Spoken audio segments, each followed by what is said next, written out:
Hey family, welcome back to my video. Today we will see, what if Harry Potter was raised by Dark Knight Batman? Part 4. Before we start, here is my official Patreon. Please join it because there are many stuffs that I can't share here because of community guidelines. But on my Patreon page, you will get adult Harry stories, Naruto, and Deca 2. Also the quick access for other parts of my story which might take time on YouTube. Also, there are many stuffs you will get here. Please consider joining my Patreon. Link in the description. I would like to extend my sincere thanks to the original author of this story for granting us permission to use it in our YouTube video. Your generosity is greatly appreciated. The author's creation and the original story's link in the descriptions. Please do check that first. Now enjoy the video. For many professors at Hogwarts, seeing many of their second-year students and some on the upper years in weird costumes was something weird. Hogwarts had always celebrated Samhain, or Halloween, with a big feast in honor of those wandering spirits that had not found rest, as well as the defeat of he who must not be named. So seeing their students in bright colored costumes rather than their normal-looking school robes was odd. Yet the children looked happy, and according to the head of the governor's board, Narcissa Black, it was perfectly common for they do dress like that. Many professors like Lupin and McGonagall gave the students candy during the day, and many others were warming up to that same idea. Professor Sprout loved to give them candied fruit, while Professor Flitwick loved to give them chocolate frogs, while Professor Sinistra gave them something called a moon pea. The children loved this, especially American Muggle-born Harry Wayne who, since last year, had proudly wore a costume of a superhero. Even other purebloods like Gregory Goyle, Terrence Higgs, Cedric Diggory, and the Patil twins were dressing up as well. Hermione Granger felt odd. Yes, she had gone trick-or-treating with her parents before coming to Hogwarts, but she hadn't wore a costume in the school before. She would have done that last year, but she felt afraid that they mocked her. Though seeing the nonchalant attitude from the only student who had actually dressed as someone else, her boyfriend Harry, she though what gives? I should join. And so she was here, on math class dressed as Poison Ivy. According to Harry, she is a reformed villain that belongs to the Birds of Prey team, with Sully dressed as Black Canary, which she had to admit she looked badass with that leather jacket and gloves, Rachel as the crossbow-wielding huntress, and Padma dressed in a purple dress. A dress matching her twin sisters, since apparently they had their costume already planned based on the twin sisters from The Simpsons. Still, her suit was gorgeous. She was wearing a green dark dress, and with the help of Professor Sprout, she managed to get a special plant to attach onto the dress and wrap around her without constricting her movements. Today, her last class was history with Slytherin, which was good for her since she would be sharing classes with her boyfriend, her best friends, and her friends in the Emerald House. Who knew that the bookworm know-it-all was going to have tons of friends who actually liked her? As she was waiting in the hall, she saw the people she wanted to see. Daphne and Millie as Disney princesses, Tracy as Catwoman. It was a black dress with 2 cat ears, but they appreciated the effort. Harry is Batman, because he wanted to have his utility belt at hand, and finally Pansy, with a sour pout on her face dressed as Harley Quinn in a classic red and black ensemble. I look ridiculous, Pansy said as she reached Hermione. You look adorable, Hermione said as she saw her best friend's expression. Come on, Pansy, is only for this day. Hermione said, yeah, you can choose next year's costumes, Harry said. Oh. We could all be a character from Star Wars, Tracy said excited.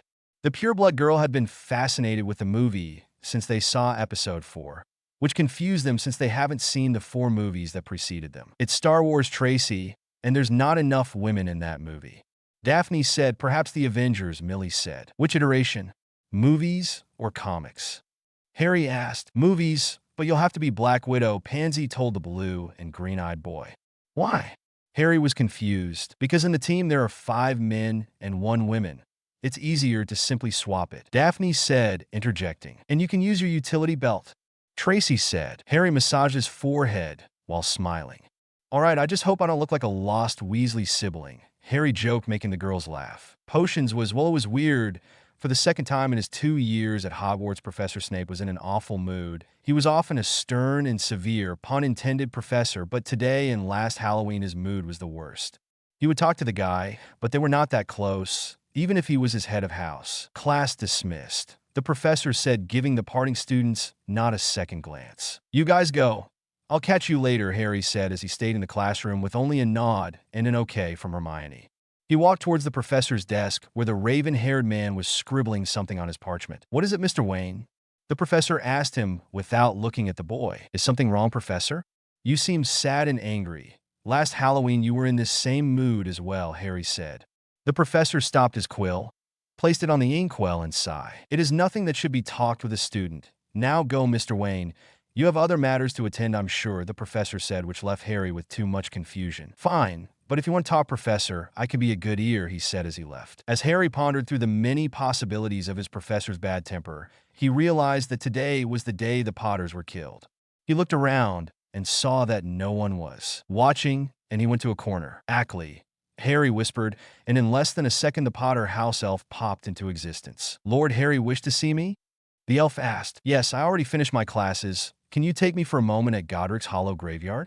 I need to leave something." "Ackley can do," the elf said, and as he took the boy's arm, they popped away. As the pair popped away, there was a certain vault door in a cavern that began to slowly open. Tom felt powerful. Well, not that powerful. He still needed the diary to rest since he was still linked to that hideous artifact. "I need more power, fear. They should be frightened of my presence," he was thinking as he reached the main chamber of the legendary Salazar Slytherin. It was like returning home.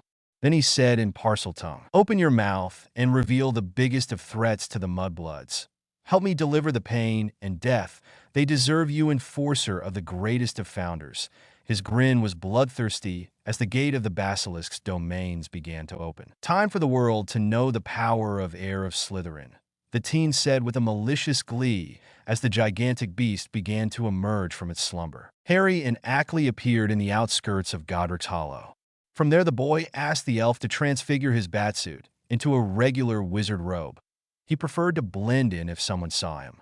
The elf nodded and gave him a plain-looking dark gray robe. "Let's go," Harry said, and boy and house elf walked to the graveyard where apparently the whole town was gathered. "What is happening?"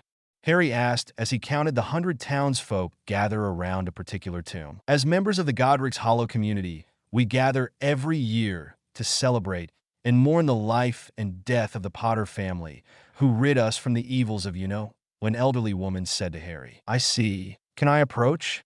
"I wanted to give them flowers," Harry asked. "Of course, my boy. We always give them presents to this exceptional family." She ushered him forward, and Harry navigated through the mob to reach the stone. There he saw that the tomb was clean, and the names could be seen. James Potter, Lily Evans Potter, Harry James Potter. The boy was impressed that his name had been added, but he figured that they simply thought he was dead also. He knelt in the cold grass and took out 2 roses from his robe. He closed his eyes. "I think I should be making a statement to tell you that your sacrifice wasn't in vain, but something tells me that the story with Voldemort is far from over. I promise you that you will get the justice that you so desperately need. I hope that we can meet in person someday. Happy anniversary, Mom and Dad." Harry finished his quiet murmur and cleaned the tear on his cheek. He moved once again away from the gathered crowd and said to Ackley, "Please take me to Hogwarts." And just like that boy, an elf popped away. Meanwhile, someone in the crowd had taken notice. Her blonde eyebrow quirked at the sight. She licked her ruby lips as she began to wonder. Why was Harry Wayne in Godric's Hollow with the Potter house elf? Harry's mood changed after visiting his biological parents' grave. "Thank you, Ackley," he dismissed the house elf who bowed before popping away. He was lost in his thoughts when he heard his name being called. He turned and saw the 2 villainous coming towards him. He smiled since he was back into his Batman suit as he was embraced by his girlfriends. "We were worried about you," Hermione said as her hug crushed his ribs. "Yeah, where were you?" Pansy asked. "I just needed some fresh air. That's all." Harry said, "You're taking selfies, right?" Hermione asked him. "Perhaps, but I actually would like to have one with you too." Harry smiled. "Yeah, and your dad can show it to the real Batman, Harley Quinn and Poison Ivy. They would find it hilarious," Hermione said. "I think it would be adorable," Pansy replied. "True. Well, let's take one to send," Harry said, and proceeded to take his cell phone out and take the picture of his girlfriends, one of them smiling and the other one with the girls kissing his cheeks. "Now let's go. The feast is about to begin," Hermione said. And so the three-way moved towards the Great Hall, but as they took a hall, Harry saw Mrs. Norris laying on the ground. He rushed to the cat while yelling to Hermione and Pansy, "Search for Mr. Filch. His cat is in trouble."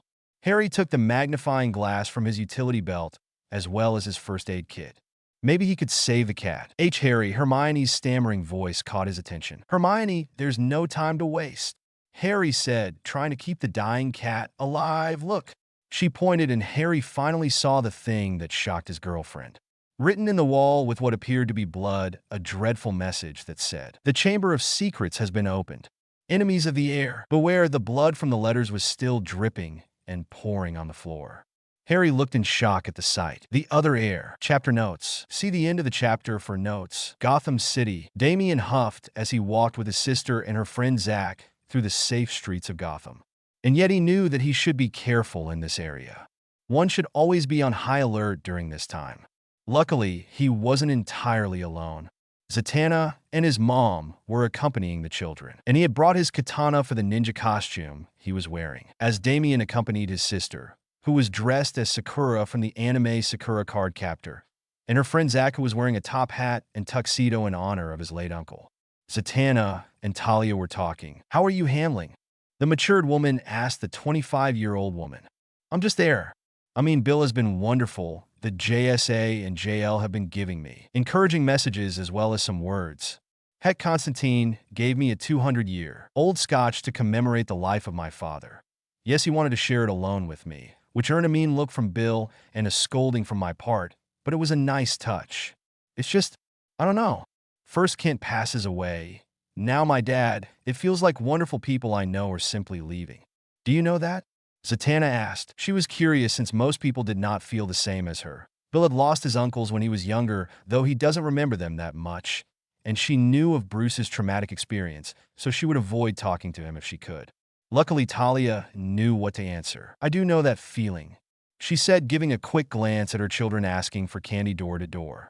"When my father was killed by Deathstroke, traitorous bastard," she added, "I felt two things, revenge, which was driving my way of thinking, and sadness. Yes, my father may not have been the best person in the world, but he always tried to do the right thing for my sister and me, and when Damien was born to be that person for him as well.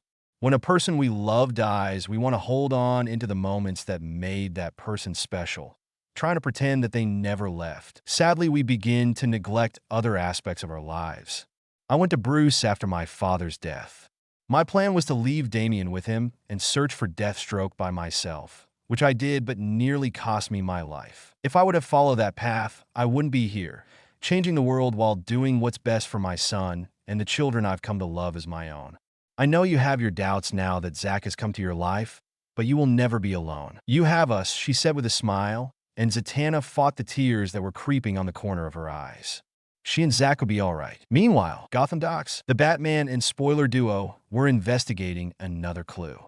A police officer had heard screams and called for backup. According to the officer, a warehouse known for their imports and exports had been break open and could be a potential body inside. The duo noticed that the entrance wasn't actually forced. Most of the time, people who forced their way inside a home got sloppy and would leave scratches in the keyhole from where their lockpicks had been forced, or overall the entrance would have been kicked open. But this one? It was too nice, too clean to have been forced. The duo walked silently. Their detective modes were one, and no heat signature could be detected. The only one was already fading and was at the main office of the warehouse. Julian Day, also known as Calendar Man, he had been released from Arkham 6 months ago. He had been rehabilitated and found work in here. Whoever killed him made a cut in his abdomen, Batman said. Just like with Crane and Sione's, Spoiler said. Exactly. Search if anything is missing. With a warehouse like this one, there should be importations and exportations from all kinds. We could be dealing with a dirty bomb or human trafficking, he said. You know what I found weird?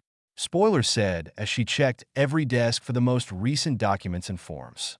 Companies had to log and detail every shipment they received. What? Well, when we arrived, the police officer told us that he heard screaming, and when we got here, the body was getting colder, which means the killer could still be here, Batman said. And as he finished his line, he intercepted a dagger that would have cut Spoiler's throat.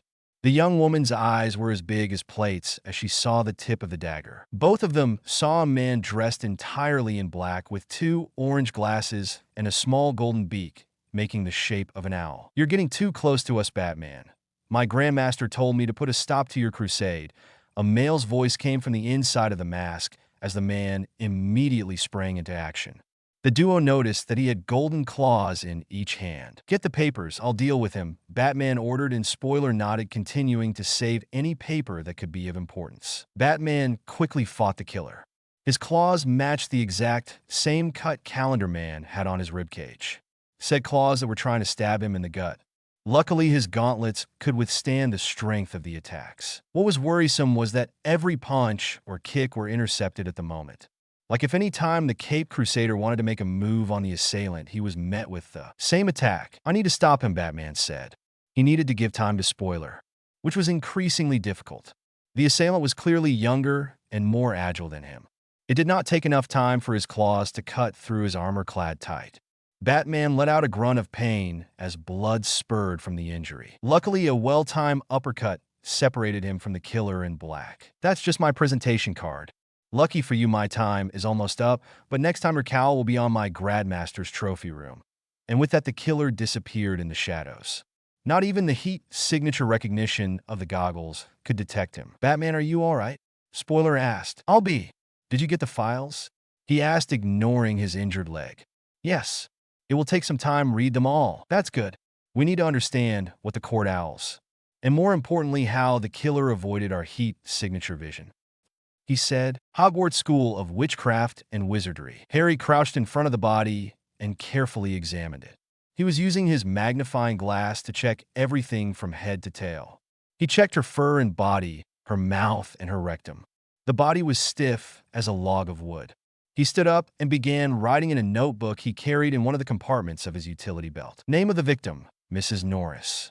Species, Maine Coon cat. Analysis. She had no puncture wound and no blood was coming from her mouth or nose. So she wasn't bludgeoned to death nor stabbed. If she was poisoned, there would be foam coming from her mouth. Nor any signs of sexual assault was found. Cause of death, unknown. Other notes. Blood on the wall was not human. Spiders were seen leaving the area." He began pondering the data he had collected. Then several steps approached from various sides of the hall.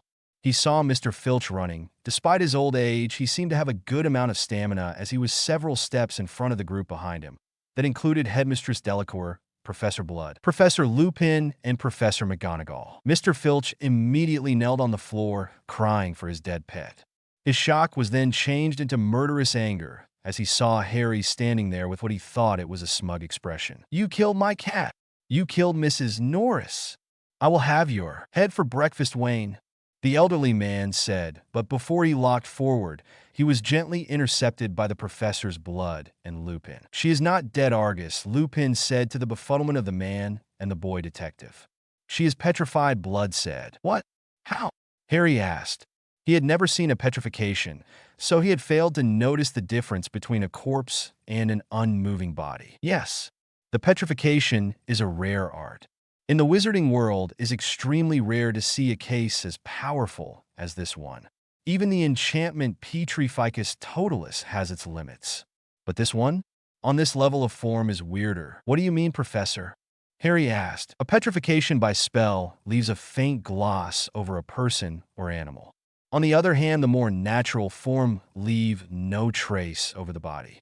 Mrs. Norris here was petrified by something natural. What could possibly do that?" Headmistress Delacour asked. "The only creatures that could leave a person, or in this case animal, in such a state would be a gorgon or a basilisk," Professor Blood said, which made Harry pale. "Basilisk? No, he couldn't do it," Harry thought to himself, but the headmistress was looking at him suspiciously as well. "How can we treat this state?" Lupin asked. "I'd suggest a simple mandrake-based potion. I was told that Professor Sprout has some of them in her greenhouse," the newest data professor said. "Yes, that would save someone from petrification," Blood said. "Professor McGonagall, please escort Mr. Filch to the hospital wing alongside Mrs. Norris. Professor Lupin, please clean the wall before students see this. Professor Blood, make sure every student is counted. No matter the house, they should all be in the Great Hall. Mr. Wayne, may I have a word with you?" "In my office," she said, the boy who quietly nodded. He was still trying to process everything, so he gulped as he followed the headmistress to her office. The longest walk he had ever had. As soon as the door was closed, the headmistress asked him, "Mr. Wayne, did you send the basilisk to attack the cat?" "No, ma'am. I'm still shocked that this has happened. I swear on my knight's honor that I would never use basil to attack an innocent," Harry said, remembering the old code. Just wanted to be sure. But then who else? Or did another basilisk was brought into the school? I don't know, ma'am, he said in honesty, but then he thought. What if someone entered the school? What do you mean? She asked him. What if the other heir of Slytherin has managed to enter the school? You saw that I'm not the only living heir. What if Tom Riddle entered the school and sent Basil to attack? He said, that would only prove that the wards are faulty, and that a basilisk is too dangerous to be kept in the school grounds. What does that mean? Harry asked. If Basil is guilty of these new attacks, he could be put down for his sheer destructive power. You can't, he is not a monster. Tom Riddle is. He already made Basil kill Myrtle. So allow me to talk to Basil. Let me prove his innocence, Harry pleaded. Basil was his friend and was a gentle soul. If he could save him, then the perception on basilisks would change. Meanwhile, the headmistress was contemplative. I'll give you a month to prove Basil's innocence. But if another attack occurs, I will have no other reason but to call the authorities. Understood? She asked him. She knew she was being too harsh and a little hypocritical, but she had to do what was best for the students. Challenge accepted, he said before rushing out of the office. Basil, what did you do? Harry said as he rushed into the chamber. I'm sorry, Harry. I wasn't in control, the basilisk said. Guilty could be heard in his voice. Explain, Harry said as he got his air back. Racing to the chamber had been too exhausting, and he hadn't even gotten his Halloween dinner. I was here, resting, when someone called to me. It was the other heir, Tom Riddle.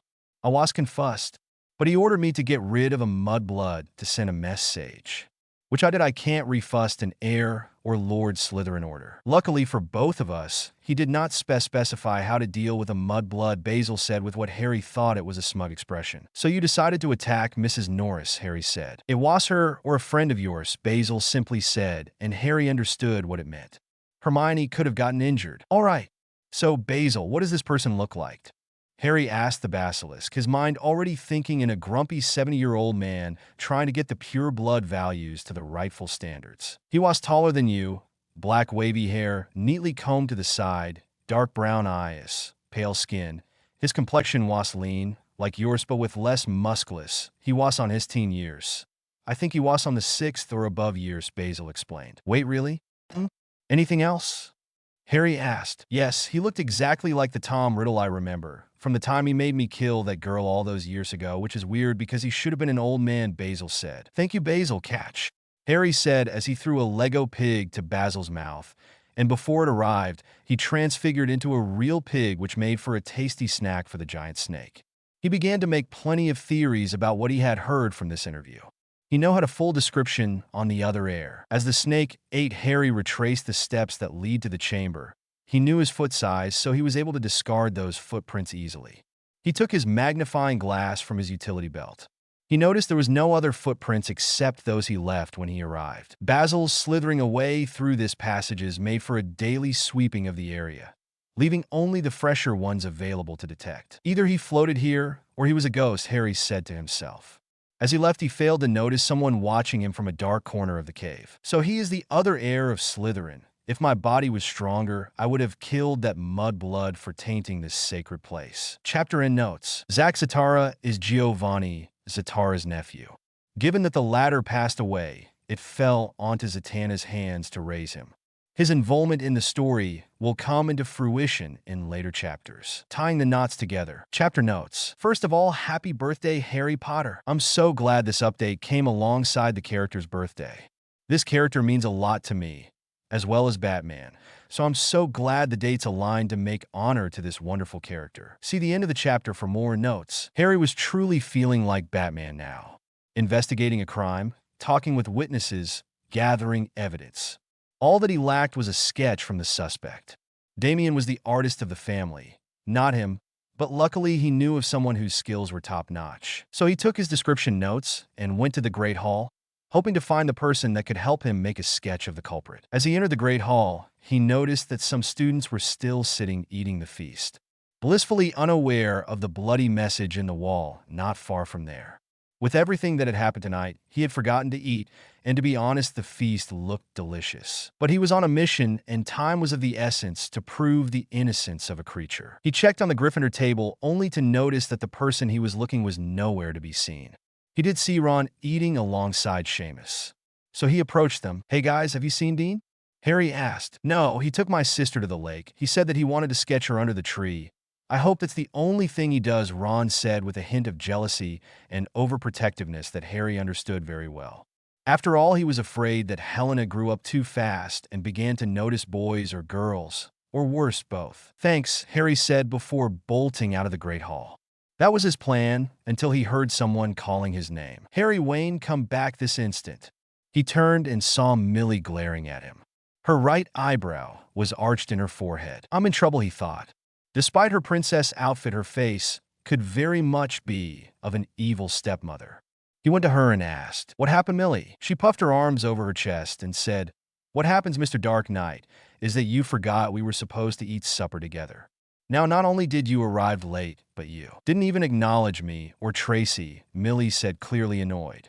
He looked at Tracy, who was looking at her plate. Yeah, he had been a lousy boyfriend, ignoring them and not giving them the required attention. "I apologize. Please let me make it up to you two," Harry said as he stood in the middle of the girls and took their hands. He sighed for himself. Yes, he was in a race against time to save his friend's life, but he couldn't just forget Millie and Tracy while he searched for his next big adventure.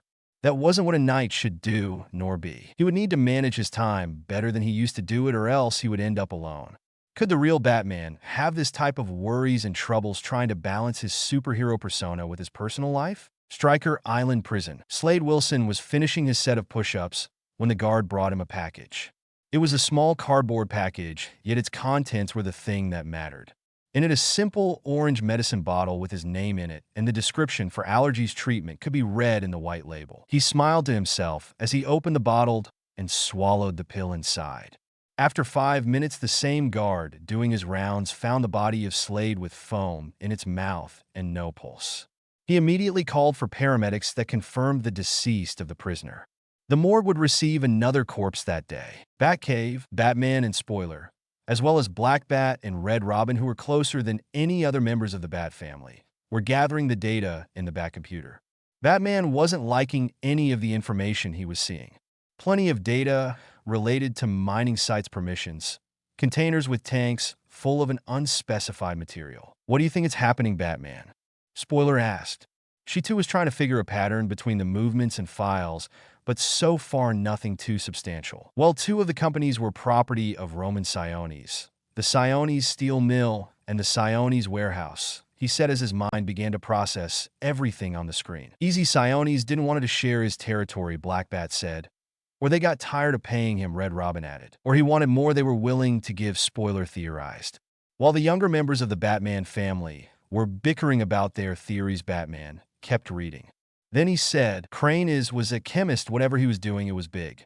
Look at this logbooks.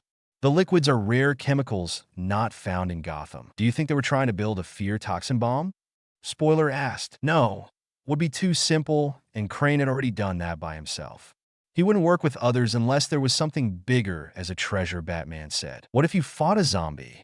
Spoiler said, making everyone turn around to see her at the out-of-place comment. "Explain," Batman said. "Well, the man you fought said that his time was up, and during the fight you managed to scratch him. I gathered the loose threads, and guess what? It was plain old cotton. Well, old of about 50 or 70 years. Also, I used the detective mode during your fight. The guy was ice cold, and he was definitely not Victor Fries." "All right," Batman said, and the blonde in the purple suit continued. "Well, you said it yourself. Crane was a chemist. What if the formula he was working was done, and they killed him for it? A formula to restore life to the dead?" Red Robin asked. "It could be a possibility," Black Bat said, not discarding her sister's theory. Meanwhile, the Dark Knight was deep in thought. "The liquid. It's water from the Lazarus Pit," Batman said, shocked. "Are you sure?" Red Robin asked. "Affirmative. A couple of years ago, I stopped Ra's plans of using a fake company to get access to the tunnels beneath Gotham where, according to him, they contained another Lazarus Pit. I stopped his plans and sealed the accesses. I think that they want Siones Steel Mill to be their cover while they try to dig their way into the tunnels," Batman said. "But then why the shipments with the water?" Spoiler asked. "The magical properties of the Lazarus water are not everlasting. Whatever they tried to do, it backfired, or did not have the effects they wanted," Batman said. "That's where Crane entered," Red Robin said. "Precisely. He must have tried to replicate the effects. He failed, and he was killed, Batman replied. No, I think he succeeded, Black Bat said. Think about it. He succeeds, and they dispose of him to avoid any leaked information. Remember that Crane was usually someone who break down easily under pressure, she added, making everyone, except Batman, to nod. They tied all their loose ends. Batman said, "What about Day?" Spoiler asked. "I'd say he heard something. Working in that warehouse on the docks. He could have listened to something they did not want it to be heard. And just like the old rhyme," Batman said. "They sent it to loan for his head," Red Robin ended. "Precisely," Batman said. He did not like this, not one bit. This Court of Owls was ready to make their first strike. If they hadn't done it already. Stryker Island. Inside the morgue, there were 2 body bags on 2 different tables. A guard was bringing a third one. "Where do you want contestant number 3, Doc?" The guard asked the doctor. "Next to the other 2. I'll proceed the autopsies soon. If you want to stay, I can have the inform in 10 minutes, the doctor said. "No, thanks. I'll come back later," the guard said, disgusted with having to watch a human body being carved like a Halloween pumpkin. The doctor smiled underneath his face mask. She was counting on that. She opened the 3 body bags and proceeded to inject each body with a dose of epinephrine. The first one to gasp as it returned to life was the corpse known as Slade Wilson, aka Deathstroke. "I didn't know your corporation was going to kill us in order to break us out from prison," the man said. "Relax, Mr. Wilson. It was a necessary risk in order to gain your freedom," the doctor said. Then the next corpse came back to life. The one belonging to Antonio Diego, aka Bane. "I wasn't ready to die today," Bruja the strong man said. "Consider yourself lucky. The court doesn't take external help that often," the doctor said, and the man shut his mouth. Better not to antagonize their liberators. The last body to react to the adrenaline shot was Nissa Al Ghul, aka Red Claw, the other heir of the League of Shadows. "Tell me, doctor, where can I find my sister? To repay her for putting me here." The woman with the white hair streak on her otherwise black hair grinned at the others. Chapter and notes. Sorry if Harry doesn't appear a lot in this chapter, but it was necessary to showcase the other's POV that will have ramifications in the story. The Spider King. Chapter notes. See the end of the chapter for notes. After having dinner with Millie and Tracy, Harry excused himself and went to look for Dean Thomas and Ginny Weasley. They were exactly where Ron said they were, sitting on the tree by the lake. The boy from Gryffindor was FaceTiming over his cell phone, while Ginny was skimming through the sketchbook of the boy. The Gryffindor boy nodded at Harry and made a sign with his fingers that told the Slytherin boy, "Just a second." "Yeah, I can't believe you're dressing up as Robin for Halloween," Dean said to the person in the other line of the line. "What can I say? I have to blend in with the city," the voice on the other side of the call said, and Harry could see a dark-skinned boy in a red and green costume. "Yeah, he looks like the first Robin," Harry said. Then he added, "Sorry, I didn't want to interrupt your talk." "Nonsense. Actually, Harry, meet my cousin Duke, Duke Thomas. Meet my classmate Harry Wayne. My uncle got a job in Gotham, and they switched cities not long ago." "Harry is native from Gotham," Dean added. "Are you related to anyone in Wayne Enterprises?" Duke asked him. "Yeah. My dad is the CEO," Harry shrugged as he said it. The boy in the other line went wide-eyed. "Are you for real?" Duke asked him. Yeah," Harry said, a little confused. "My dad is working at Wayne Enterprises, Research and Development." "Incredible. You should visit Monuments Park or the Gotham Zoo. They have been working in renovations this past few months," Harry said to the boy in the other end of the screen. "Hey, I gotta go trick-or-treating. Wish me luck," Duke said. "Good luck," Harry and Dean said to the boy in Robin costume. "So, Harry, what can I do for you?" Dean asked as he put his cell in his pocket. "Well, I need you to make a sketch for me," Harry said to the artistic boy. "A commission?" "Sure." "Of what?" Dean asked. If Harry multiple girlfriends, Wayne wanted a drawing, who was he to refuse it? He could make a small fortune. Of this, Harry gave Dean the description list Basil had given to him. Dean looked confused but nodded. "All right, it will be 10 sickles," Dean said. Harry, without a second glance, took 2 galleons from one of the compartments from his utility belt and gave it to the boy. "I need it as fast as you can make it," Harry said to the other boy. "Whatever you need, Governor," Dean said happily. Harry nodded and waved goodbye to Ginny, who was still by the tree. As he walked towards the castle, he saw how many spiders were, well, fleeing from the castle. He had noticed this not so long ago when he found Mrs. Norris' petrified body. Harry was intrigued by this migration, and he felt like he needed to follow them. One person who watched how the American boy was heading towards the Forbidden Forest was Ron Weasley. The second-year Gryffindor had finished his supper and decided to check on his sister and his friend, hoping the latter wasn't trying to do something inappropriate to his little sister. According to the twins and Percy, he was being paranoid. He still ignored their statements and exited the castle. That's when he saw his Slytherin rival. Apparently, the boy was looking at the ground as he walked to the forest. "Yo, Harry, what you're doing?" Ron said as he reached where the other boy was walking towards. "I'm following the spiders," Harry said, and saw how Ron flinched as he said it. Why are you doing it?" Ron's shaky voice asked him. "Because I saw them fleeing the scene after the attack on Mrs. Norris," Harry explained. "Mrs. Norris was attacked?" Ron asked. "Yeah, and I want to know why," Harry said. He already knew that Basil was after the attack, but if this was just like the attack years ago, he would need all the leads and information he could get to know what he was dealing with. "They're just spiders. I don't think they can say anything," Ron said. "It's worth the shot," Harry said as he continued to follow the multiple spiders. "Are you coming?" Harry asked him as he saw that the other boy stopped walking. Gryffindors charge ahead, the redhead thought. Sure," he said. He would never be considered a coward in front of his Slytherin rival. The next 10 minutes were the most excruciating in Ron's life. Not only were they following some stupid spiders in the forest, but they were in the Forbidden Forest at night, with no one there to protect them. He knew some muggles thought that Halloween was a spooky time, but this was beyond ridiculous. Harry, on the other hand, was still intrigued. These spiders kept going and going. He hadn't understood where they were guiding him, but he knew they were beginning to get into the depths of forest. It wasn't until Ron's foot got stuck in a sticky substance that the pair stopped. It wasn't a puddle or tree sap. It was cobweb. The biggest cobweb he had ever seen. "Who is in there?" "Hagrid, is that you?" A deep voice came from everywhere. Ron immediately put himself behind Harry. The cobwebs extended on every tree. Then they saw legs coming from a hole in the ground. A yelp from Ron was all they needed to know how much in trouble they were in. The trouble being a 15 or bigger tarantula. Its 8 deep black eyes were looking at them. "You are not Hagrid," the tarantula said. Harry gulped, and Ron simply was cowering. This was the last time following Wayne to someplace. "No, we're not. But we are friends of Hagrid," Harry responded. "What do you want, friends of Hagrid?" The tarantula asked. "First, let me introduce myself. O King of Spiders. I'm Harry, and this is my friend Ron. We want to know why were your spiders fleeing the castle after tonight's attack." "I am Aragog. I'm an acromantula. And my spiders fled from the castle when they felt threatened."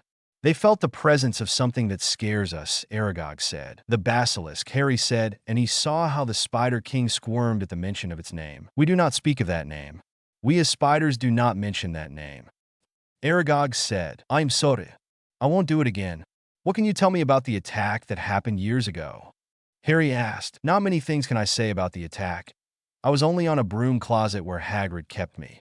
I came on the pocket of a traveler. The creature that killed the girl was born inside the castle," Aragog explained. "Anything else?" "When I escaped, a student was confronting Hagrid. He wanted to accuse him of sending me to kill the girl. It even tried to kill me as proof. But I escaped and hid in the woods where Hagrid kept feeding me after he was released," Aragog said. By this point, Ron was yelping something Harry was ignoring. He looked up and saw how multiple arachnids surrounding him and Ron. The redhead boy was petrified with fear. "I never let my children hurt Hagrid because I order them not to." "But you are not Hagrid. Farewell, friends of Hagrid," Aragog said as the spiders began to closing in to the pair of boys. So Harry knew what must be done. He summoned fire from his hands and began open fire at the spiders. He meant to just scare them away since he didn't want to kill them. He hated unnecessary killings, and his father taught him to never kill. He would need an escape plan to save his and Ron's lives. Then he thought on the silver cross in his neck. "Ron, grab my hand," Harry said to the other boy. "What?" Ron was shocked. He wasn't going to hold another boy's hand. "Hurry, come with me if you want to live," Harry yelled. Having no other choice, he felt Ron's hand begrudgingly taking his. Harry immediately pushed the cross, and the two boys disappeared in a light ink cross. Tower of Fate. In a place where no time nor space passed, Bill Weasley, the current Dr. Fate, was playing chess with Amazo, the golden android. Bill was sweating when he wasn't in a mission with the JL or the JSA or in a date with Zatanna, who was currently in a secret assignment with Batman. He was playing with the android. Sadly, his expertise was no match for the android's mind. "If you move that piece, you'll end up losing the game." The calm voice of the android was eating his nerves. But then a table was crashed. He immediately put the helmet on, turning himself into the Dr. Fate, and Amazo materialized a maze on one of his hands. They were ready to fight by any means necessary to protect this tower and its secrets. But then both players saw that a pair of boys had crashed in the middle of the room. Harry? Ron! The Dr. Fate asked in confusion. Chapter and notes. What did you thought of Duke Thomas' cameo? I thought it was simple to make him and Dean related. Also, what secret assignment is Zatanna working on with Batman? The usual suspect. Chapter notes. See the end of the chapter for notes. Ron's head was spinning, and he was very angry for it. At first, he was in his worst nightmare. He was in the Forbidden Forest. Being a wannabe Aura had seemed like a good idea. But then he and Wayne were surrounded by the ugliest of spiders, gigantic spiders. But then he had to grab Wayne's hand, him holding another boy's hand. It was awful. And then he was pushed to the ground in a weird room. It was an apparition, which the twins tested on him, but it wasn't flu either. Where was he? Harry? Ron! A guy in a golden armor asked in confusion to the pair. Sorry, Bill, Harry apologized. It was an emergency, he explained. Meanwhile, Ron was confused. Wayne was so casually talking to this strange dressed man. What the hell? Where are we? Where did you took us? Did those spiders killed us? Ron said, yelling, making the strange man in golden armor laugh. Ron, you really sound like our mother, the man said. Our mother? What do you mean? Who are you? Ron asked, and the man in golden armor took his helmet off, transforming in a halo of light into his older brother Bill. Bill! He yelled as he hugged his brother. What was that? How did you got that suit? Weren't you working for the goblins? Why didn't you told me? Ron's continuous questions amused the adult. I didn't want you to know of this. Ever. But I guess now there's no choice. I need you to never, under any circumstance, tell anybody that I'm the Dr. Fate. This is a matter of utmost importance that should never be discussed with someone who is not in this room, Bill said as he knelt to be at the height of his younger brother. But what about Mom? And Dad? Do the twins know? What about Percy? Or Charlie? Or Ginny? Ron asked again. It's better that they don't know. They could worry. You know how Mom is, Bill said, to which confused Harry and the elder winked at him. Oh, I see, but how wicked this is. What's that? Ron pointed at something, the skull of Dracula. And that, the amulet of Anubis. And that, the spear of Longinus. And that, the Dreamstone. And that's Amazo. He's a friend, Bill said, almost exasperated by his youngest brother's curiosity. Ron raced towards the golden android who looked at him in curiosity. You are magical, the android said, surprising Ron, who didn't expect the statue-looking robot to talk. Yeah. How do you know? Ron asked. You have a magical core, though it is far smaller than those of Bill or Harry. It is developing. I assumed that by the time you reach 15, according to my calculations, you will be a very competent magician. Though if you slack on your responsibilities and don't take the necessary adjustments, you could easily fall behind your peers and never reach your full potential. Amazo said to the boy that was impressed by how the android was talking. Even more so, given that in history class they had only entered the Industrial Revolution. This was far beyond his wildest dreams, and he had seen the cell phone Harry carried around all the time. Speaking of which, where was that American? Said American boy was talking mutedly with Bill. Are you sure this is right? You basically lied to him, Harry said. Don't worry, Harry, I know him. He won't say anything to the others because he thinks he knows a secret nobody else knows. It will be fine, Bill smiled at the 12-year-old boy who shrugged. If you say so, Harry said as he then saw how Ron sat down in front of Amazo ready for a chess match. Let's see if you're as powerful as you claim to be, Ron said as he crackled his knuckles. Sadly for the boy, he ended up losing 30 times in a row. A huge blow for his ego. Luckily by the 31st, he was so tired, he fell asleep, granting Bill an opportunity to transport back the boys to Hogwarts. Next morning, Gotham City, are you sure this is going to work? Batgirl's voice came from the other side of the comm. Batman, or well, Bruce Wayne, walked through his office with the same playful grin and easy cockiness in his walk. He pretended to be talking over the phone, which was technically what he was doing, but communicating with the Batcave in reality. It will work. First, we need to know what Venaver knows. Her company is an entire facade. Then we need to follow her movements. We could have done that from the satellite, she said. I think wherever the court is not satellite visible, but deep in the guts of Gotham. Gross. Did you have to say that word while I'm eating my breakfast?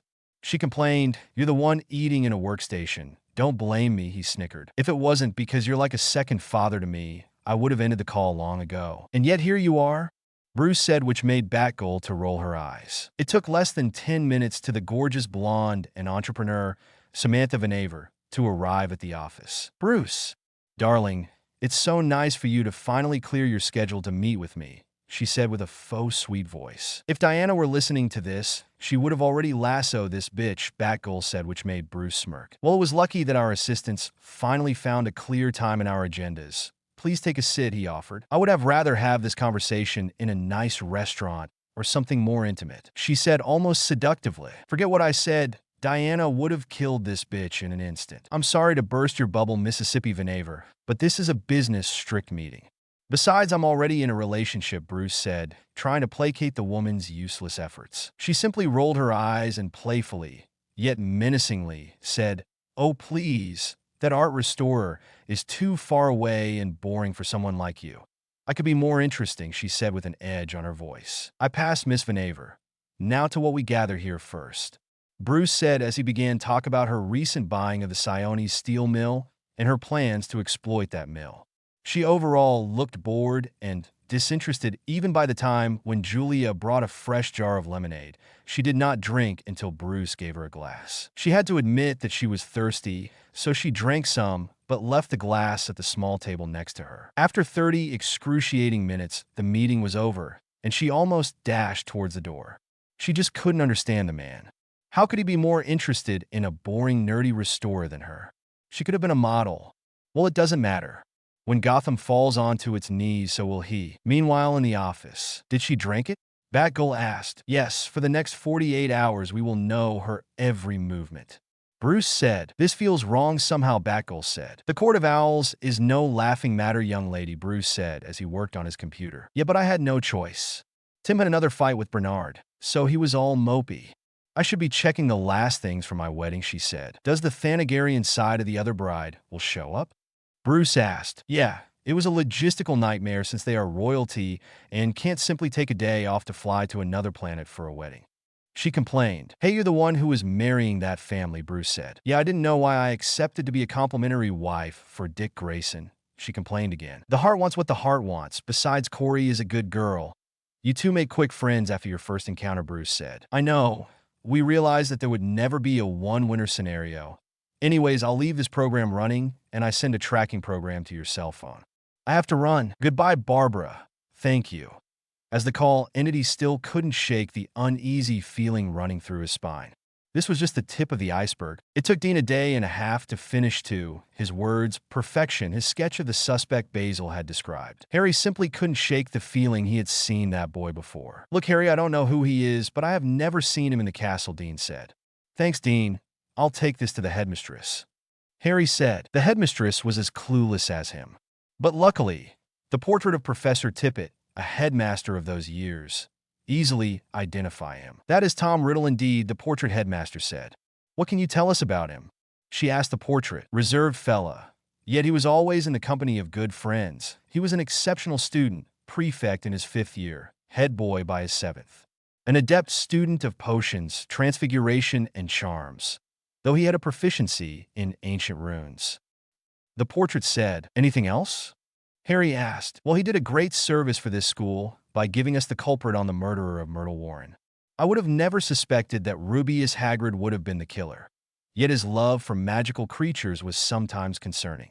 Can't blame him. It's in his giant side of the family. Harry took offense on that comment, but before he said something, the headmistress beat him to it. I guess that's it. Thank you, Professor, she said, ending the conversation, clearly annoyed by this blatant racism towards half-giants, or creatures in general. I'm sorry for that, Professor, Harry said. He could see that the comment upset the headmistress. Don't worry, Mr. Wayne, now. I believe you should head for class. I'll inform the professors about Tom's machinations, and that they should keep their eyes open. All right, Professor. Here, have a chocolate. It will lift your spirits up, Harry said, making the headmistress to smirk. Thank you, Mr. Wayne. She dismissed him. As Harry left the office, he heard something in the deserted hall he was currently in. Heard you were looking for me. A voice didn't recognize came from behind him. Crucio. Chapter and notes. Cliffhanger time. Mwahaha. Also, in another note, you should check my Instagram page at BruceBartonOfficial, because in a few days I'll be posting a commission a friend of mine is doing on Little Harry, so stay tuned. The torture of Harry Wayne. Heard you were looking for me.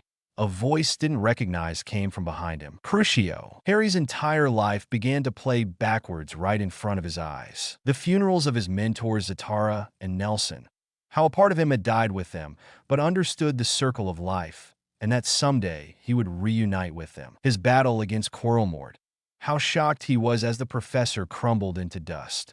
The first time he won a Quidditch game. His first time going to the Slytherin chamber. His first time kissing the girls. Mainly his first ever kiss with Millie.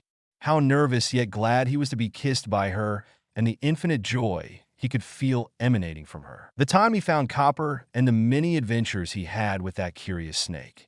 The day Damien and him met Rachel, and how the pale-looking girl became their friend. The many Christmases at home where his father, mothers, siblings, and friends gather around the tree to open up presents. His training days both in a gym and in the family dojo.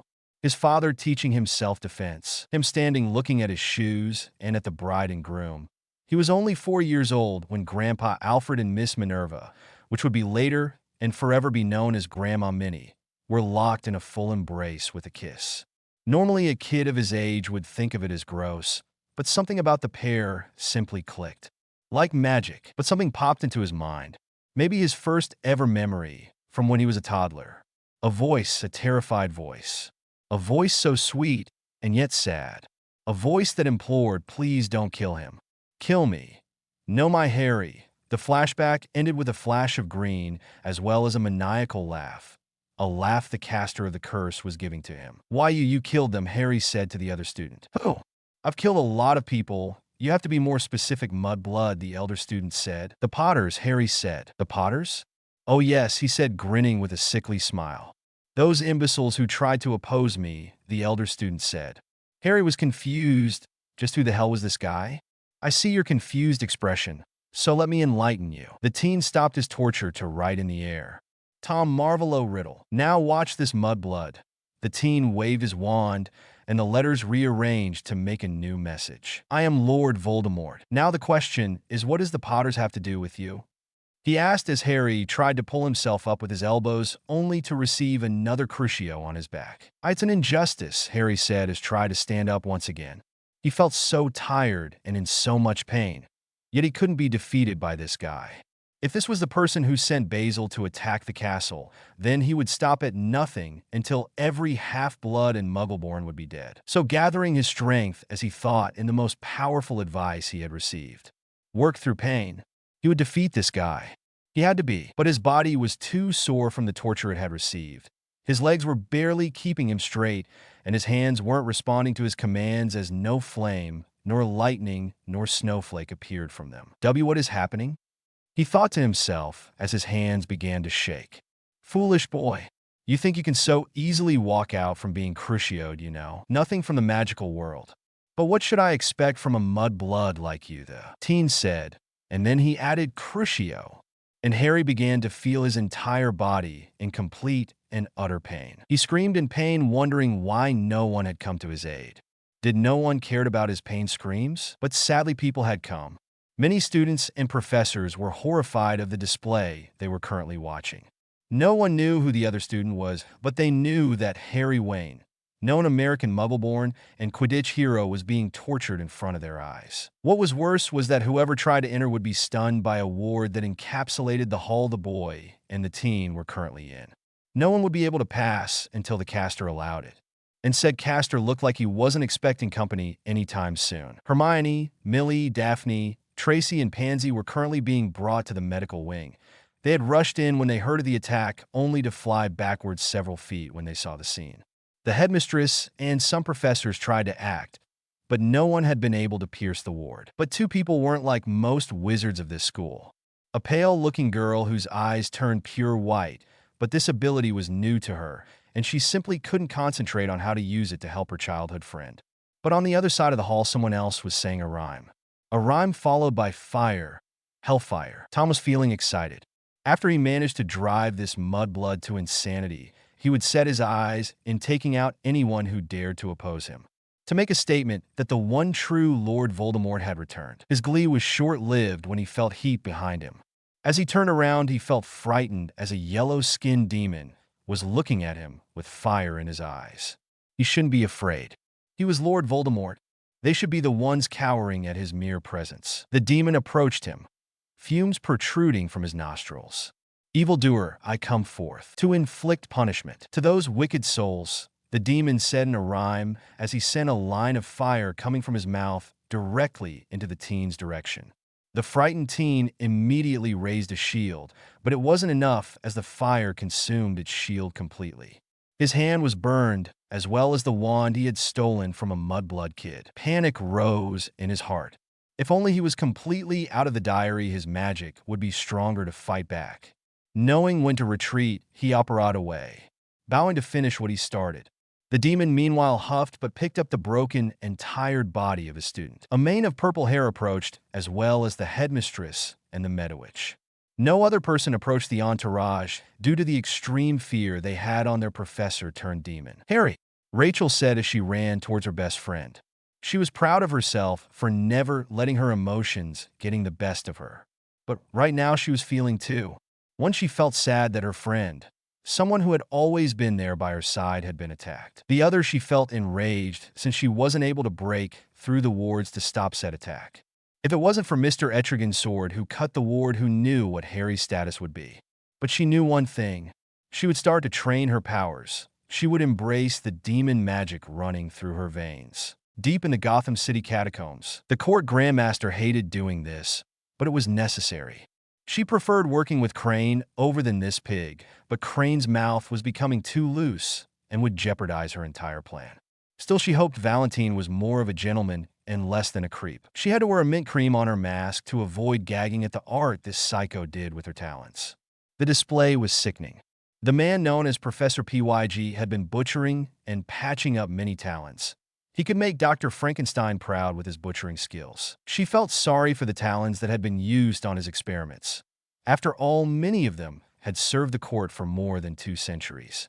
But all of this would be worthy for the sake of progress. "Professor," she said as the man wearing a pig's face as a mask stopped his chainsaw and turned around to see her. "Mississippi Grandmaster, so nice for you to drop by.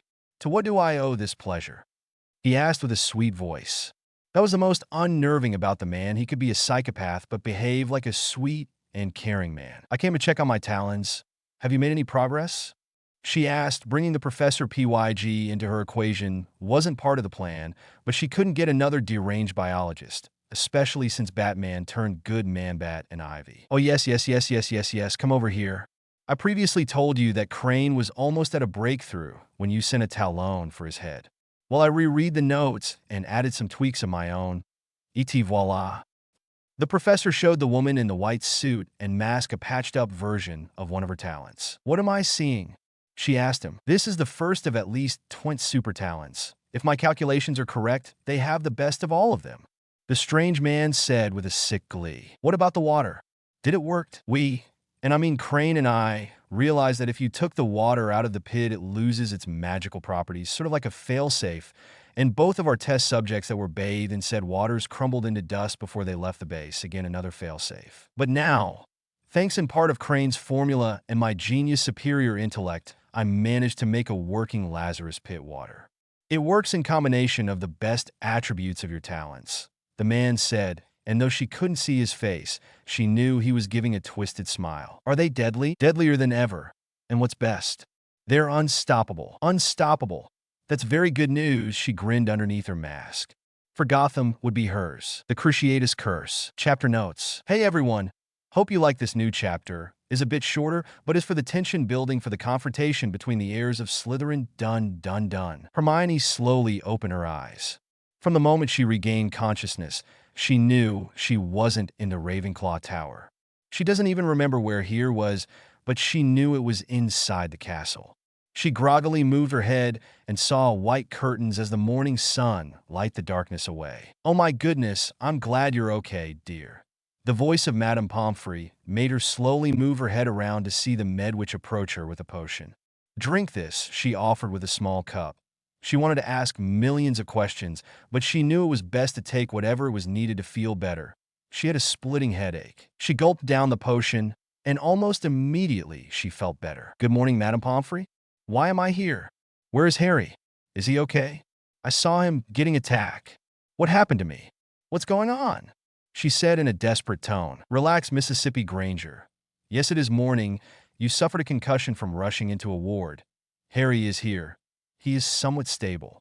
You're the first one to regain consciousness," the elder witch said. "The first one?" Hermione asked, confused. "Yes. Your friends were almost affected by the ward. I should warn you, young girl, that you should never rush into a ward. Not only is dangerous, it can be lethal as well," she said with a serious tone. Hermione felt bad since she truly wanted to help Harry. No wonder the hat almost placed her in Gryffindor. But she was stopped by something invisible that pushed her back. She could still remember the pain in her entire body as she made contact with the barrier that prevented her from helping her boyfriend. She tried to stand up only to be stopped by the Medwitch. "Mississippi Granger, you really need to rest. Your friends will be fine as well. But please stay in your bed. Don't make me enchant the sheets to stop you," she said in a threatening manner. Hermione pouted but complied. It was an hour later when a commotion came in the form of the entire Wayne family arriving at the same time, from the patriarch to the mothers to the countless siblings, all to check up on one of their own. Hermione could see how, despite their large numbers, they would care for each other. "How is my son doing?" The grave voice of the Wayne patriarch brought the Medwitch's attention. Honestly, I don't know, Mr. Wayne. Your son was subjected to something called the Cruciatus Curse." The Medwitch answered. "And what does that thing do?" Jason asked. He was the most short-tempered from the family, but he knew that no one messed with his baby siblings. "It means he was magically tortured," Professor Blood said. At the confusion of the family, the Dad-App professor continued his explanation. "The curse not only affects the body of the tortured, but it affects its mind as well. Right now, Harry is fighting a battle to save his very own sanity," Professor Blood said. He was worried, but he hoped that Dr. Fate could help his student. "Can he be saved?" Bruce asked. "He can, but it's going to be a painful process. I already contacted Dr. Fate. He said that he is on a mission, but he will try to get as soon as possible," the professor said. He put a hand on his friend's shoulder. He had known Bruce for so long, and he had seen him grow into this person who valued family first rather than his own personal vendetta against the criminals of Gotham. He knew that he would not rest until he found the person who put his son in that state, something he vowed to do the same. For Etrigan and him were hungry of revenge. Inside Harry's mind, Harry could see a white house. He felt like he had been there before. The dilapidated state showcased that a battle had happened there. "Where am I?" he asked himself. "No, not my Harry." Harry could swore he had heard that voice before, the voice of his nightmares, the voice of the portrait in Potter Manor, his mother. He rushed inside the house and saw the body of his biological father dead at the stairs. He then moved upstairs where a hazy mist covered everything. "Harry Potter, I just killed your parents, and now it is your turn to die." He saw the cloaked figure he assumed was Voldemort point its white wand towards his baby self. Avada Kedavra. He cast it in a green spell shot from there. Then the scene changed from there to a very familiar chamber with a very familiar mirror looking directly at him. The scene flowed in front of his eyes, just as it played that time. Or so he thought. Despite the monologue Quarrelmore was giving was somewhat similar, he wasn't the same. He looked smaller, fragile, disheveled, thinner, and he had glasses. This one was him, but not himself at the same time. Slytherin chamber. Tom was enraged. Not only did that mudblood had escaped, but a demon, a freaking demon, had stopped his punishment on that filth. Now his magical core was almost depleted. The curse on that maggot had been too much for someone who had no physical body. Yet, now he would need to leech other students' magic, which will be difficult since they will be on high alert. He thought he had the upper hand. He would drive the mudblood to insanity in front of everyone, make a show out of it, then announce that he was the true heir of Slytherin and make everyone kneel at his presence. Later, he would have fed all of the mudbloods and blood traitors to the basilisk. But that yellow-skinned demon had to appear. Where in the bloody hell did that thing came from? He would have to study how to beat him. Luckily, Salazar might have something in the library, and he had all the time in the world. Harry's healing. Chapter notes. See the end of the chapter for notes. 2 hours ago, in Jump City, Nightwing, Cyborg, Beast Boy, and Terra were battling against Killer Moth and his horde of giants mutated moths. The leader wished he had some villains who weren't as insane or disgusting as him. He was trading blows with the humanoid moth when his ear buzzed. "Can't talk right now, I'm in the middle of something," he said as his focus was in stopping the powerful blows the man/moth was giving him. "Dick, this is important." Barbara's voice came from the other side. The serious tone on her voice worried him. At first he thought about Corey, but then he remembered that she had sent a message that she had arrived at Tamarin without delays or trouble. "This is as well," he replied. "It's about Harry." His eyes grew large when he thought of his little sibling in a magical school in Scotland. "I'm coming right up," he said as he stopped playing defense against the villain, and he decided to give him an uppercut straight to the jaw. "Cuff him," he said before he jumped into his motorcycle as he parted away, leaving the team confused. But something that the female team member noticed was that it had something personal, something that made her smirk. At the same time, Ivy Town, the roaring of a heavy motorcycle swept through the streets of the relative peaceful Ivy Town. Whoever turned to see where the sounds were coming from could see a red chrome mask and heavy armored leather jacket, wearing man driving said motorcycle. If it weren't for the red bat symbol on his chest, many people would assume he was a supervillain. But no, many people knew he was the renegade member of the Bat family. The Arkham Knight. The hero, who behaved more or less as an anti-hero, arrived at the place he needed to be. "Palmer Labs, hope the Micro-Man can help me," the man said as he entered the building. As soon as he entered, red lights flashed, and an alarm was heard, and several rifles that had appeared from the walls were aiming at him. "I'm not here to make threats, Dr. Palmer. I need you to use the teleporter," the knight yelled as he held his arms up. Then the rifles folded into the walls once again, and seemingly out of nowhere, Dr. Ray Palmer appeared in front of the other man. "Mr. Knight, to where should I send you?" the doctor asked with his characteristic smile. "Scotland. I'll need my motorcycle with me," the leather jacket hero said, which confused the doctor. Bloodhaven, Black Bat, and Batwoman were rushing through the night, jumping, landing, and rolling whenever possible. They needed to reach Batwing, who had a portable teleporter with him, courtesy of his father, Lucius Fox. "Black Bat, Batwoman, how's the situation?" the tall hero asked them. "We don't know. We only know that Harry was attacked.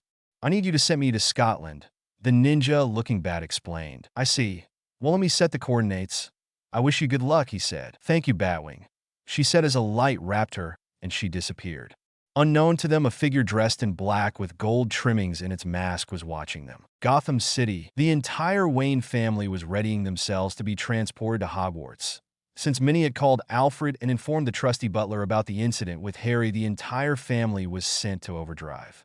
Yes, the school was somewhat dangerous, but to be attacked as harshly as this, to be sent to the hospital, that was something they hadn't imagined. "I'm going to find the son of a bitch who sent my brother into this state," Damien said as he took his belt off, and it became rigid, turning into a sword. "Damien, wait. You need to understand that we are guests in here. You must not do something that can get you into trouble." Tim approached the young boy. "I don't care, Drake. I have to make him pay. Nobody messes with a Wayne, nobody," Damien said as he took off running. Tim simply exhaled in disappointment. Sometimes that boy was too brash for his own good. But the click of a gun made him turn around. He saw Jason preparing two of his pistols. "Are you out of your mind?" Tim asked him. "Damien is right. This shouldn't go unpunished," the other man said. "This is a school," Tim said. "That's good. See it as a way to find whoever is trying to hurt the students," Jason said. "But we only have less than 24 hours with these bracelets," Tim said, pointing at the bracelets for muggles. "That gives me 23 hours more to find the attacker," Jason said as he rushed out as well. Tim wanted to scream, but then Selena, Talia, and Cassandra rushed past him. "You three, we need to help deal with this guy," Cassandra said as the two adults had already passed her. Tim simply sometimes did not understood his family. He turned around and saw his sisters and his father next to the sleeping boy. The Batman, the Dark Knight, the Caped Crusader, the hero of Gotham had been reduced to a defeated and broken man sobbing at the bedside of his son. It felt weird for Tim. He had never seen Bruce being as affected as he was. The man felt like a failure. He hadn't been there when his son needed him most. If when he wakes up, he will have to ask him if he wants to continue his studies in here, or move to Ilvermorny. After all, Helena is taking some classes over there and is closer to home. Then a light ink cross appeared in the hospital, and from it the power golden hero appeared. It was time to do some healing. Damien rushed through the school. Many kids were looking at him with worried glances, and some of them even in curiosity. He finally reached the Great Hall and found Rachel sitting with the Blue House. "Rachel, I need your help," the boy said to the pale-looking girl. The Dr. Fate had arrived at the hospital wing. He felt anxious since mind healing was a delicate process. All right, how do we start? Bill asked, talking to the god's voice. He felt nervous, mainly with Mr. Wayne and Harry's siblings watching him with their eyes full of hope. You're going to do exactly what I say, Naba told him. Are you sure? Bill asked. Yes, it is the same procedure Kent Nelson and I performed on the Longbottoms 11 years ago. It should work, Nabu reassured. It should? Bill asked. This is why he was a curse breaker, not a mind healer. Yes. Now focus, Weasley, Nabu scolded him. Bill gulped, and he said the incantation Nabu told him. Mentis anima, he said as he began to draw a runic circle over Harry's forehead. He drew as precise as he could while his index and thumb moved together as if he was holding on to delicate threads. A moment later, the runic circle started to glow brightly, and Bill knew this was the moment to act. He placed his hands in the circle, and his mind was transported into the mind of the 12-year-old. To say the boy's mind was a mess was an understatement. He had tried this spell with Zatara once as a practice. Her mind was clear as a hospital or department building, full of closed doors with labels in them. Harry's mind wasn't that. The boy's mind looked like a tornado. An earthquake and a hurricane had passed through. Bill could see broken walls reminiscent of what he guessed was the boy's home. But the columns had been broken down. The windows were shattered, and the doors had been exploded into splinters. Whoever had hurt Harry had tried to drive him insane. This was going to take a while. Bill decided that there was no time to waste as he began to repair the boy's broken mind. The endless hall contained all of the boy's memories. The one he was repairing now was one from Halloween, when he found Mrs. Norris and when, surprisingly, he had visited the Potter's grave. He felt pity for the boy, having to live a double life hiding his real identity without being able to mourn his birth parents. He could see the image like if it was full of static. He had seen the TV sets his father had brought many times to the burrow. Well, Harry's mind was like that. He said in a loud voice, Mentis Claritas. It was slow, but the static began to fade as the image began to become clearer and clearer. One down, thousands to go, Bill said to himself. He didn't know how long he was taking, but so far he had seen the boy's experiences and most memorable and cherished memories. He definitely had taken in consideration the private thoughts and memories from the boy, those he did not want to touch. But as he was repairing the memory of Harry's fight with Quarrelmort, he noticed that the manor hall forked into another similar-looking hall and a dreary and abandoned dark building. The Dr. Fate was curious, because this was too different from Harry's memories and mind. It was so foreign. What is that? That must be Voldemort's memories, Nabu replied him. What? But I thought you told me Zatara took Voldemort's soul piece from Harry long ago. Yes, but the soul's still attached to the boy, even though it was brief. But then why is the path diverging from the fight for the Philosopher's Stone? It must be because this is where it lost its complete connection. You've seen Harry having nightmares, places Voldemort definitely visited and destroyed. But here is where Harry cemented himself as someone who would be opposing Voldemort forever. Someone who would not be following the same steps as the so-called Dark Lord. You're saying that Harry, by choosing to face Quarrelmort, forged his own path? Exactly. We don't know what the prophecy states about the power he does not know, but I can tell you this. Harry has more bravery and heart than Voldemort will ever have. Naba finished saying something Bill had to nod at. He had seen and interacted with the boy, and it was true. Harry was someone who would never be tempted by power in the way Voldemort was. In all of his memories, the boy showcased his true nature of being powerful but humble. He would be a force of good in the following years. Of that he was sure of. But now, he needed to repair this poor boy's mind. Chapter and notes. Hope you had liked this week's chapter.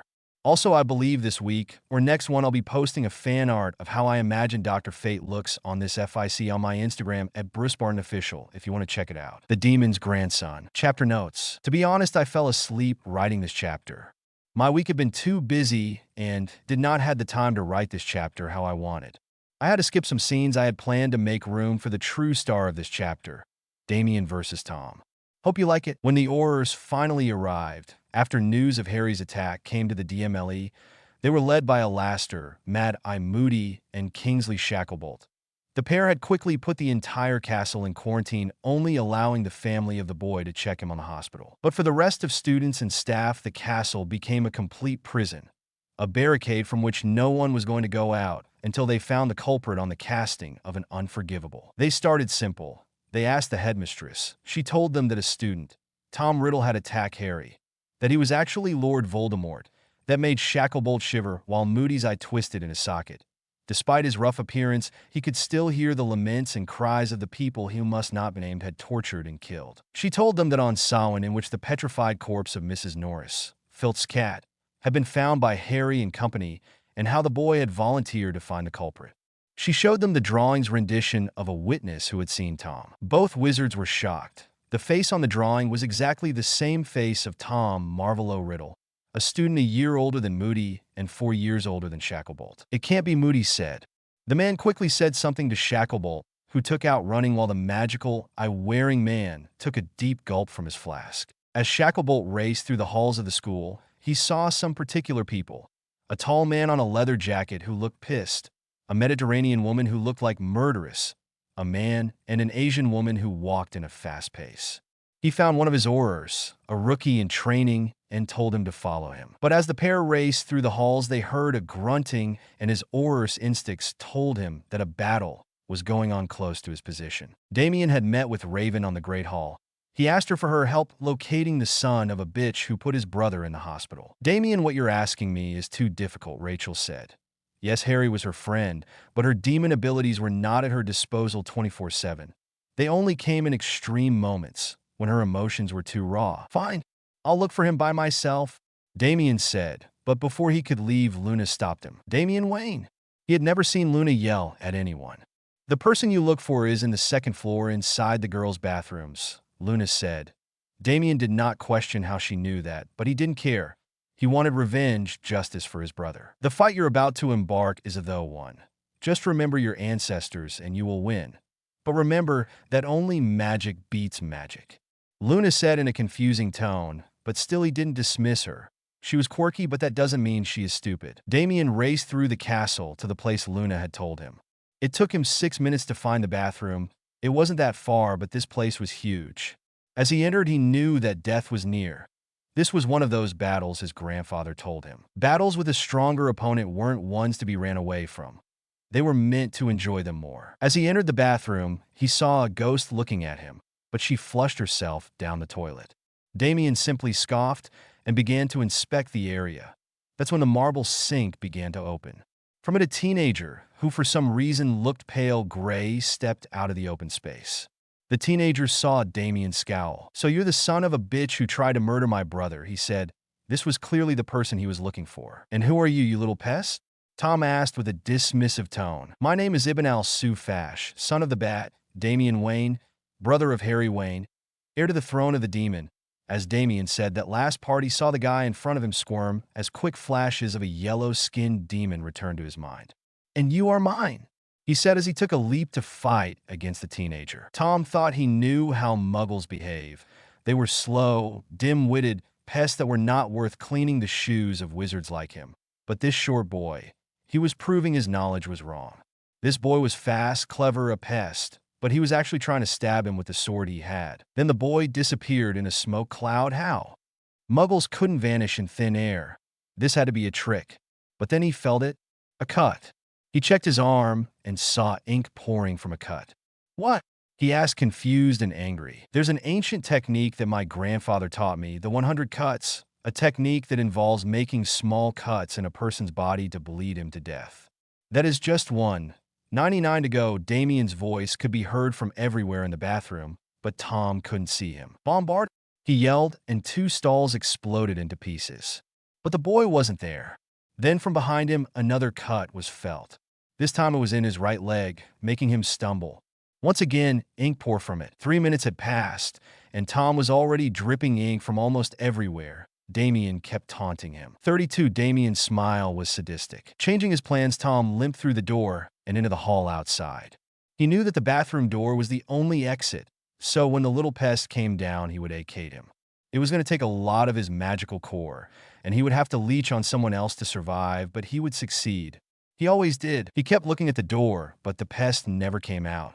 This confused Tom, but then multiple black marbles appeared at his feet, and smoke and flashes of light blinded him and made him cough. It was then that he felt another 10 cuts on his skin. "You're almost out of ink, you bastard," Damien said. "But I'm not finished," Tom heard the boy said. This boy truly was a demon's offspring. What is going on in here? A new voice was heard, giving them enough distraction for Tom to make his move. Tom yelled, but Damien's reflexes were too fast and moved out of the way. Unluckily, the rookie Aura wasn't that fast and received the curse straight into his chest. Damien watched in horror as a boy around Tim's age fell on the ground dead.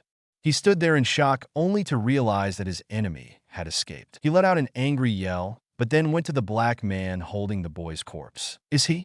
Damien asked. "Yes, no one survives a killing curse." Shacklebolt mourned the loss of one of his men.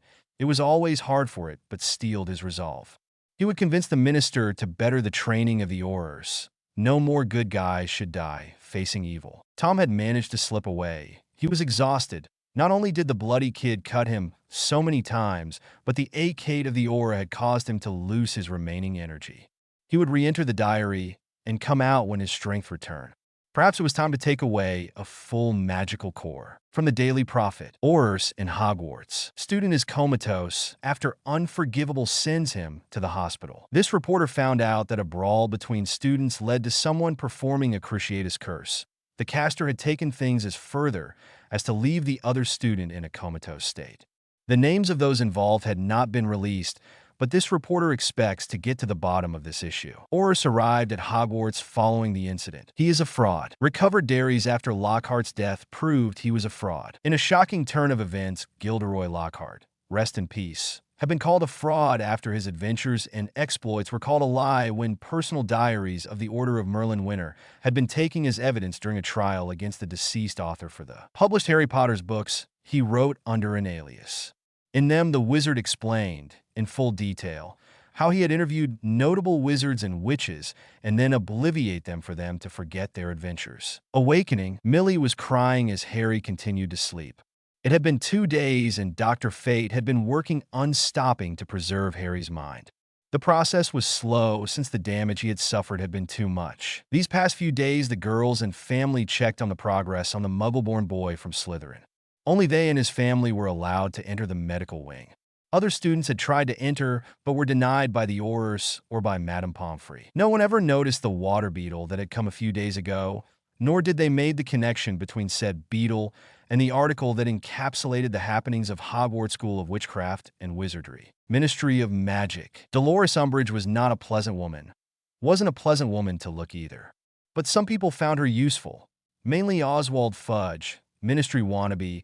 She was his most loyal subject given his stand on how the wizarding Britain should behave. Dolores couldn't wait for him to get hold of the ministry chair so she could get a full and tight grip on that blasted board of governors. If she could force them, then the Hogwarts castle would be a perfect paradise. No Muggleborns, no half-bloods, no creatures running around thinking they deserve to be listened. Magic should stay with the magical purists, as simple as that. That's why when she read the morning's prophet, detailing how a filthy Muggleborn had been attacked and how a weird golden warlock was trying to heal him using some weird magic, she began to devise a plan. A plan that would benefit the magical population once and for all. Inside Harry's head, Dr. Fate had learned many things about young Harry. First, he knew that Harry loved his family more than anything. Even after learning that he wasn't biologically related to them, it made him feel whole. How he learned about honor and combat by Etrigan's teachings. How his first magical lessons were taught by the previous Dr. Fate and by Mr. Zatara. How he learned about Superman from his aunt and uncle. How he tried to emulate the multiple heroes in the world. How him, Helena, and Damien would sneak around the Wayne Manor to steal candy or Minnie's cookies. How loved he felt when his father and mother saw him play the violin on a school show. How the nightmares of the hooded man were calmed by the presence of his mother, Selena's embrace. The memories stopped when he finally found the most damaged memory, the one Voldemort used, knowingly or unknowingly, to torture Harry the most. The day his birth parents were killed. No wonder the boy had trouble recovering. To watch his parents being killed at such a young age, he just couldn't picture the level of sadism to inflict such a pain in a 12-year-old. Bill continued working on the memories. When Naba told him that the mind was cured, he stopped. The Lord of Order told him that the kid should be fine by now, but it would take his body some time to fully recover. As the Dr. Fate shared that information with the others, Madame Pomfrey assured him, and Harry's family, that she would take care of him, and with Aurors being deployed 24/7 on the school, the chances of another attack were minimal. That did not ease the family's worries, who decided they would remain in the castle. Or well, at least Bruce, who was the boy's father, and Talia, who was a member of the governor's board. The rest of the family said sweet things to Harry's sleep ear, hoping and praying for his recovery. Even stoic Jason expressed his concern for his younger brother's health. Damien, meanwhile, felt like a failure. He should have claimed the attacker's life. He should be celebrating his victory, his triumph against that bastard. But he got sloppy, and the man had escaped. He would find a way to mend this mistake. He was a Wayne, yes, but he was also an Algol, and they did not forgive easily. Director of the DMLE, Amelia Bones Black, arrived at the school grounds the day after Auror Killian had been killed with an unforgivable.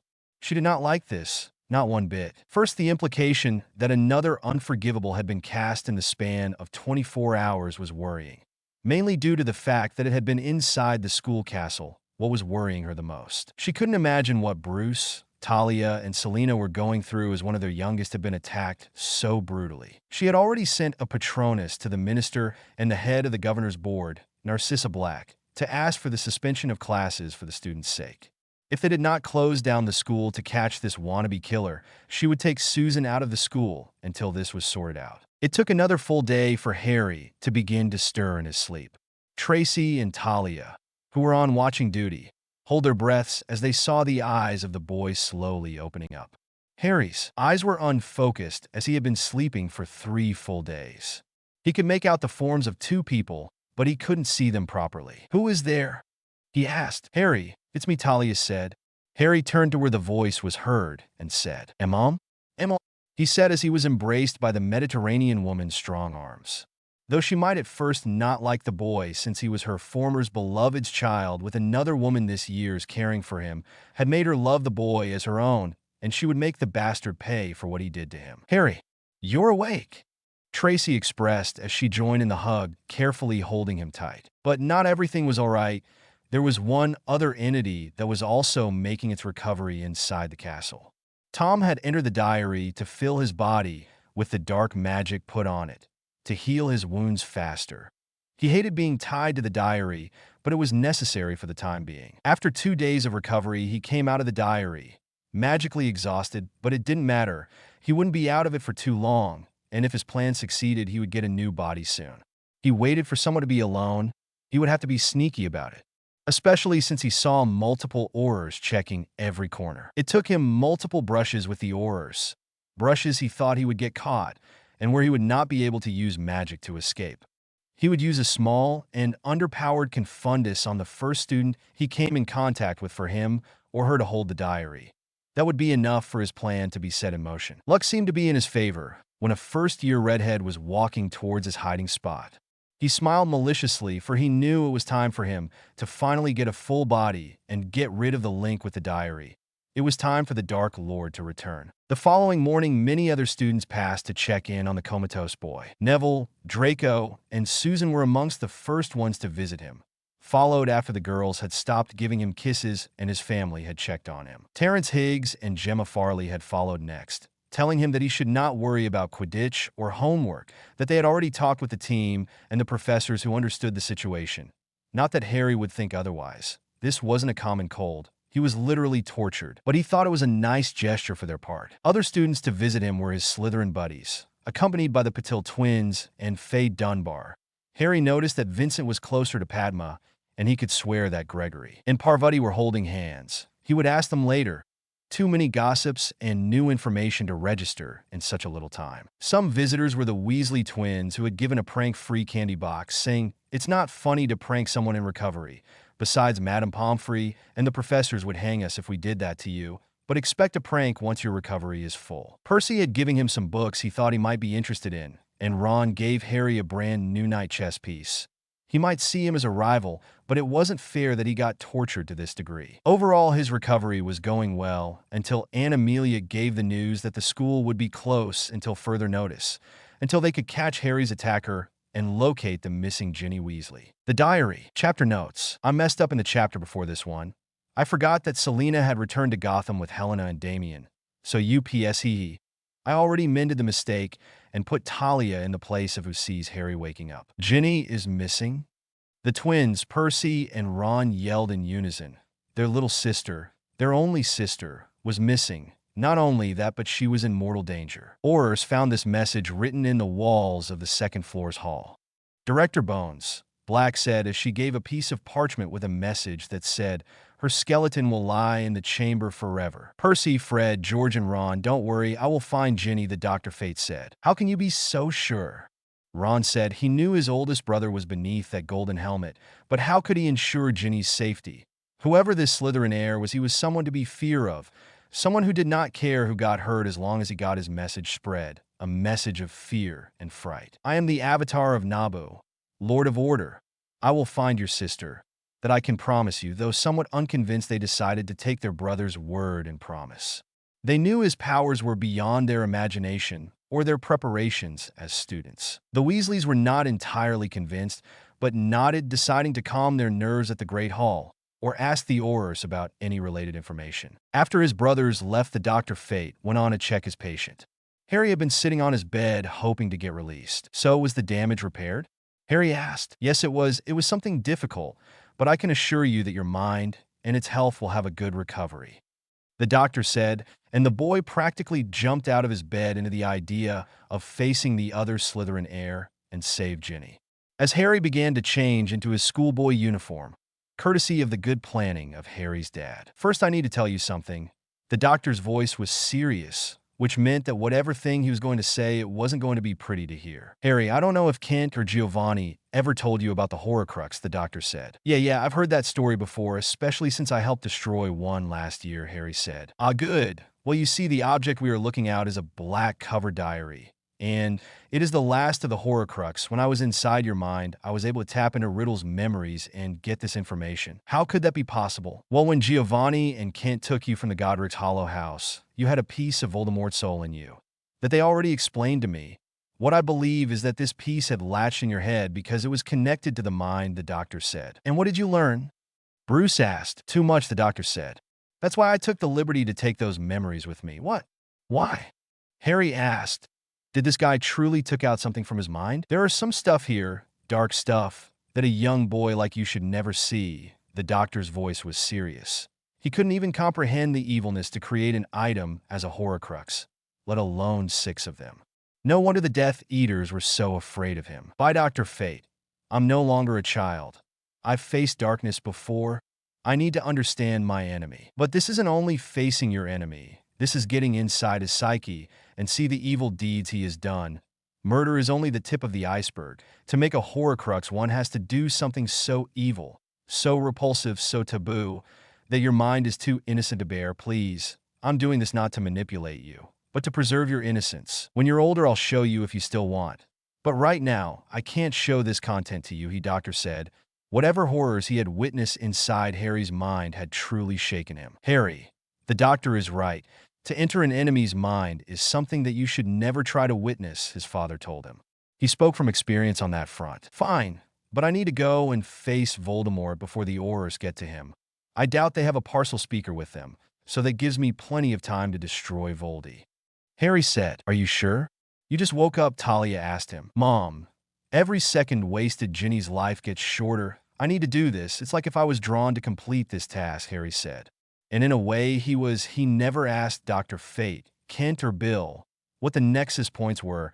He wanted his life to be a mystery, but what if this moment was one of those moments? Could he live to see another day? He hoped so. He tried to avoid running into his aunt, since the heir was Voldemort, and according to Dr. Fate, only him could face against him without dying immediately. His plans were going well until Auror saw him, and informed the other Aurors to tell the Triple B, the Bones Black Boss, which is how they sometimes refer to her, that her nephew had left the bed and was suspiciously going to the girls' bathroom, and in less than a minute, he was accompanied by Aurors and his aunt. He eyed at the doctor, who shrugged at their presence. "Harry, what are you doing here? What are you hiding? Do you know who did the attack?" Madame Bones Black asked him. Her voice was stern, but not in an angry way. She only wanted to know if there was more situations in the school. Some of her Aurors started the evacuation of some of the kids inside the school. "I'm going to enter the Slytherin chamber. I'm only hiding my invisibility cloak and my wand. And yes, I know who did the attack.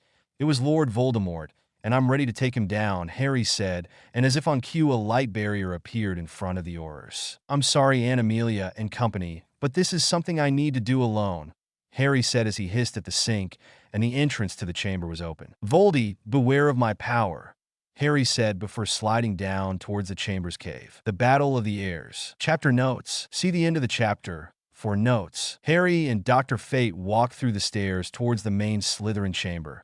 Harry's stomach was uneasy, like if he were going to throw up at any minute. It was something different to be a student dealing with destroying magical Hitler all at the age of 12. Had the universe gone insane? Bill, you're not coming? Harry asked as he saw that the golden armored sorcerer was staying behind. I'm afraid not. The prophecy states that only you can face Voldemort. Nabu told me that any wizard, witch, or magical creature that tries to interfere will be punished harshly. I can only be here to take Ginny away as soon as the moment arises. The doctor explained, but I thought, Harry asked. He thought he was going to have a magical squire, but he would be alone. Well, not alone, since a bright ink cross appeared in front of them.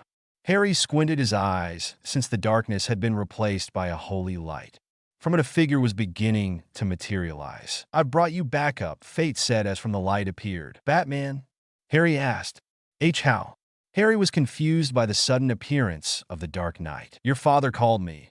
Have to say, I've never thought that I would leaving my Batcave in Gotham to fight a dark wizard in a cave at the other side of the ocean, the Dark Knight said, unamused. Harry was a little bit weary since the last interaction with the man. He had been scolded by him.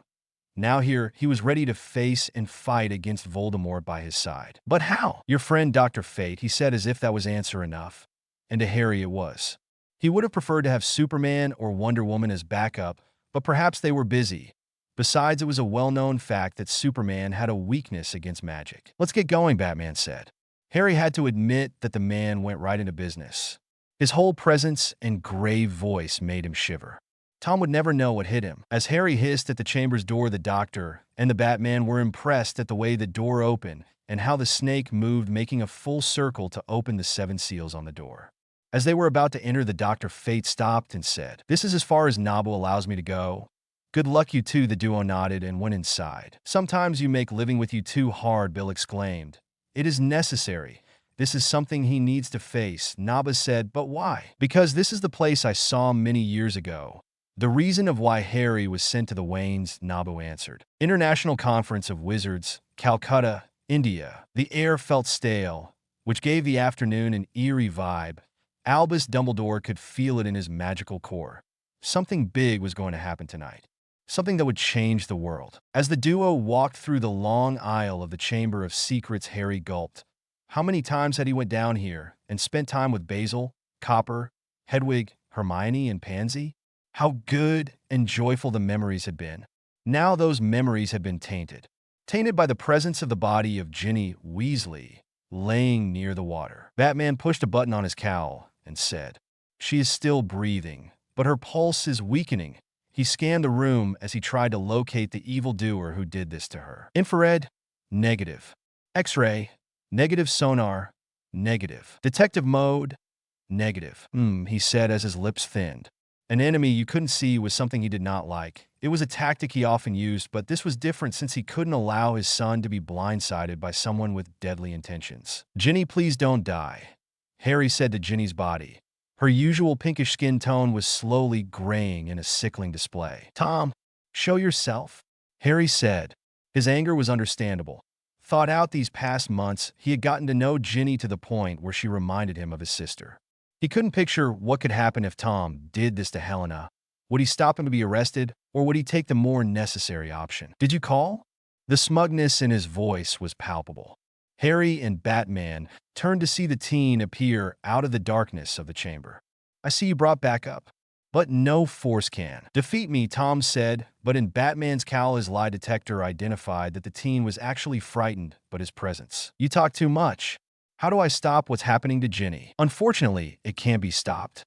You see, as Ginny's body gets weaker, I grow stronger. There are many rituals I've done in my life, but this one is a true masterpiece. I was first bonded with that imbecile Zabini, but when I broke free I feed on some of his magical core. Then on the next student, and the next one, always taking some of it to make me stronger, but then you had to foil my plans and my persuasive nature, and the way I took advantage of all those stupid children came to a halt when you and that harpy woman began to investigate me. I thought that without Harry Potter in this school, I would be able to rule supreme and finish Salazar Slytherin's noble work. Salazar Slytherin was a great magician who tried to protect wizard children from bigots like you, Harry said to the teen. While Harry and Tom bickered, Batman had begun running scans on the girl's unconscious body. He would try to keep her warm. If her body grew colder, even if her magic returned, she would suffer a severe case of hypothermia. It doesn't matter. I needed a place to preserve my consciousness, and the diary was the perfect way to do it, Tom said. Your first Horcrux, Harry said, putting two and two together. The teen smiled. You've been doing your homework, Tom said. Yes. I also know that this is your last one, Harry said, which made Tom's eyes grew momentarily wide. By your expression, I guess no one told you, Voldy, Harry said with a smugness as the teen's expression shifted into anger. You had 5 Horcrux, a tiara destroyed, a goblet the goblins destroyed, a locket that Dr. Fate and Etrigan, you know the demon you already met, destroyed, and the ring the goddess Ramakrishna destroyed. I think those are all, Harry said with a grin that sent shivers down the spine of the evil specter. You'll pay for this mudblood. Defendo, Tom said, sending the cutting curse towards Harry. Ice wall, Harry said as a 10-feet-high ice wall appeared in front of him. The curse impacted, sending several shards towards both casters after it was destroyed. It gave Harry the opportunity to use the invisibility cloak to disappear from Tom's view and began his assault. Harry would have used the same tactic as with Coralmort, but unfortunately he knew that if Tom started to cast at everything, one of the spells and curses could hit Batman or Ginny, and he couldn't let that happen. So without Tom realizing, Harry began to make a battle arena for the two of them. Big enough for them to move, but far away from the unsuspecting eyewitness. Batman felt unease as Harry had basically trapped himself in a dome square. He would act when the moment arose because he wasn't going to hand his son's security to any other hero. He would be thankful with them if they decided to step in, but this was a family matters. Tom felt enraged. This mudblood had trapped him in an ice fortress. The worst part was that that blasted boy had disappeared. How could he manage to do that? No Muggle technology was that good, and he doubted the boy had an invisibility cloak. Only the purest of families had one, if they had been passed on as heritage. No matter the spells or curses, none of the walls gave in. Furious, he concentrated his strength in Ginny's wand and casted Bombarda Maxima, and just like that, the ice fortress was exploded. Harry, who had been standing close, was pushed out hard and impacted just as violently onto the onyx floor of the chamber. Tom saw that his enemy now laid on the ground, partially invisible, due to an invisibility cloak. How could you ever thought that you were a Slytherin heir? You're just an American brat who couldn't protect yourself, Tom replied, offended. And you're nothing but gutter trash preying on children. A grave voice came from the side, before being punched rather hard by a metal knuckle straight into his nose, breaking it immediately and making him bleed ink. Blasted American. Tom spat his words as well as some of his front teeth and some ink that was coming from the still bleeding nose. Diff dash, his casting was cut short when a bat-shaped object cut into the wand he was holding. Tom was scared, and before he knew it, a strong punch into his stomach made him stand on his tiptoes. He had lived in the harshness of an orphanage where the other kids bullied him and punched him. But this had been the strongest punch he had ever felt.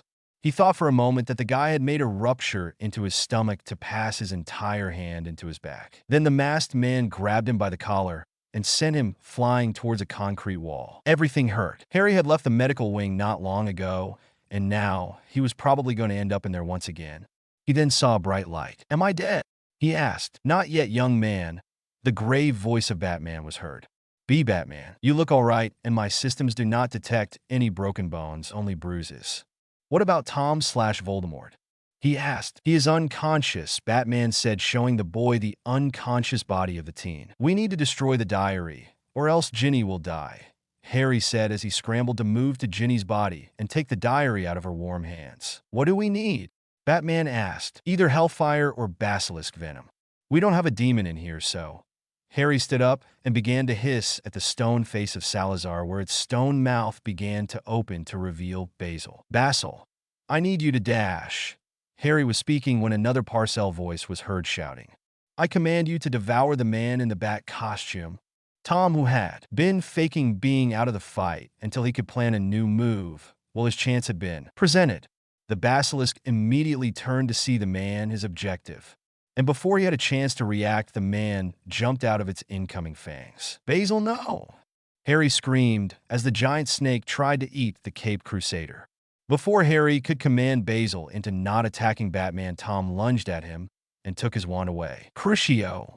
Tom yelled and impacted Harry straight into the chest. But instead of retorting into a pained expression, Harry simply moved his hand with his index finger, saying no. There is something only the most expert of the wand crafters know. Thestrals are one of the most beautiful and loyal of creatures. Yes, they might not be seen by regular folks, but when someone makes a connection with one, their bond is eternal. Harry might not have seen too many Thestrals, but he had been making a bond with his wand, whose core is partially Thestral. Harry often cleaned it, polished it, and kept it with him at all time, more often than not using it to his spellcasting on classes. Now, when someone tries to use a wand made out of Thestral against its own, they will see that any spell they throw will be underpowered. Oh, ow. I'm hurt. I can't believe you used that curse against me. Oh, I want to cry, Harry said in an overly dramatic fashion. But his focus was still on trying to destroy Tom, to save Batman from Basil, or to save Basil from Batman. He wasn't so sure which one was going to come out on top. Batman's skills were legendary. After all, he was the only regular human on the Justice League. Harry began throwing lightning at the teen with Tom, using Protego to repel the attacks. He might have to think of another strategy.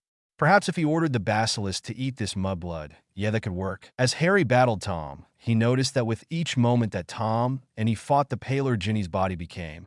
Harry had to either defeat the Horcrux's Tom or distract him long enough to prevent the use of Ginny. He left one hand extended at the teen as the lightning came out from the tip of his fingers, while the other went to his utility belt. He reached out for it and picked his desired pellet. He threw it to the ground, and an explosion separated both teens apart long enough for Harry to escape via grappling hook out of Tom's view. You dare to use muggle tricks inside the great Salazar, Slytherin's chamber? You're an insult to his memory, Tom yelled, trying to locate the mudblood boy. You're the insult, Harry yelled from the top of the Slytherin's bust. Harry had the perfect view of the entire chamber. He saw Tom still slightly coughing, Ginny laying motionless, and Batman running from Basil.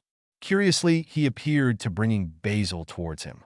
Harry smirked as Batman had given him the weapon to destroy the Horcrux. The teen laughed. You're in a perfect position for me to kill you. You have nowhere to run. You'll die like the miserable mudblood you're, and your little friend and your protector will die later, Tom said as he began to aim his wand towards Harry. But it was at that moment that a knee hit him straight into the back of his head, making him tumble forward and giving Harry the perfect opportunity to act. Basil, catch, Harry said as he threw the diary. Tom was still dazed but clearly saw the diary moving through the air towards the giant snake's fanged-filled mouth. No! Tom screamed as the diary made contact with one of the poison-laced fangs. Then Horcrux teen screamed painfully as the giant snake closed its fangs in the leather diary, making a giant hole in it. A similar hole appeared on his chest. Ink began to splatter everywhere from the basilisk's mouth. Who are you? Tom asked with a desperate look as light began to appear in the hole and his entire body. I'm Batman, Harry responded, earning a smirk from the real Batman as Tom begun to disintegrate into oblivion. Harry quickly ran to where Ginny's body was, but she was unresponsive. He checked her pulse, and it was too faint and it was slowing down. Ginny, no? Harry said as he begun to perform CPR on her chest and giving her mouth to mouth. After a few moments, Ginny begun to stir, and Harry hugged her. Are you all right? Harry asked. Harry. Ginny asked weakly. Yes, Ginny, it's me. You're safe now. As Harry said that a very old document made the name Tom Marvolo Riddle to fade almost completely. Chapter and notes. So this is it. The saga of the diary has been over. But Harry's story is far from over. Crossing over. Chapter notes. So another chapter, a little bit short, but hopefully you'll like it. It's also the beginning of a few filler episodes, but is to ease the tensions before the Night of Owls reach them. Ginny begun to stir, and Harry hugged her. Are you all right? Harry asked. Harry. Ginny asked weakly. Yes, Ginny, it's me. You're safe now. Harry, I didn't want to be here and leave that scary message, but Voldemort made me do them. And she was shouting and began to hyperventilate when Harry gently shushed her. It's all right. He manipulated you and cursed you. You were just a puppet to him. But you're finally safe, Harry said to the girl as he quickly embraced her. After what she's been through, she really needed a hug. Let's take her to the doctor, Batman said. Apparently, Ginny hadn't even seen the Dark Knight. She wanted to scream, but Harry stopped her. He is a friend. Without him, I wouldn't have been able to save you, Harry said. Or maybe he would have defeated Tom, but probably at the cost of his own life. Best not to delve too deep in that thought. As Batman grabbed the first year and gently carried her in his arms, they heard a hiss. The group turned to see Basil slowly approaching them. Harry went to the giant snake and began speaking to it. I'm sorry for attacking your friend. I couldn't stop my actions, Basil apologized. Harry could see in its eyes that he was truly remorseful. Basil says that he is sorry, that he wasn't in control. Harry translates it to Batman. He simply shrugs it and replies, tell him that everything is fine. Not every day can you ran away from a 60 feet long snake. Despite the roughness in his voice, Harry understood he was somewhat amused of it. Batman gave the basilisk a nod and walked out with Ginny still in his arms. Bye, Basil. Harry waved goodbye at his friend as he joined the other two. Almost immediately, Dr. Fate floated towards them. Are you all right? He asked, beginning to do a series of checkup spells on Ginny. She did not know who this guy was, but she could feel a sort of familiarity to him, and that made her trust him. I'm tired more than anything, to be honest, she said. That's understandable, Miss Weasley. I'll take her from here, Mr. Batman. We already took too much from your time, the Dr. Fate said as he told the Dark Knight, who nodded. Yes, Gotham needs me, Batman said as a light ink appeared behind him. Before he was involved by it, Harry stepped in and said, I can't thank you enough, Mr. Batman. It was the right thing to do, young man. I'm impressed you keep jumping into action. Just like me, Batman smirked before leaving in the light. In another part of the Hogwarts castle, a light ink appeared, and Batman stepped out from it.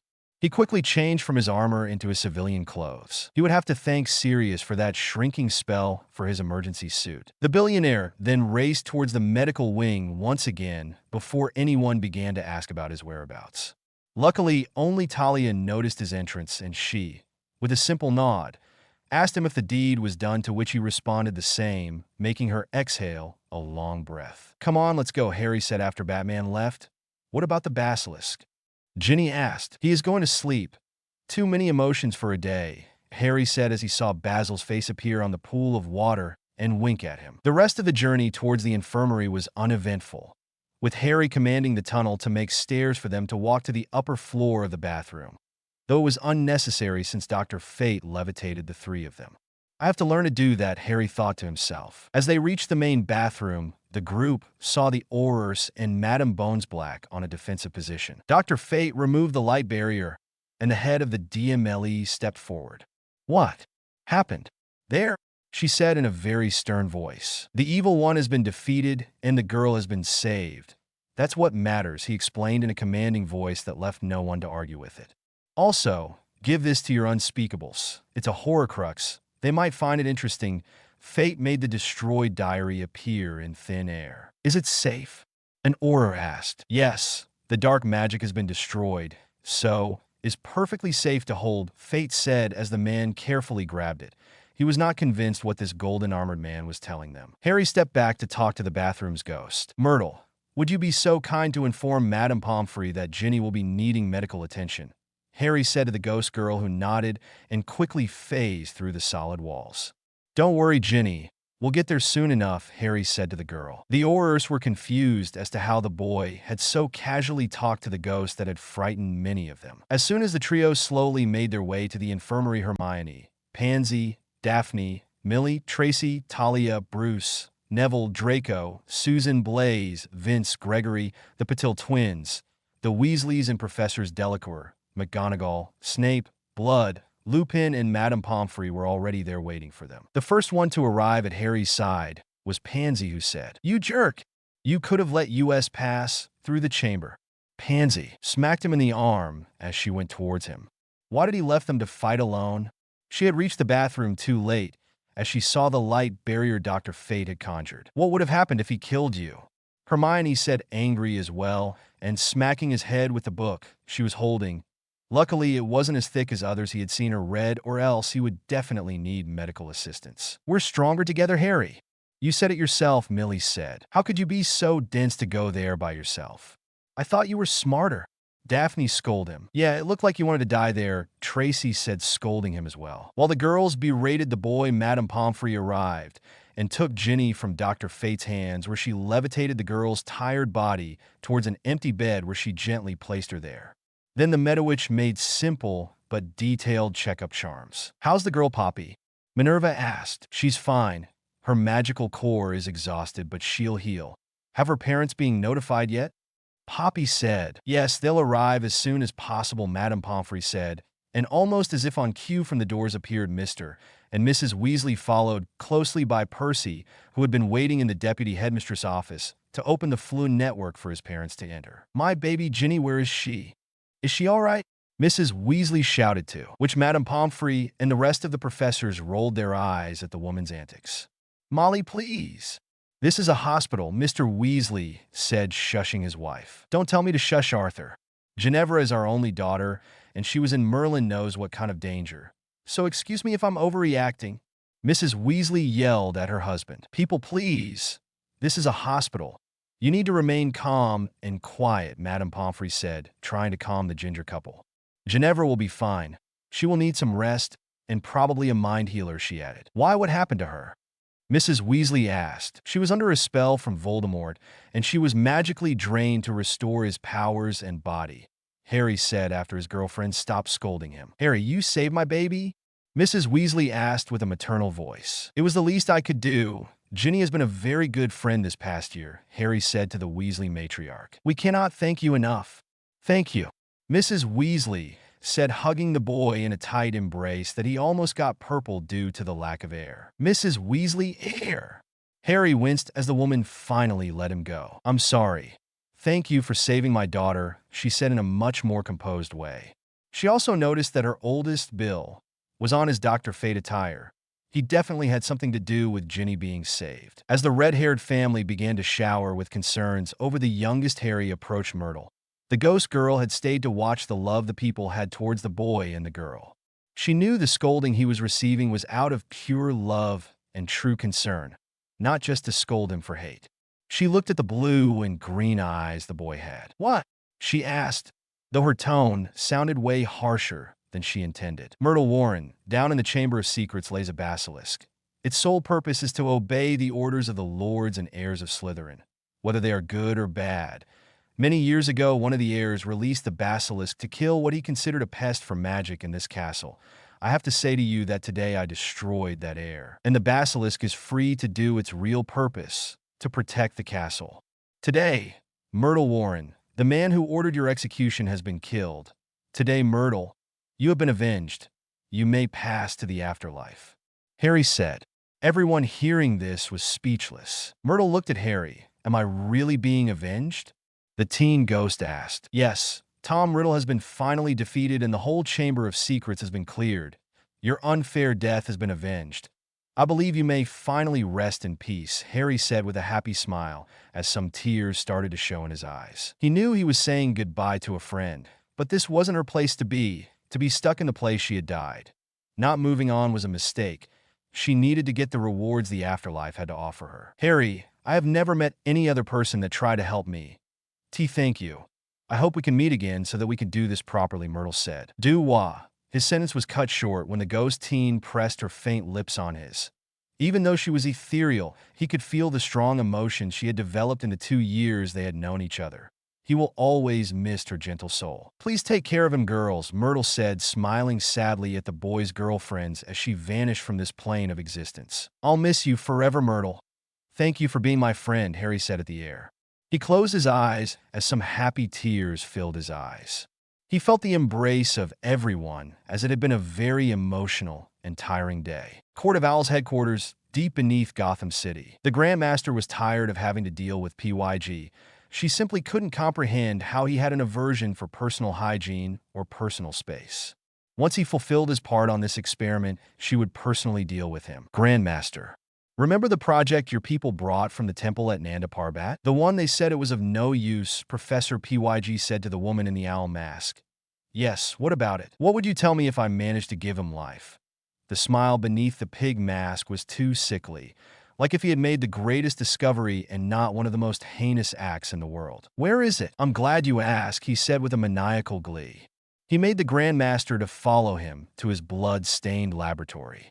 She had to cover her nose at the nauseous smell of rotting corpses, blood, and organs. She wanted to leave that place as fast as she could. It had been a big mistake to hire him, but then her eyes stopped into a big and strong figure lurking in the shadows. Come, my precious, the professor called, and the figure forward. What is this? She asked. The file from the desk of Raz Al Ghul named him. Project D, 120610. Pretty boring if you ask me. I call him Heretic, Voldemort Exposed. Chapter notes. Well, here it is, this week's chapter. Hopefully you like it. I really loved writing Rita's articles since there's a gossip column in my country, and I tried to emulate said manner of speech while writing Rita's article. Less than 24 hours had passed since the fight against Tom, that a new breeze of peace could be felt in the air and in the general ambience of the school. Students like Ginny Weasley, Breton Zabini, and Charles Adams, all of them affected by Tom's leech spell, were returning to their former selves, knowing that the monster that fed off of their magic and life had been destroyed. The morning after being released, Harry was joined at breakfast by Millie, right after their morning run, and Daphne, who always woke up early, sometimes deciding to join the pair in the run, when Tracy, Hermione, and Pansy didn't join. On Harry's free arm was coiled Copper, the cotton-mouthed snake, nor Hedwig, had separated from their master after he arrived at his dorm room. Sadly, Hedwig had fly away to receive the morning papers, but she would fly as fast as she could to return to her boy. The pair of runners shared a plate of grapes, bananas, and cantaloupe. They were chatting about meaningless stuff. Millie knew he needed to hear something other than, "How did you kill Voldemort? Were you afraid? Why did you went alone?" And all that stuff Aurors, professors, and students had been asking since he stepped out of the medical wing. But then the morning owls came, and with it the multiple copies of that morning's prophet. Gaia, Daphne's personal owl, stood in front of her master. You know WHO's secret identity reveal. He wasn't a pure-blood wizard after all, by Rita Skeeter. Greetings, dear reader. Today I bring you the story of the century. As you know, I specialize in finding the deepest of secrets, the juiciest of stories happening in the wizarding world. And today isn't the exception. It was brought to my attention the many attacks that happened inside Hogwarts School of Witchcraft and Wizardry. Attacks that, according to the headmistress Delacour, had been happening since the creature fiasco day. Well, my dear readers, and these attacks were something for the ages. Apparently, the students had been under attack by an unknown assailant that leached from their magical cores. The assailant would lure the victim, mostly a first year, and leech away all of their magic, leaving the poor students comatose. You know where I'm going with this. A few days I wrote about how our dear American Muggleborn, Harry Wayne, had been attacked with a cruciatus. Well, my dear readers, according to my sources, the boy was left with his core intact since, and listen to this, a full-fledged demon came from the deepest of hells to save Harry. Can you believe the evil of the assailant, that a demon has to come up to defend a child? Anyway, according to my sources, the demon protected the boy and took him to the medical wing, where he was placed under a strong procedure to save his life. Now, I'm not saying that the boy made a deal with the devil, but in less than a few days he was up and ready and went to fight against the evil assailant. Now, I've talked a lot of this assailant. Many people are wondering as of right now, who is this assailant? Who is hurting our kids? Well, my dear readers, I happen to know who the name of the assailant is. His name is Tom Marvolo Riddle. If you happen to assist Hogwarts School of Witchcraft and Wizardry decades ago, you would have known the half-blood Slytherin prefect Tom Riddle. Well, my sources indicate that they are one and the same. Now you would be wondering how this elderly man bypassed the castle wards? Well, he didn't. He entered the castle by using the creature fiasco day to slip amongst the chaos and do his evil deeds. Now, and this is where it gets even better, when our heroic Muggleborn woke from his coma I talked about, well, he was the opposite of happy. Witnesses say that his eyes turned entirely white, that he was floating in the air, like if he was possessed and with a purpose. A purpose to destroy the evil wizard who was trying to make a ritual on a first-year girl. Well, our shiny knight wizard fought alone, since apparently the Auror team, that went to deal with the wizard was stopped by the sheer power this boy possessed. Now, I don't know exactly what happened between the duel of wizards, but according to what the boy said, he felt like if he was a different person, that the evil wizard was powerful, but not as much as his newfound powers. It was in one moment of sheer desperation that the evil wizard revealed something that no one knew, that he, Tom Marvolo Riddle, was actually, and hold on to your seats for this. In the paper, the full name was written in capital letters. Tom Marvolo Riddle. And then it rearranged. I am Lord Voldemort. It was a shock to me as well. But just picture this. The evil Dark Lord is not only a phony, but he is not a pure blood as his minions, and he tried to make it look like, oh no, he is a half-blood who leached on other people's magic to become more menacing. Right after this confession, he thought that the battle was over. It was, but not how he wanted, for Harry, an American who hadn't heard about you-know-who, didn't care that revelation and completely destroyed him using his new powers. My sources in the Auror Force claim that no body, nor trace of that other wizard was found. He was definitely destroyed. For good, we hope. We can only be glad that this American Muggleborn did what our own boy who lived hasn't done in more than a decade. To stand up to Voldemort. And I'm sorry, my dear readers, but don't fear the name, for it only give him more power. And we have just known that he is nothing but a half-blood bastard. As Harry finished the reading, he was impressed. How brave Rita had been for calling out on Voldemort, but also left a question in his mind. I wonder how Rita got that much info. Harry thought, but then his thoughts were cut short when he saw a pale-looking Ravenclaw approach his seat. His eyes met Rachel's purple eyes. Even Millie and Daphne could feel some tension in there, so they decided to leave them to talk alone. It was good that it was that early since not many students were up. The tension in the air was palpable, so after a few seconds, Harry spoke first. You didn't visit me in the hospital, Harry said plainly to Rachel. Do you blame me for not wanting to watch you in pain? She replied in her plain tone. I don't know, Ratch. I thought that we were friends, but I go into a coma, and when I wake up I found out that everyone has been there at least once, but one of my oldest, if not my best friend since I was a kid, never did. How do you think I felt? How do I feel? Harry said in an annoyed tone. You feel left out. You feel forgotten. Well, I came here to set the record straight. I wasn't there because I couldn't. She said, which made Harry look at her completely confused. What do you mean by that? When you fell into that coma? Or, well, when Voldemort was torturing you, I tried with my magic, my other magic, to breach into his wards and make him suffer for what he was doing to you. Sadly, my efforts weren't strong enough, she said, and Harry looked at her with a raised eyebrow. Then when Professor Blood took you to the hospital, I was behind him, but when I tried to touch your forehead, I got a vision. You know how sometimes I get some premonitions? Well, I got one. It was awful. She took a deep breath. Clearly, what she saw shook her to her very core. When I touched your forehead, I saw my father.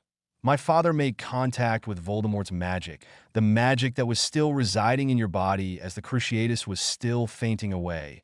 Well, he used that magic to escape his prison. He reconstructed Voldemort's body, and together they brought the apocalypse to the earth. I saw countless of dead bodies, the castle in ruins, the Titan's Tower, and the Justice League's watchtower crumbling in the ocean.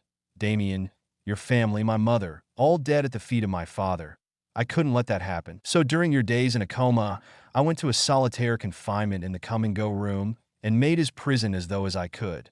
But I'm afraid that won't be enough. You and I are subjects of prophecy, and one way or another they're going to get fulfilled, she said with finality. And yes, he was afraid of both prophecies, but he was so damn sure that he wouldn't let evil win. He would fight till his last breath. No evildoer would ever see victory as his heart was still beating. Still, he hugged the girl and reassured her. Your father won't help, and that vision won't come true. As long as you have my back, and I have yours, nothing will be impossible, Harry reassured as he hugged her. Still, Voldemort and Trigon, doing a team-up, sent shivers down his spine. Nothing good could come from it. Somewhere in the deepest parts of the Himalayas. This is not how things should be happening. He tossed that morning's prophet into the fireplace. How could this happen to his school?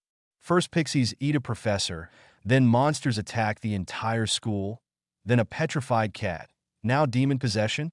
Tom's appearance was something to be expected, but not any of this. He needed to find Harry Potter to finally set things right. In the meantime, chapter notes. Hey everyone, short chapter here. Mostly filler, but I'll compensate that next week with a good long chapter titled You're Cordially Invited, which will be the wedding of Dick, Barbara, and Corey. where we will see many heroes and their alter egos just chillin'. Breathless, that's how Harry felt as his head broke the surface of the water. It was late November, and despite not being winter, yet the Black Lake shores was already accumulating frosting. Despite that, the crazy American Muggleborn, as he was referred to by his friends, had gone to swim on said shores. So, how long? Harry asked to the shivering girls outside the lake. They were all covered up with warm clothes, but watching their boyfriend swim in the cold waters made them feel like freezing. Hermione and Pansy were hugging as they watched the chronometer. 2 minutes, 54 seconds, Hermione said, making Harry let out an excited yell. "Hell yeah," he said as he began to swim ashore. "I don't get it. Why did you hold your breath again?" Pansy asked. "To beat Artie," Harry explained as Millie, with a deep blush on her cheeks, wrapped him in a towel and hugged him to warm him up. "Who is Artie?" Tracy asked as she went to join Millie in warming Harry up. "You've probably met him at my birthday party. He was this tall, brown, and long-haired kid. He is the son of one of my dad's friends. I've swum against him since like forever, and he always beat me. Sometimes I think that kid must be Atlantean or a mermaid or something because that can't be natural," Harry said. "You're a wizard, Harry. What's the difference?" Daphne asked as she kept reading her book. "Yes, but I don't use magic underwater. There's no honor in trying to cheat to win," Harry said. "And who is saying that kid is cheating?" Pansy asked. "Yeah, he simply might be just faster than you. Where does he live?" Hermione asked. "Amnesty Bay in Maine, why?" Harry asked. "Is it coastal city? Does it have a beach or something?" Hermione kept her inquiry. "Yeah," Harry said, a little insecure. "Well, there you have it. The kid probably spends too much time swimming in the open waters. That's why he has better lungs and stronger muscles. You don't have to be better than everyone you meet, you know," Hermione said with a smug smile. "I'll remind you of that when I beat you in a class, Granger," Pansy teased, making everyone chuckle. It was a good time, cold but good nonetheless. Nothing to worry after the crazy and hefty weeks of terror they had been having. So it was nice for the 6 of them to simply hang around without the looming threat of danger over their heads. They decided that they should be back, or else they would end up freezing like the lake behind them. Still in Harry's mind, the nagging feeling of trying to beat Artie continued. "Someday I'll beat him. I'll prove I'm faster than Arthur Curry Jr." After a week of the events against Diary, the school year returned to a sense of normalcy. Classes passed without a hitch. Meals were served, and the cheerful spirits of the students returned. Yes, the affected students were seeing a mind healer, something the Board of Governors was paying. Blaise took his brother to every appointment, just as the Weasley were doing, deciding to protect their little sis. Even Ron wasn't as obnoxious as always. He deeply cared of his younger sister. Almost losing her was a reality check for him. Neville informed Professor Sprout that he was making discoveries with mandrakes. It was interesting to actually study them, not only to make potions out of them, but to actually nurture them. Yes, they might not live that long, but it was fascinating to see them grow, including the weird parts like puberty. Susan had mainly worked herself to train during this weeks of terror. She was glad that her aunt had taught him advanced spell works. Nothing too advanced or dangerous, but good aura-level spells. She had yet to use them, but she wasn't going to be taken by surprise if something like those attacks happened ever again. Draco, on the other hand, he played on the first football game between Hufflepuff and Ravenclaw, where the Badgers beat the Eagles 3-2 with the winning goal made by the blonde black kid. He felt proud and that he could do and achieve anything. Blaise's days weren't as nice since he focused on getting his brother's health back to normal. Sometimes his younger brother woke him in the middle of the night to ask him if he could sleep with him. His nightmares, or whatever the hell Tom put on Breton, had been too much for the 11-year-old. Every time he hugged his brother, he swore that he would never let anything like that to happen to him. One morning, Harry was reading The Prophet, and he found out that Hagrid was getting a review of his case. If things got right, the gentle giant could get back to school. Good for him, Harry thought. He would have continued reading that newspaper when the front pages of the Daily Planet and the Gotham Gazette got his attention. They had 2 articles, but in reality they talk about the same thing. Lex Luthor, elected president billionaire, CO, wins election in a landslide. Harry watched both papers with a scowl on his face. I don't like this, he thought, but was brought out of his train of thought when Tracy spoke up. Who was Lex Luthor? She asked. She was a half-blood, but since her family has always lived in Wizarding Britain, she hasn't been fully introduced to the more modern world, though she has to admit that the name sounds familiar to her. He is just a megalomaniacal, narcissistic a-hole, my dad's words, that has an insane hatred for Superman and has in multiple occasions tried to rule the world, Harry explained. And now he is going to be president? Your country's muggles are weird, she said as she took a spoonful of her vanilla pudding. Tell me about it. They seem to forget what crimes he made. He was even convicted for stealing 40 cakes. Don't ask me why he did that. Many people think he was under mind control or heavy drugs, Harry said, which made Tracy laugh. She couldn't comprehend how someone that rich would need to steal cakes and be caught for that crime. Professor McGonagall came up to them and said, Mr. Wayne, are you ready? She asked. It was weird for many students to see the usually stern professor dressed in casual robes, but they still did not pay that much attention, though they were still looking. Where are you going? Tracy asked. My brother's wedding, remember? Harry said, making Tracy playfully facepalm herself. Of course, I forgot about it. You're taking Daphne, right? She said. She was a little bit hurt to not being invited to it, but the other girls and her thought that Daphne, being the more socialite and neutral of the five, would be the best option, though it was clear that Hermione and Millie wanted to dance as well. Something Harry promised would make it up to them. Wait, Tracy said as Harry was going to follow the professor to find the Ice Queen of Slytherin. What happened? He asked, only for Tracy's lips to kiss his. Goodbye, Harry, she said, making him smile dreamily. Oh, yes, thanks, Tracy. I really like it, he said as his mind was rebooting. Something about the way each girl kissed him made his entire body to shake, just as a dopey smile appeared in his face. He hated to look dumb, but he thought that it was a price to pay to be loved by those girls. I'll see you tomorrow, Harry said, giving her another kiss on the lips, following behind his grandmother, who looked at him with a smug expression. I have to say, Harry, not even James Potter was as playboy as you are, she said, making the boy to blush. He wasn't a playboy, he just was lucky, and with any hope they would still love him the same when his true heritage was revealed. You're cordially invited. Niagara Falls. Only the craziest of people would dream of going to the Niagara Falls in winter. Luckily for Dick, Corey, and Barbara, they weren't the sanest of people, and their guests weren't normal either. The wedding planner had actually asked them if they had a death wish, but after signing some checks, the planner changed her mind. Commoner, you came, Corey said as she hugged her sister. The elder woman let out a disgusted ugh as her younger sister's arms wrapped around her frame. It's so nice to see you, Corey said, excited. It had been 3 long years since she had seen her sister, so having her here was a cause of celebration. Yes, it's pleasant to see you, Coriandar. After all, it was coming voluntarily or being chained up. I'd be confused until she noticed a weird chip on her sister's neck's back. I see you already saw it.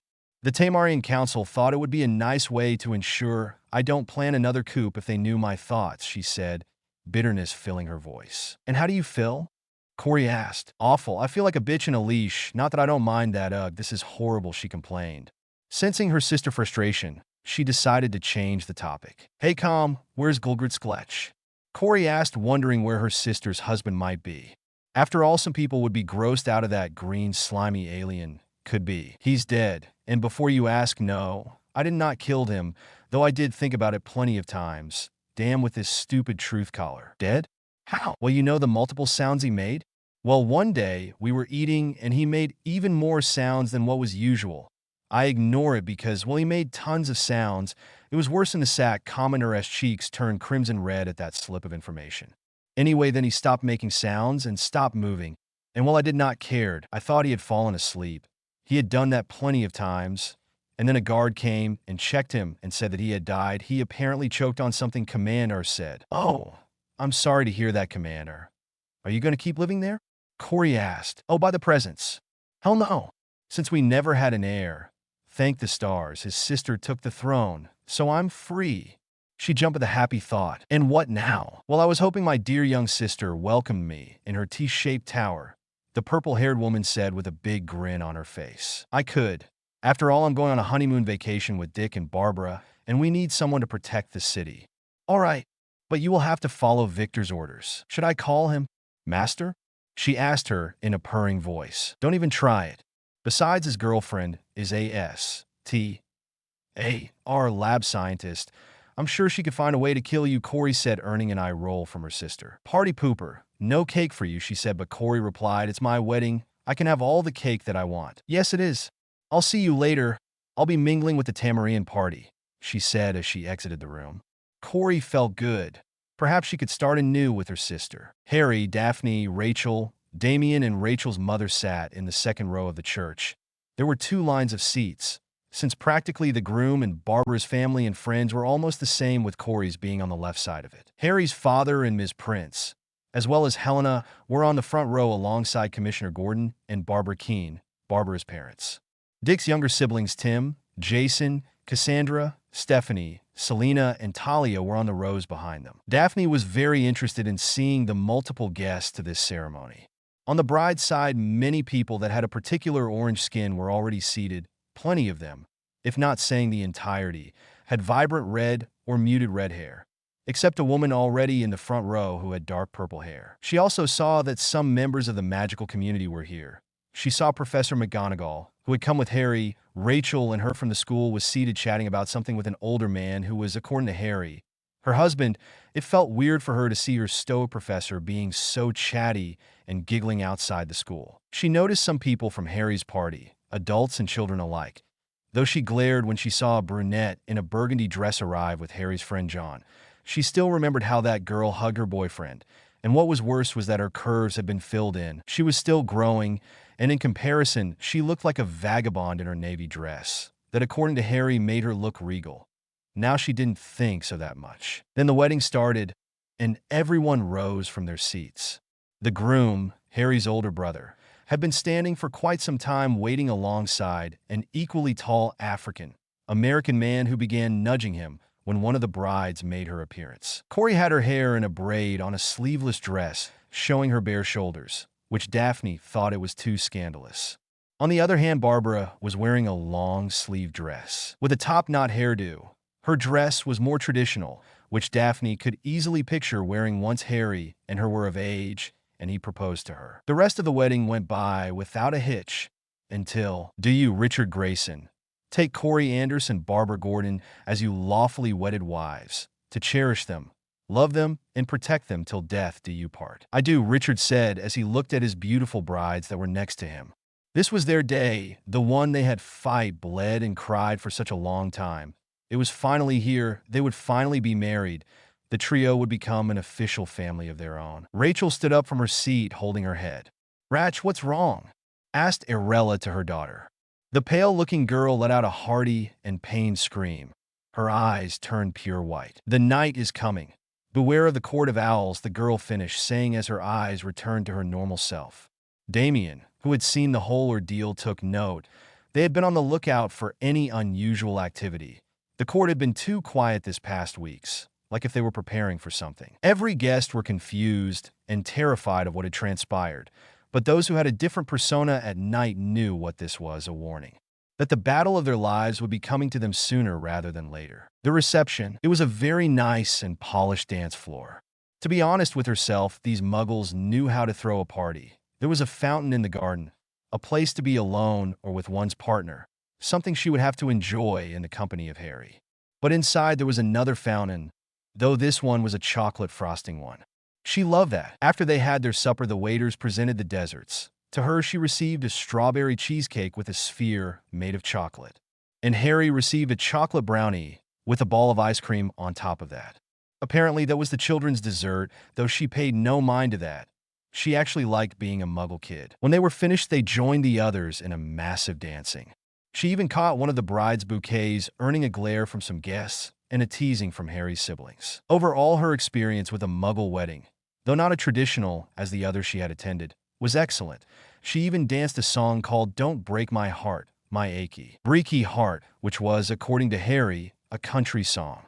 She had never heard it, but it was catchy, and to her surprise, she enjoyed it. Remus felt strange. He would never understand weddings.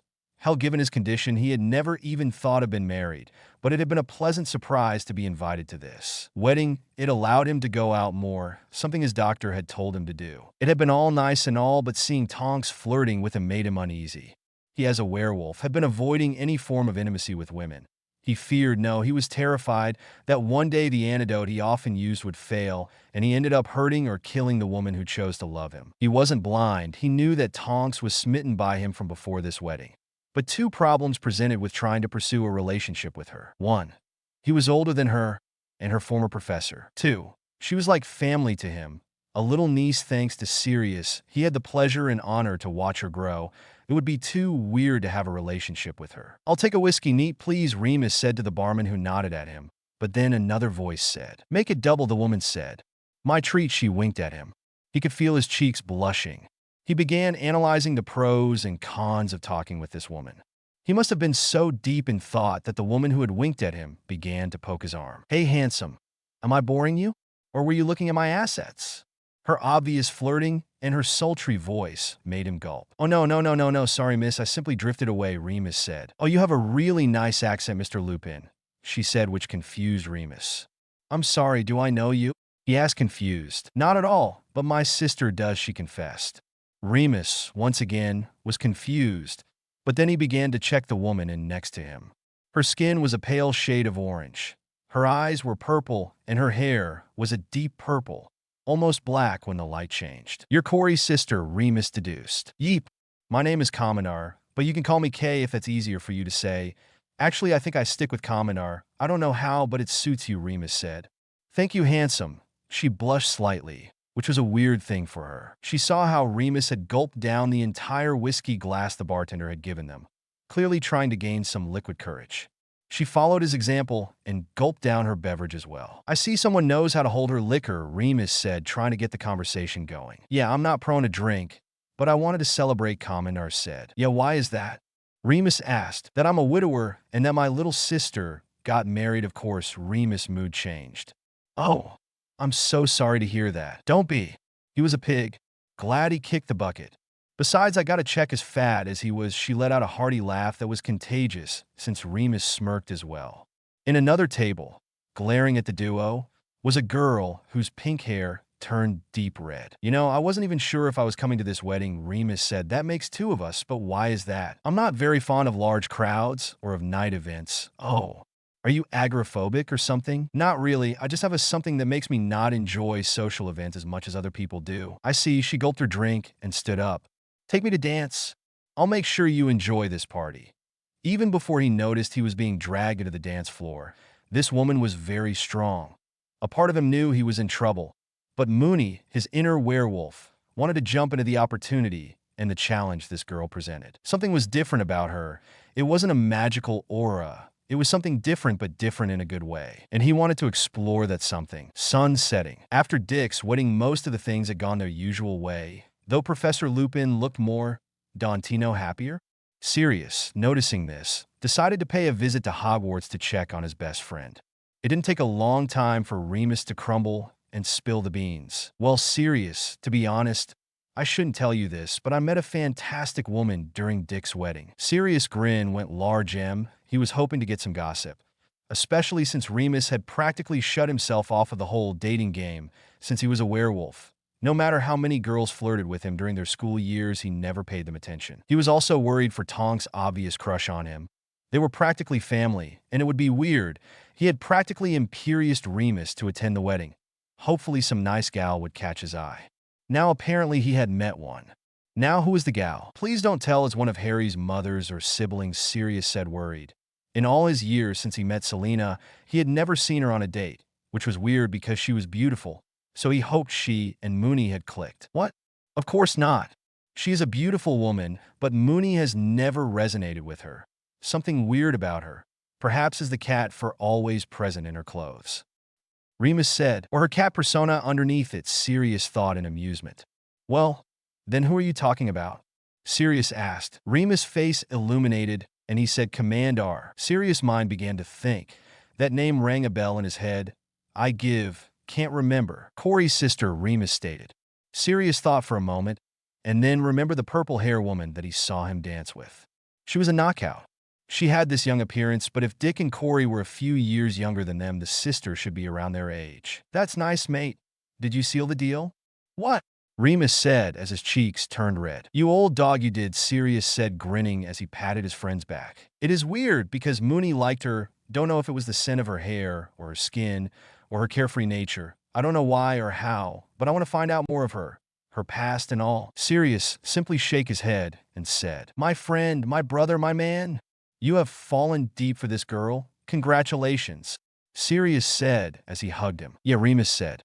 "But did she fall for me as well?" Tracy wanted so badly to pass math. She was a half-blood, and she should have it easy, but the numbers were simply too confusing for her sometimes. She liked that Harry and the other girls tried to help her, but she was simply a failure. Her parents would be so disappointed in her. Luckily, her boyfriend, the best one in the world, Harry, told her a phrase that she would take with her for all her life. From failure you learn, from success, not so much. She didn't know why, but that phrase struck a chord with her, and she decided to focus her mind into the smallest problem first, then onto the bigger ones. When she finished the worksheet, she felt proud of herself. Prouder than she had ever been, and unbeknownst to her, she had taken her first step into a career that will define her life. Daphne felt stressed. She was the top in the whole Slytherin group, at least on the girls' side. Harry was the top on the boys' side. Still, there was something that she thought it was difficult to accept, and that was when something she couldn't do. So here she was asking Hermione for help with some basic spells. If older Slytherins saw her asking for a Muggleborn for help, she would feel embarrassed. But luckily, Headmistress Delacour had been in a full no-bullying policy. She was grateful for that, because she liked Hermione as a friend, and she couldn't picture someone being rude to her simply because of her birth. The days went flying fast, and before they knew it, they were all aboard the Hogwarts Express towards the King's Cross station. Once again, the girls had locked Harry out of the compartment, and he went to his friends in the other houses during the travel. It was nice to catch up with people he hadn't spent time with. People like Cedric and Sally Ann in Hufflepuff, Alicia and Angelina in Gryffindor, Cho and Rachel in Ravenclaw. It was nice to spend some time with them. All of their stories were great to know. When the train finally arrived at the station, Harry made a beeline to say goodbye to his girlfriends. They would see each other in a few days, but it was still going to be a long time in their opinion. He hugged each and every one of them, promising to call them as soon as possible. They were getting their plans and schedules to match, but then Hand grabbed Pansy's forearm and began to drag her into the crowd. No! Pansy yelled, earning the attention of everyone at the station. She finally saw her would-be captor, her mother Perma. She was sporting a deep scowl on her face. No! Perma asked her daughter. Her anger was palpable. Yes and no. I told you in your first letter that I wasn't coming home. Not until you understand me, Pansy said as she struggled to break from her mother's grip. Once she broke free, she saw the red area on her forearm where the hand made contact. You can't possibly expect me to believe that you enjoy dealing with mudbloods and blood traitors. Perma scoffed at that. The simply thought that her daughter was rebelling at her was stupid. Especially know that the goblins had locked her out of the main vault, and they didn't answer her demands to take Regency over the Parkinson state. You think I don't enjoy it? Pansy said. She turned and looked for someone in the crowd. She sat a pair of blue and green eyes and a bushy brunette hair. She simply extended her arm and grabbed a hand. She pulled the person forwards and kissed it fully on the lips. She closed her eyes as to not give her mother the satisfaction, but she could feel she liked kissing this person. As she opened her eyes, she saw a pair of brown eyes looking at her. Both a blush and a smile were on Hermione's face. Pansy grinned even more since she now heard her mother fainting at the display. Should we try to help her? Hermione asked. Nah, she needs to understand me, or else I'll kick her off. Now what will you say me about Paris? Harry smiled as he saw the pair walk away, holding hands to where Hermione's parents were waiting. That would have to be an interesting talk. Their daughter has a boyfriend and a girlfriend. Harry chuckled as he reached the Wayne patriarch. Bruce Wayne was waiting for him to take him home. Gotham City, Night of Owls. Point 1. Chapter Notes. Hello everyone, sorry for missing the past week's update.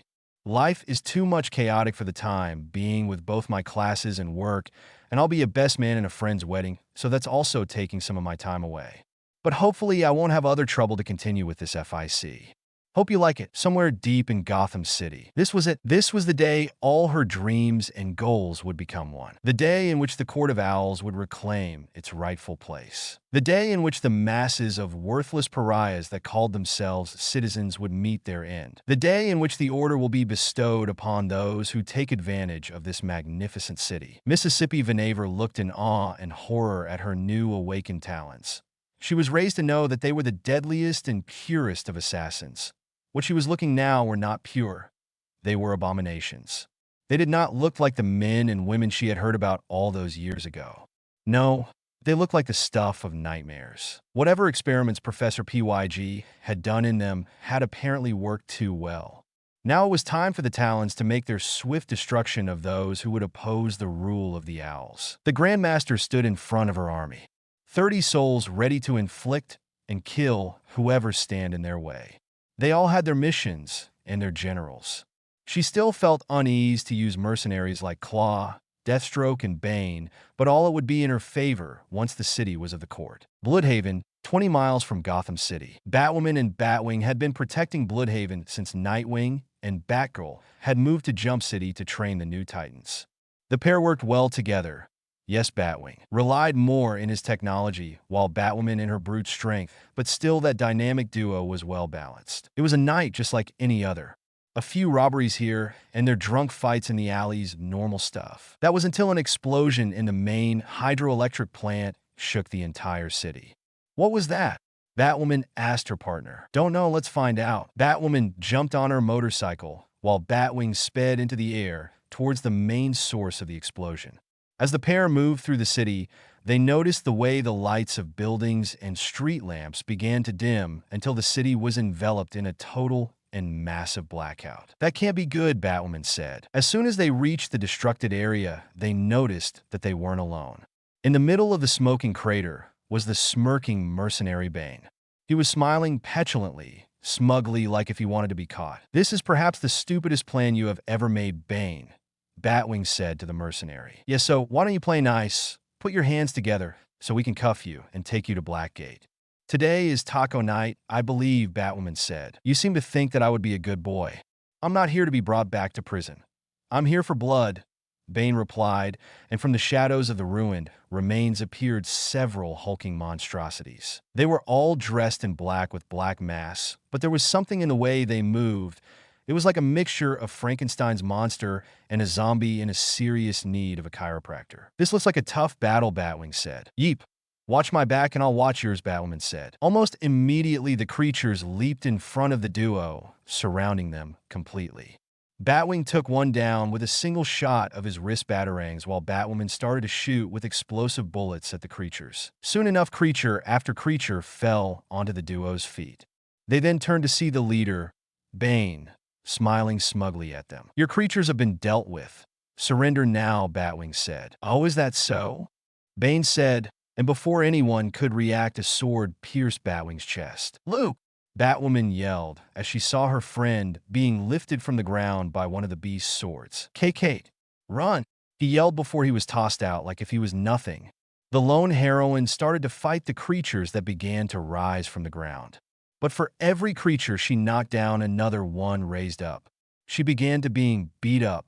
It wasn't a favorable view, and with all the heroes in the East Coast, the possibilities of her having a backup were less than zero. It wasn't until one sword made a deep cut in her abdomen that she knew that the battle was over.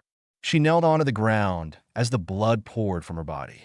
Bane approached her with a mockery, while all the creatures watched her every move. She simply took a small device, similar to one of her smoke pellets. I never thought I'd use this.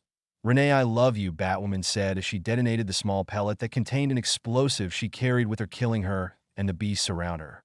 Bane, mercenary for hire and a clever strategist, had never thought that a member of the Bat family would carry something like that. He was too close to the blast of the explosion that in an instant the venom in his pumps was evaporated while his clothes and skin began to melt as his life was ended in the flash of light. Deep inside Gotham, Grandmaster, we lost Bane and his team. One of her Talon's generals said, doesn't matter. Ma'am, Bane's team was only a means to an end. They served their purpose. But our people, those were the abominations PYG made. They had no place in the New Owl City. It pains me, yes, but we knew that in war there are casualties. Besides, now the Bat family, she said with a mocking tone, has lost 2 members. Duke Thomas was having a small trouble adjusting to Gotham City. He missed his friends in England. He missed his family there. But overall, he missed his normal life. He still didn't know where his abilities came from, but he sure as hell knew he had to use them for good. And it was a great opportunity to use them since the entire city had been surrounded by darkness. Not the regular darkness, but a total pitch black situation. He had gone to bed a few minutes ago and knew that his parents checked on him 15 minutes into his nighttime. So when said time was over and his parents made their daily checkup, he leaped into an adventure. Pioneer's Bridge. The Gotham Sirens were a formidable group of anti-heroines. It was formed by Catwoman, who was only there because she was bored, Harley Quinn, her wife Poison Ivy, Talia al Ghul, and coming from her honeymoon Batgirl. They were a formidable group. Park Row. Nightwing was currently looking directly into Slade Wilson's mask. For some unknown reason, both men knew this was the last time they face against each other. Nightwing readied his batons while Deathstroke unsheathed his swords. They then charged against their enemy. Night of Owls Point 2. The Birds of Prey is a group of superheroines conformed by Black Canary, the Huntress, and Renee Montoya, with Black Bat and Spoiler joining from time to time. The group of 5 were currently going at full speed towards a distress call from the Sirens. According to said call, they were being under attack by some weird creatures in Pioneer's Bridge. As the group reached the scene, they saw a full battle raging on the bridge, with the Sirens losing ground by the second and the weird Black Owl creatures. Even from afar, they could see that Harley and Catwoman were on the ground.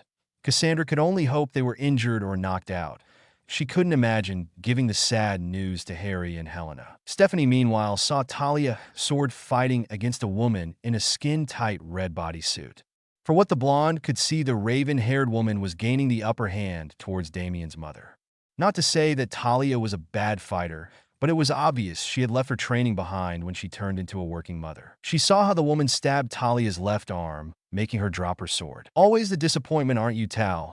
The woman in red mocked the brunette in black as the latter holds her injured left arm. The group decided to jump before tragedy strikes. Canary put herself in front of the creature and was able to make a loud sonic boom, which pushed back some of those weird owl creatures that were currently trying to smash Harley's unconscious body to a pulp. Black Bat and Spoiler decided to help Talia, with Spoiler checking the pulse of the unconscious Catwoman. She let out a deep breath as she felt the pulse of the former cat burglar.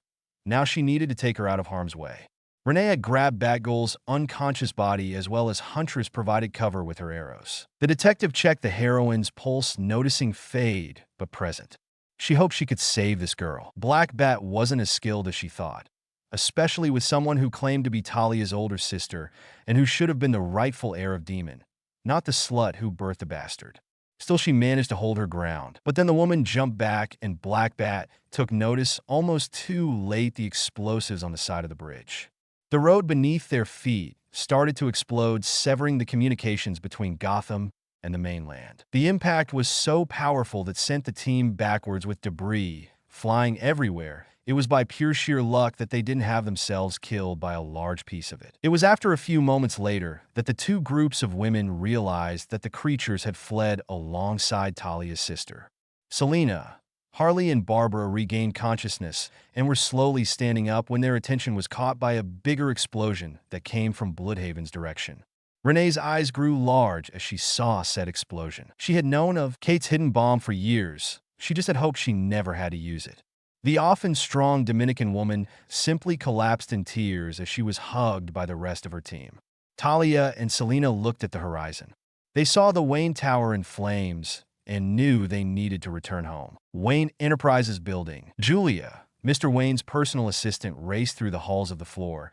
She had taken a small break to go to the employee cafeteria in the floor below when all hell broke loose. For some unknown reason, creatures that looked like owls but were as tall as professional basketball players were destroying and killing anyone on their path. What was worse was that they were making their way up. She had discarded her half-eaten dinner and raced through the emergency stairs. Hopefully Mr. Wayne would have a panic room or something he'd share with her. But before she could reach her safe haven, Mr. Wayne's office, she was blocked by a towering man with a weird black mask in the shape of a bat. This wasn't Batman, especially since he was wearing a sleeveless trench coat instead of the black armor he was known to use. The man stood as tall as he could, and she felt simply so tiny in comparison. "You think the Batman can save you?" the tall man asked. The way he said it was devoid of any emotion or empathy. She knew she was just screwed. She was simply too frightened to respond to that. Her pulse quickly accelerated when she was easily picked up by the neck by one of the man's hands. She could barely breathe. She just hoped that whatever happened to her would be quick. A small explosion made the man release her from his grasp. Julia had almost fainted when she saw the Batman standing at the frame of Mr. Wayne's office. She made a motion to him when a sword stabbed her in the chest, killing her instantly. "You'll pay for that," Batman said to the man who had stabbed her. "Another life you failed to save, Batman." No wonder my employer wants you gone. You are a relic of an ancient time. I am the future, the man said, but Batman did not care. Julia had been working for several years. She was an esteemed colleague and friend.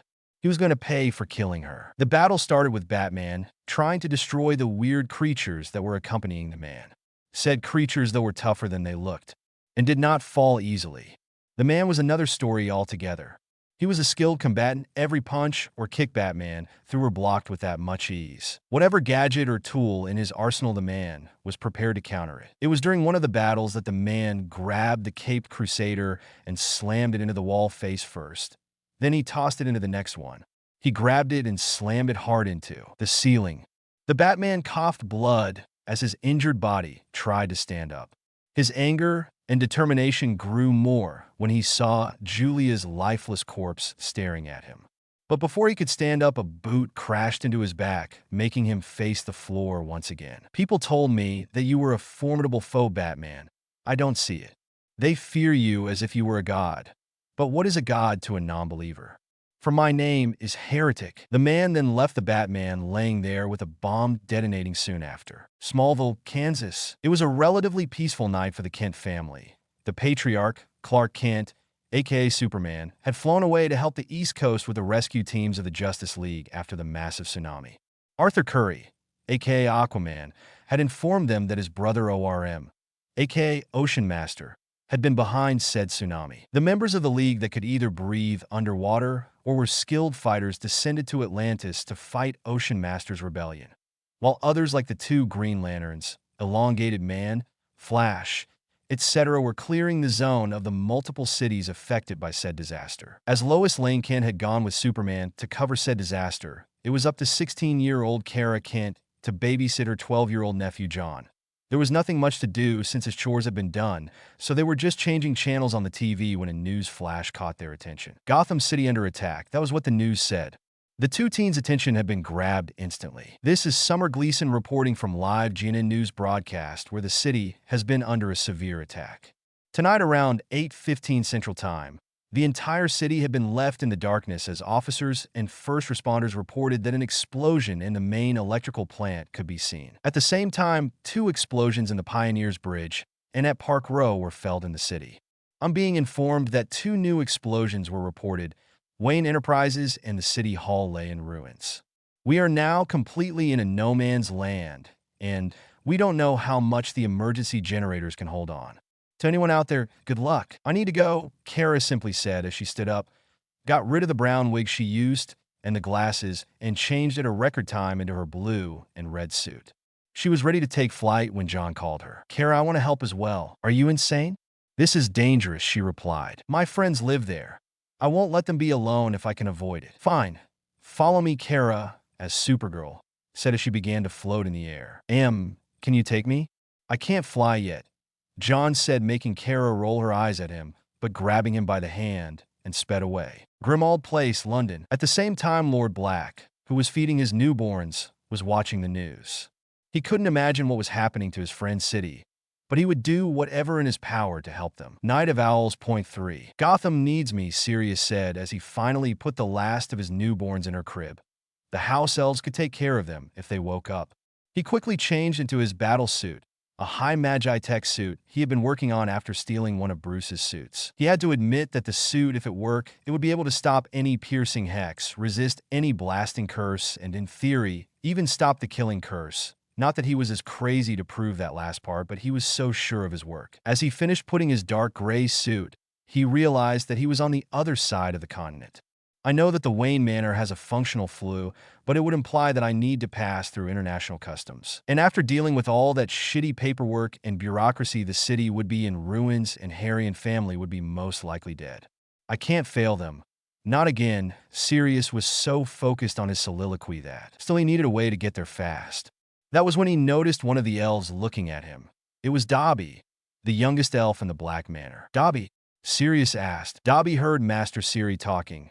Dobby knows a way to take Master Siri across continent, the small elf said. You do? How? Even portkeys have limitations, and Bruce never told me the way to activate the light beam, Sirius told Dobby. The elves can take you, Dobby said, and Sirius looked confused for a moment. And then it dawned on him. See, can you do that for me? Sirius asked. His determination grew. He would be able to reach his family in time. Dobby can, the young elf said. But before master and servant touched hands, the old elf creature appeared. No! Stay away, creature said, confusing Sirius. Creature, what the hell? Dobby shouldn't do that. The old grumpy elf said. Why not? Sirius asked as he saw Dobby look down. An elf will be splinched if he tries to do that, creature said, and Sirius' horrified expression turned to Dobby. Did the elf really propose to do that at the cost of his life? Dobby, did you really? It could have been suicide. Dobby is a bad elf. The small elf began hitting his head on the wall. Despite years in service, the poor creature had been too traumatized from his time with Lucius Malfoy. Sirius quickly stopped the elf from hurting himself too much and reassured him. It's okay, Dobby. I'll find another way to get to Gotham, he said. Creature will take Lord Black. But you said it was dangerous. Creature knows. Creature also wants to help Lord Black. Why? Creature failed good Master Regulus in life. Creature will mend that mistake. Are you sure? Creature has served with pride the House Black. Creature will think of an honor to give life for Master's friends. Sirius felt conflicted. He had always had a rocky relationship with the House Elf, but in the past few years, mainly when Regulus Locket was destroyed, the relationship had come into a sort of understanding. He will be forever grateful and at the same time regretful of asking this to Creature, knowing the consequences. Very well. Thank you so much, Creature. The elf nodded and grabbed Sirius' hand. Makusa, Senior Aura Roebuck ran as fast as his legs allowed him. The Makusa pride themselves of the top-notch magical tracer device. That's how they knew immediately if a child did accidental magic, so they could explain the situation to the parents. This is why he was racing towards the head Auror's office. The boss lady should really know of the breach into the States. It was by far the worst experience in his life. As a seasoned Auror, he had trained his body to withstand the effects, but this apparition was too much even for him. He ended up welching in the sidewalk. What was worse was that he couldn't find Creature. He looked everywhere and found the old elf barely breathing in an adjacent alley. Creature, Sirius said as he carefully took hold of the elf's head, resting it on his lap. Multiple cuts could be seen on his body, clear signs of splinching. Sirius let out a tear fall onto the elf's head. Creature did good. Yes, Creature did very well. Thank you. Creature is glad. Go, Master. Save. Dash. And with that, the elf died in the hands of his master. Sirius was angry. No. He was pissed. He wanted to blast something into oblivion. So he took his wand and moved the pavement out of the way to make a makeshift tomb for the brave elf. He took a moment of silence before apparating away towards Wayne Manor. Unbeknownst to him, a surveillance camera from a nearby bank had captured all the magic involved. Wayne Enterprises. Bruce had been called by both Wayne Enterprises and the Justice League to deal with the fallout and the necessary actions to protect the citizens. Sometimes he felt more responsible than the mayor of the city. Even Harvey, who was no longer mayor, was more proactive than the guy in charge. Without realizing, the day turned into night, and before long, screams and explosions were heard from the lower floors. He quickly changed into his bat suit and went out to address the issue. What followed were a series of painful events. First, Julia had been killed by a masked man. Then he had been forced to kill a weird owl-like creature. Then he had been beaten by Julia's killer, someone who called himself Heretic, and then there was an explosion followed by pain. Wayne Manor. That very morning, tsunami devastates East Coast. Alfred was watching the news with a shocked expression. Given that Gotham was situated in the East Coast, but at the same time were in a higher altitude, they weren't as affected, yet the destruction affected them as well. He was distracted from the news as he quickly turned the TV off when some bickering and noises came into his clean kitchen. He greeted his young masters and gave them a plate of pancakes with fruit. Harry, Damien, and Helena enjoyed their breakfast together. Harry felt so glad to be at home. He missed the fights with Damien and the annoying questions from Helena. The youngest Wayne had watched their parents leave them at the manor to go to work, so they decided to start their holiday activities. First, they went to swim after breakfast. Harry proved to Damien he had become faster than him, but Helena showed her two older brothers that she had better lung capacity. Then by noon, Rachel arrived, and the four kids went to a walk on the manor's snow-covered woods. The view of the city was amazing, though Harry saw how Damien and Rachel had unconsciously walked side by side. Almost by sunset, Harry went to his room and began playing with some of his Lego. Currently, he was trying to replicate the Battle of Hoth from Star Wars Episode 5, The Empire Strikes Back. He had been so distracted that he didn't check the time. It was dinner time according to his watch. He walked the stairs to the dining room with Copper wrapped in his left arm and Hedwig perched on his right shoulder. As he arrived, he noticed that only Damien, Helena, and Alfred were on the table. "Hey, what's going on? Where's everybody?" Harry asked. "Master Harry," Alfred said as he approached the young man. "There has been an explosion on Wayne Enterprises. It was on the last floor," Alfred said, and Harry felt his chest grow heavier. This couldn't be happening. Not now. Not near Christmas. But his panic attack could wait, as from the centuries-old stained glass window, a large figure broke into the house. The towering man sent shivers into the three children's hearts. "Sorry to crash your party, but my employers want your heart," the man said as he drew a sword, pointing it at the children and the trusty butler. Parkrow. Dick Grayson, aka Nightwing, was a strong hero. He had dealt with many enemies since he was 10 years old and had donned the mantle of Robin to bring Tony Zuko to justice, the mobster who had coldly made him an orphan, the man who took his parents away. Now an adult, he had protected Gotham for almost his entire life. Even when he was tasked with mentoring the Titans, he always returned to Gotham.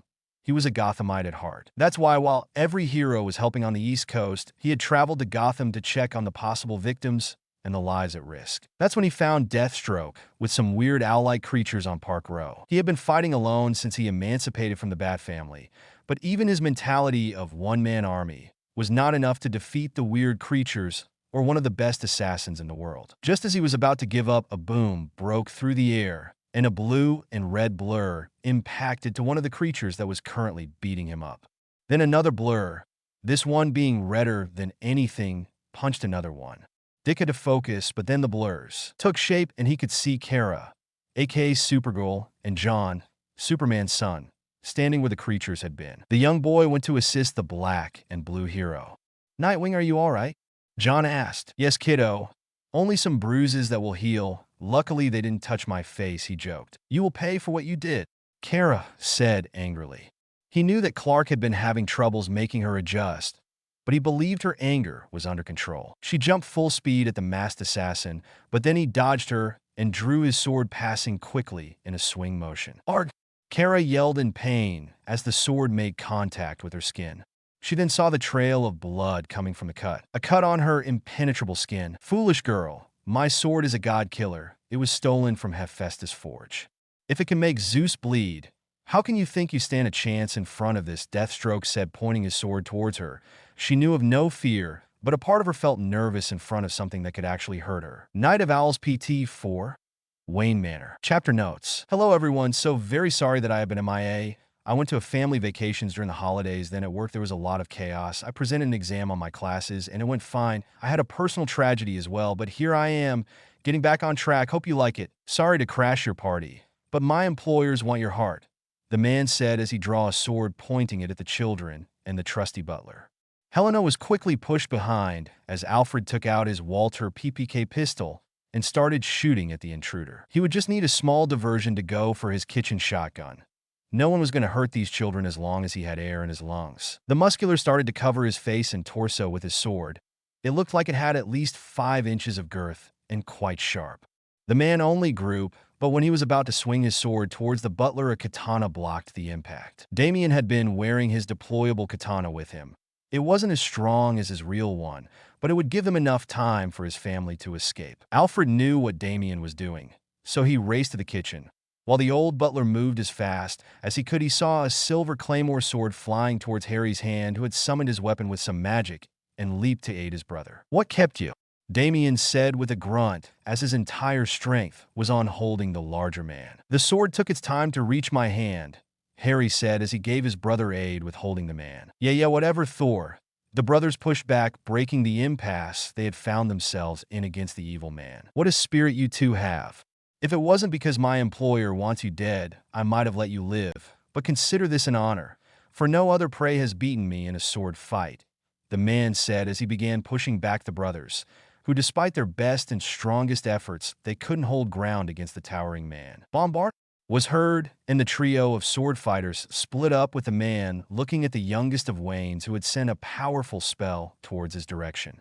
She might be young, but she was strong and her love for her family was first. Wayne Enterprises. If someone yesterday had looked at the Wayne Enterprises building, they would have seen a majestic 80 stories tall skyscraper.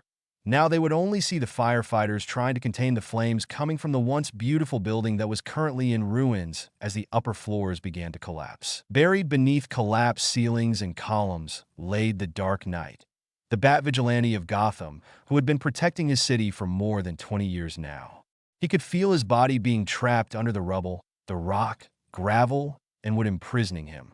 But he would not be defeated as easily. He could feel some wetness inside his suit, most probably a hemorrhage. He would need to act fast before the blood loss would make him doze off and eventually kill him. He began to squirm and toss and turn to make just enough space for his hands to break free.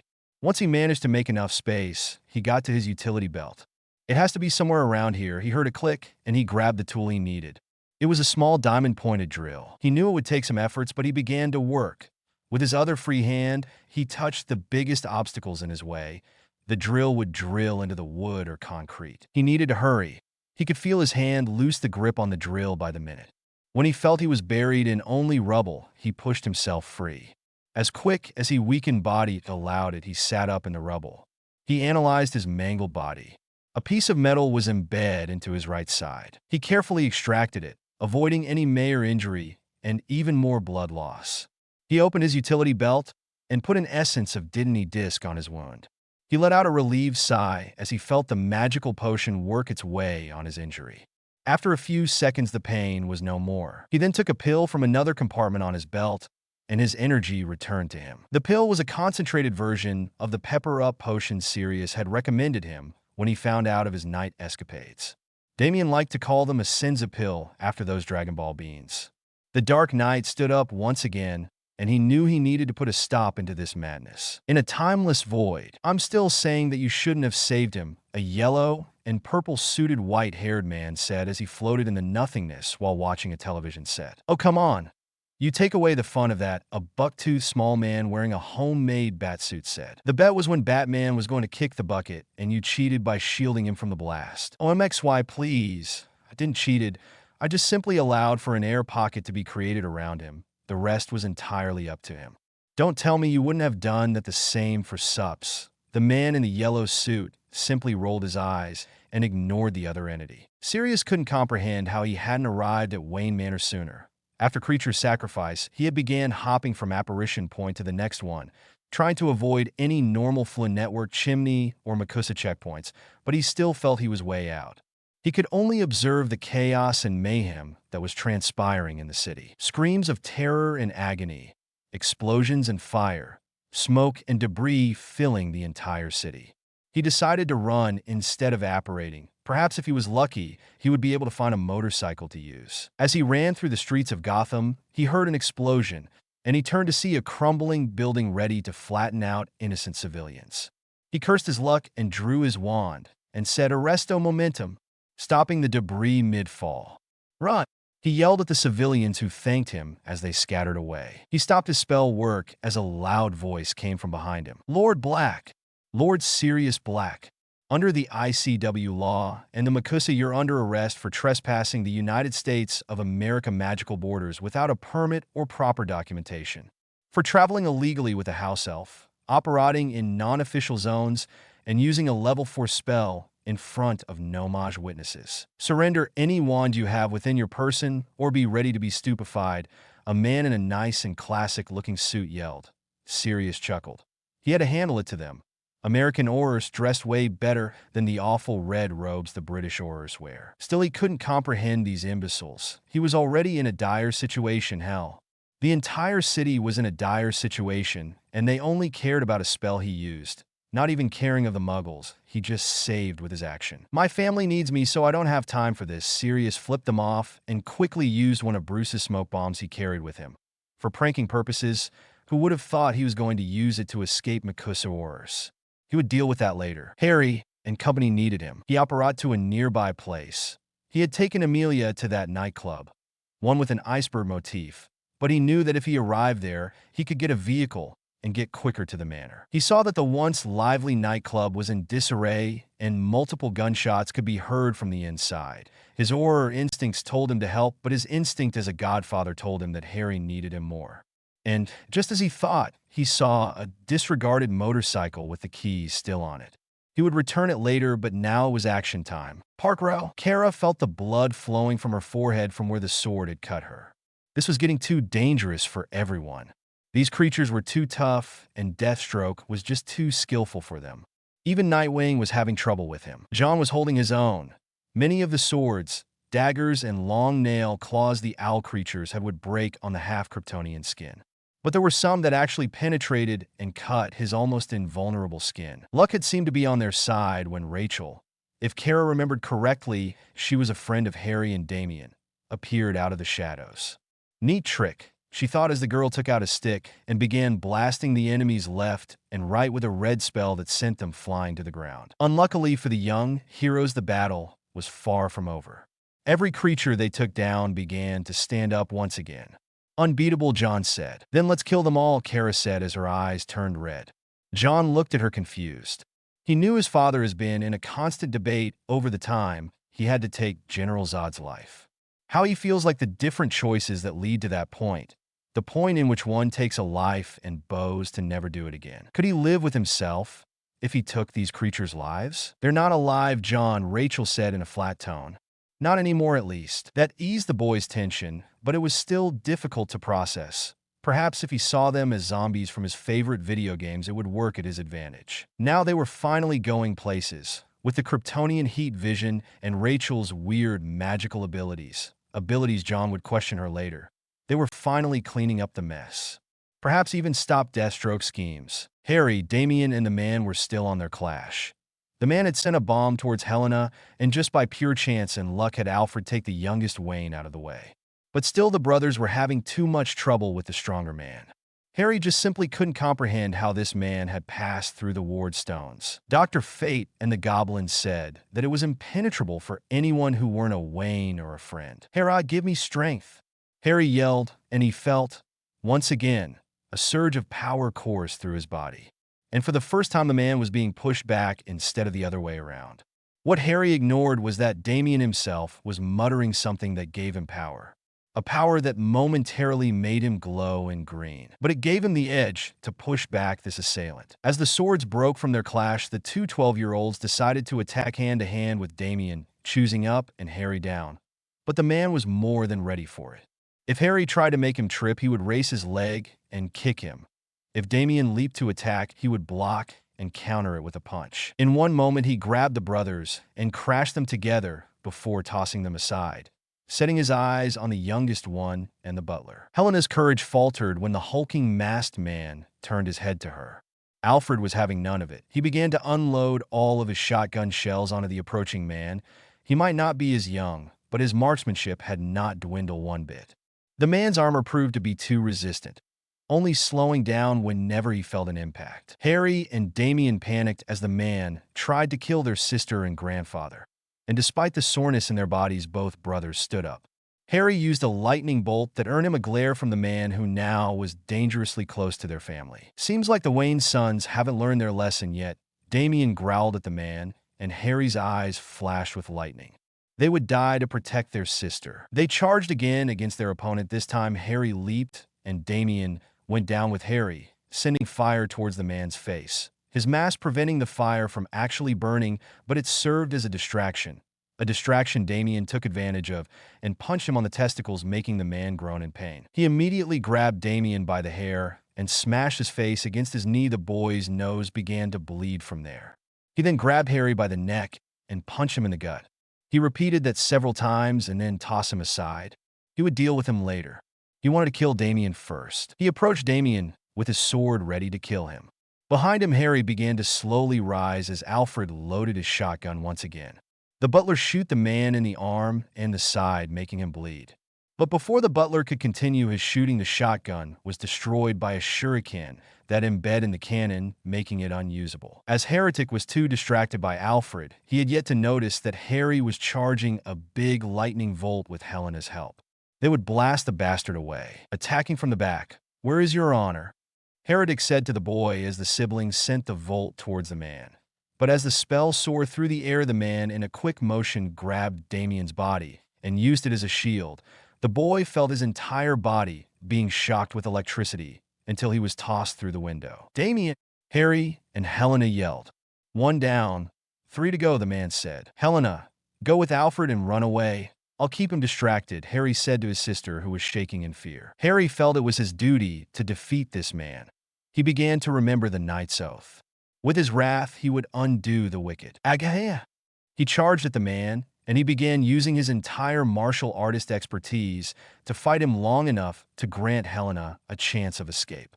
It was then that a motorcycle was heard as it crashed through one of the windows and entered the room with Sirius climbing down of it. "Get away from my godson," Sirius said as he sent a powerful Expelliarmus towards the man, sending him towards a bookcase and making him drop his sword.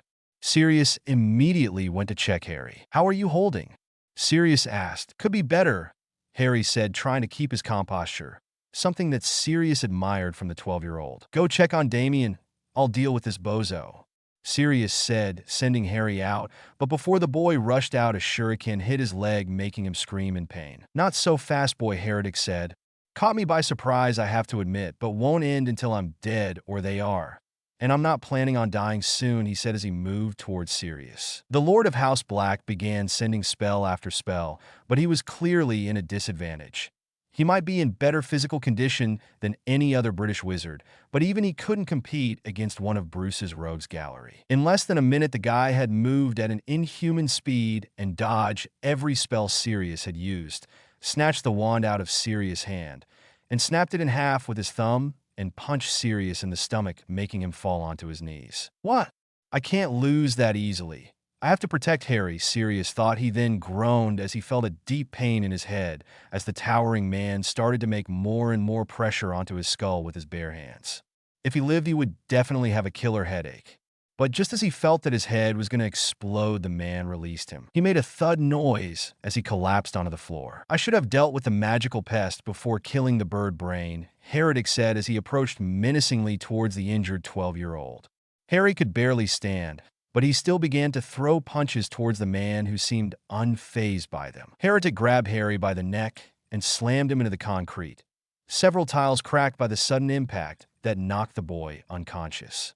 The man tossed the boy onto the floor, and as he was about to step on his head and crush it, a batarang exploded in his left arm, making a small injury on his armored-covered arm. He turned to see the blasted Damien, with smoke still coming out of his body, and some of his clothes scorching and destroyed. He looked like a living zombie. Damien was holding his deployable katana on his right hand and another batarang on his left. He threw the batarang towards his enemy, making another explosion. Then the boy leaped, taking advantage of the small distraction, to strike against him. But as he made his attack, his sword did not connect against flesh. In the midst of the smoke, his sword is something hard and metallic. As he tried to pull it back, he realized that his sword was stuck. It was then that the katana broke in multiple pieces, one of them stabbing him in the shoulder. The pain of the injury made him momentarily close his eyes and lose his view on his opponent. That was until he felt an immense pain in the stomach, and he was being lifted up from the ground. From the smoke had appeared the tip of a sword, and Heretic walked out of the smoke. The man then decided to unmask himself. It was then that Damien saw his father's face, but it was different. The man had a slightly darker tone on his skin, the same tone he had. "Heretic is me," he thought, but then the sword impaled him even further. Harry saw how the huge man raised his sword with Damien's struggling body trying to climb out of that sword. It was horrific. What's worse was the pain scream that was heard afterwards. Talia had just arrived to see her son being murdered. Parkrow, Nightwing, Supergirl, John and Rachel fought against the deadly Deathstroke. With their combined powers and maneuvers, the mercenary was on the brink of being defeated. That was until the shadow attack stopped, and the girl with the purple hair felt something on her stomach, pain, an immense pain, but no blood was coming from her inside. Raven realized that something was very wrong.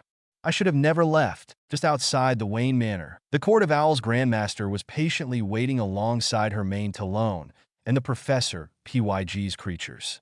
Soon the magical shield would be destroyed, and the House of Wayne will be faced with a question: to join them or to be no more. Night of Owls, Point 5. Harry's Wrath. Chapter notes. Hey everyone, sorry if this chapter is shorter. Life is too chaotic, but I'm fine. Still, I hope you like it. We are near the end of the Court of Owls saga, and soon we will return to Hogwarts where many more adventures await. As his brother's corpse was paraded for all of the people inside the manor's library, Harry felt his energies being revitalized, not from a will to destroy the wicked. No, this time it was pure and personal. He wanted to murder the man who took his brother from him. Harry saw in front of his watery eyes how both of his mothers began to weep at the direction the man taunted them with Damien's corpse. How the female members of the Bat family, as well as Starfire and a girl on a purple hood, look in horror at the display they were watching. If he was in the mood, he would have wondered how they passed the wards outside the manor. But he wasn't thinking clearly. He was only angry. He began to walk towards the man. Every step he took, every tile he stepped on marked another memory he had with his brother. Memories of sibling rivalry, of playful banter, of love, all of them gone in a moment at the hands of a monster. He would make justice for Damien, but in this time justice wasn't enough. He wanted vengeance. The murderer looked at him, his stupid mask covering his facial features. Not that he cared. He would kill him with or without seeing his face. The monster then tossed Damien's lifeless body towards his mom, which made the increased cries of the mother increase. It helped to fuel Harry's rightful anger. Harry's hands began to emit steam, but it wasn't from heat, it was from cold. His fingertips turned pale as the temperature around the boy dropped. A freeze was coming. He felt nothing, no pain, no anger, no hate. He wanted for that man to feel nothing as well. He began conjuring ice from his hands, stronger and colder. The man looked at the boy. He was ready. He had analyzed the boy's fight against Firefly last year and knew of his magical powers. So when the boy conjured a blizzard towards him, he took a flamethrower and fended himself with it. The blizzard was stopped by it, but it didn't matter. Harry wasn't going to let it slide. He still remembered when Dr. Fate taught him of the elemental spells and how one should be careful not to overpower said spells or else the body might not handle it. Harry didn't care. He wanted payback, so the blizzard increased. Heretic realized too late that his trick with the flamethrower was not going to last as the metal on his weapon, as well as his fingertips, began to freeze. After a few seconds, his flamethrower failed, and the tips of the gloves he was wearing broke. His fingertips started turning blue, and some of them even turned a darker shade of blue, almost black. What he failed to realize it was that with him holding his ground, he failed to notice how his feet had been covered in an icy prison, nailing him onto the floor. Before Heretic could react, he saw a batarang embed into the ice surrounding his feet. It beeped 3 times before it exploded, sending him back in a painful display. He could feel the explosion ringing on his ears, but what he felt the most was how the ice and the subsequent explosion had torn his feet off his body. How could this be? This boy wasn't as strong as before. Heretic couldn't comprehend it. Had he taken the boy too far? Was this to be the full rage of this boy? The boy who simply grabbed him by the armored shirt. Harry summoned his silver sword and pressed the tip on the monster's neck. Harry saw how the faintest of blood started to drip from the incision. He then began to slowly push the sword into the man's neck. Harry, the monster spoke, a voice so similar to that of Damien, but it shouldn't be. It was impossible. Confused, Harry took one of his hands away from the monster's neck and took his mask off. Harry saw Damien's bluish eyes on the monster, as well as a matured face. It can't be, Harry said as he looked at the similarities between this monster and his murdered brother. This had to be a trick. It had to be. With his resolve once again, as it should be, he pushed harder and said, "For Damien." More and more blood began to gush out of the injury. The monster was finally being slayed. He began to choke on his own blood, and Harry saw how the light on his eyes began to dwindle. But as he died, he smiled, and followed by it an explosion on the East Wing. Flashback, Court of Owls. I don't understand. If you say there is magic surrounding the manor, won't it kill me to enter? Heretic asked the Grandmaster. Oh no, I've done my research. You see, one of the Talons told me a secret. He had tortured a magical being almost 200 years ago. The man told him everything, and the Talon told me all about that magical world, as well as something called ward stones and all. As I see it, you're a member of the family. You will be able to enter the manor. You'll plant this explosive on one of the pillars. which is where one of the ward stones should be hidden in. Once one of the stones is destroyed, you will open a passage, so my talons will be able to pass through, and the Wayne family will be forced to kneel before us. And if the controller is broken? Heretic asked. There is a failsafe. Once the bomb is armed, it will be connected to the heart monitor in your suit. If you happen to die, you will still be successful on your mission, the Grandmaster said. I will not fail you, madam. Outside the manor, it is time, the Grandmaster said. Attack. And all of her creatures swarmed into the manor. The final battle was about to begin. Night of Owls. Point 6. A Mother's Wrath. Chapter notes. See the end of the chapter for notes. The full assault onto the Wayne Manor started with a bang. Then with countless glasses shattering as every window in the library were broken to allow the Talon creatures to break into. The stained glass window that had survived for over a century of Wayne descendants was shattered in 1,000 pieces in a second. Harry gulped as he saw the many assassin creatures coming towards him, but then a few bullets lodged in their bodies, taking them down. Get away from him, you bastards! Harry's mom, Talia, appeared with a rapid-fire machine gun. Dried tears covered her cheeks. Then a whip grabbed one of the creatures and tossed it towards another one, while green energy blasts started raining down on those monsters.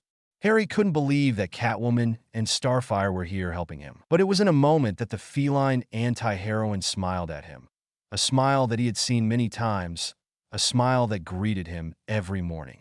The smile of his mom, Selena. Mom? Moms? Harry said. Sorry you had to find out this way.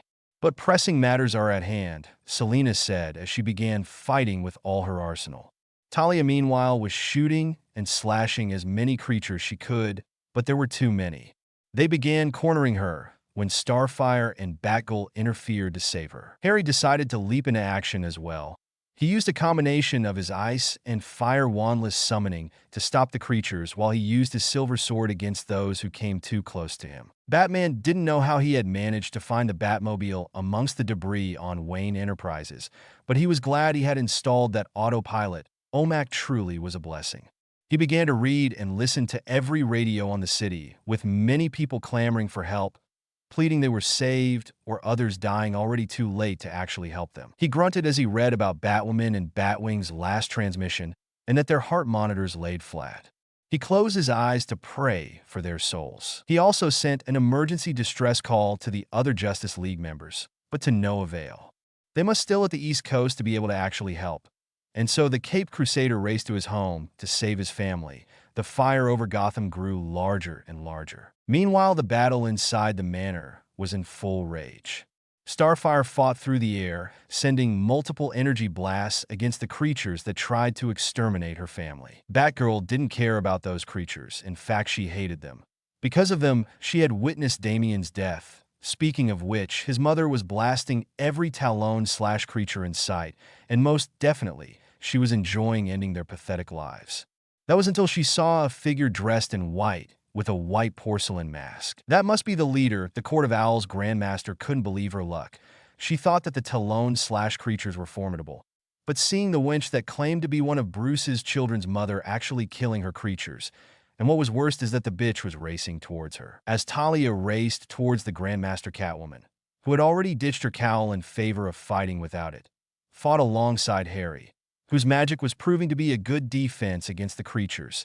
It was a good defense until one of the Talon/creatures tossed a bookshelf against them, making them split up and fall onto the ground. The Talon/creatures quickly jumped over the boy and grabbed Harry by the arms and legs, while another Talon approached with a ceremonial dagger. Harry trashed and thrust as much as he could, but it was fruitless. Then the heads of two Talons were blown off, making Harry being freed of his hands. The boy had turned to see a 10 feet tall mechanic bat armor. The voice of Batman came from the inside. I will only say this once. Get the duck out of my property. Talia was fighting with the Grandmaster. If this man was behind all of this attacks, and the one that claimed the life of her precious Damien, then he should die by her blade. The two interchanged blows with all of their strength. It was then when Talia managed to connect a blow into the man's mask, knocking it out of the man's face, revealing a soft face of a woman. A woman she knew, Venaver. She spat that name. She knew the woman was interested in Bruce, but to lead a cult of monsters to their home was way too over the line. She wished she was a witch like Narcissa to blow this bitch into oblivion. But she could do something better. She was the daughter of the demon. She would make this bitch pay. And with a renewed strength, she started fighting harder, with a hate she had never experienced. When she was a child and her father trained her, she had been told that every fight, every enemy should not be hated. It was a fight to kill or be killed, no emotions in it. This wasn't it. This was a fight between a mother and the woman who took her child away from her. In a flash, Talia managed to get a hold of Venever's wrist and twist it until she put it behind her back, and then with a sadistic smile, she broke the other woman's arm. Venever screamed in pain.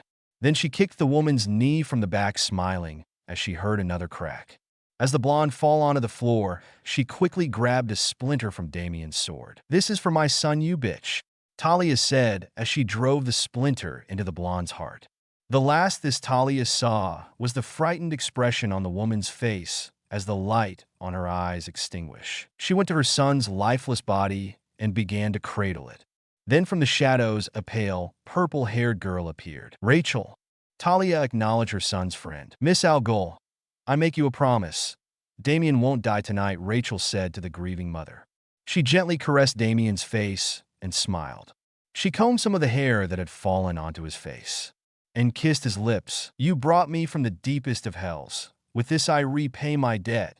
She closed her eyes, and when she opened them, she had another set of eyes, this time in orange. In a fiery inferno, Rachel stood in front of a ruby gem with 4 orange eyes. "Hello, Father." Chapter and notes. Hey everyone, life is still complete chaos. Haven't gotten enough time to write as much as I used to. Luckily, we are at the end of the Night of Owl's arc. Great things are coming to this FIC. The White Palace of Nanda Parbat. Chapter notes. Hey everyone, back with another chapter. I'm still with shorter chapters since my free time has diminished considerably since I started writing this FIC.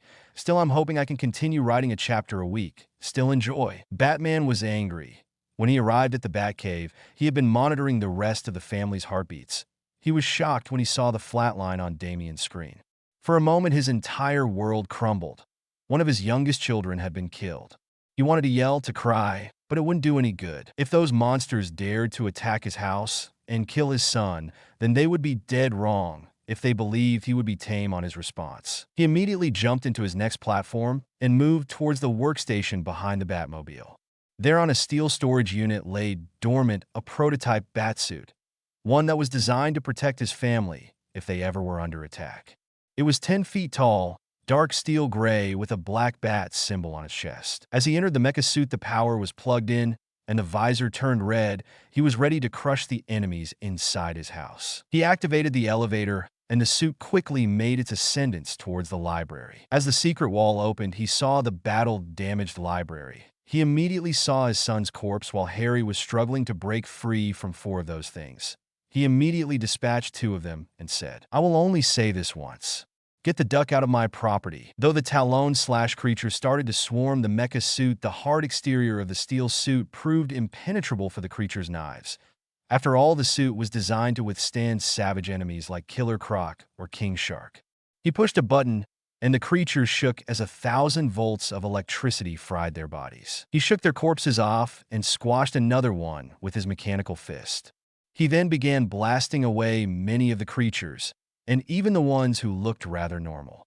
It was like shooting fish in a barrel, as one by one the creatures were destroyed. He scanned the entire room and saw how a creature was running away, clearly with the intent of rebuild its cult. But no, this cult would die tonight. The mecha suit lifted its left arm, and Batman marked the position of the running creature. Currently, it was 40 yards away from their position. Batman only locked on the creature, and a missile was fired from the arm. In less than 2 seconds, the creature was blown to smithereens. With his rage fatigued, he finally stepped out of the mecha. He didn't care Harry's shock expression. He only wanted to see his deceased son. Rachel was in a type of trance. 2 sets of close eyes were close as her head moved and her face looked troubled. Batman approached Damien, who was being rocked by Talia's arms. Their son was dead, and they would have to deal with it. They would need to be strong for the family. For Harry and Helena, who were closer to Damien. They had lost 3 members of the family. First Luke, then Kate, and finally Damien. The lives of the family would never be the same after this major blow. "Dad, are you Batman?" Harry's voice came from behind him, and he saw how his son was looking at him with a worried expression. He wasn't going to lie. Not anymore. not when his son had seen him crying next to his dead son. So he simply took his cowl away and tossed it. He saw the many emotions Harry went through in just a moment. He stood up and his head began to swirl around. It was like a veil had been lifted from his eyes. His dad was Batman.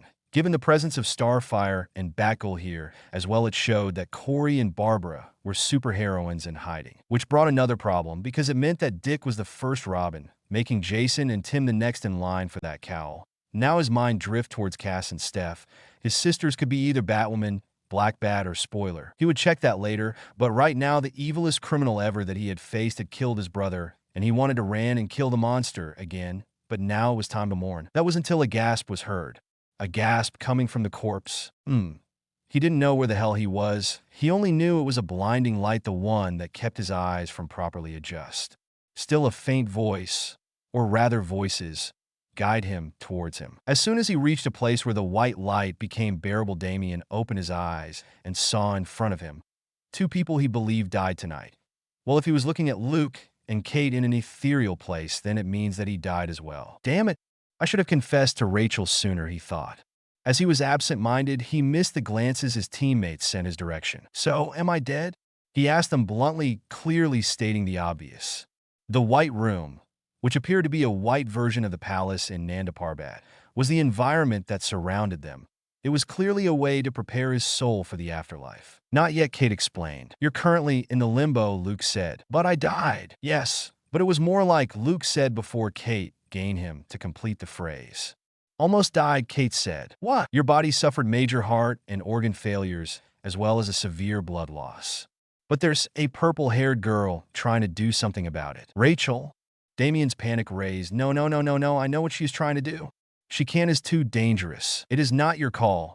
It was her decision to revive you, Kate said, trying to appease his worries. But who knows what Trigon might ask from her? Damien said, and she knows it. That's why you need to be prepared to protect her from him, Luke said. Suddenly, Damien began to feel a pull that was taking him towards a light, a different one from the one that illuminated the entire temple hall. Before you leave, there's a message that was tasked upon us to pass to you, Kate said. Damien looked confused, but he nodded. There were tons of questions he had, but apparently their time together was being cut short. Magic must defeat magic, they said in unison. Damien didn't know what they meant by that, but he knew it was going to be relevant sooner rather than later. Damn, he was going to miss them. Kate was always so cool and calm, while Luke always gave a serious talk whenever Dick tended to be too goofy. And with one last look towards them, he let the light pull him away from the White Room. Everybody stared in shock as Damien slowly opened his eyes. Rachel felt like fainting, but Luke killed Harry managed to grab his friend before she injured herself. Talia and the unmasked Batman hugged tightly at their son as he tried to comprehend the situation. He still remembered being stabbed. He could even feel the dampness in his clothes from where the blade had pierced his stomach. Can I have a moment, please? C can't breathe, he said. As his parents, very reluctantly, released him from their grip, he began to assess the situation. He could see the battle that was fought inside the library. Books scattered everywhere, glass and torn or burnt pages covering the floor, bookshelves smashed and columns fractured of what was once a cozy library now remained in ruins. No words could come into his mind as he knew the history and what represented for his father. He saw what remained from the creatures. He saw Mississippi Kyle looking at him with worry and a smile on her face. He saw Harry with a tired expression, and most importantly, he saw Rachel passed out on Harry's arms.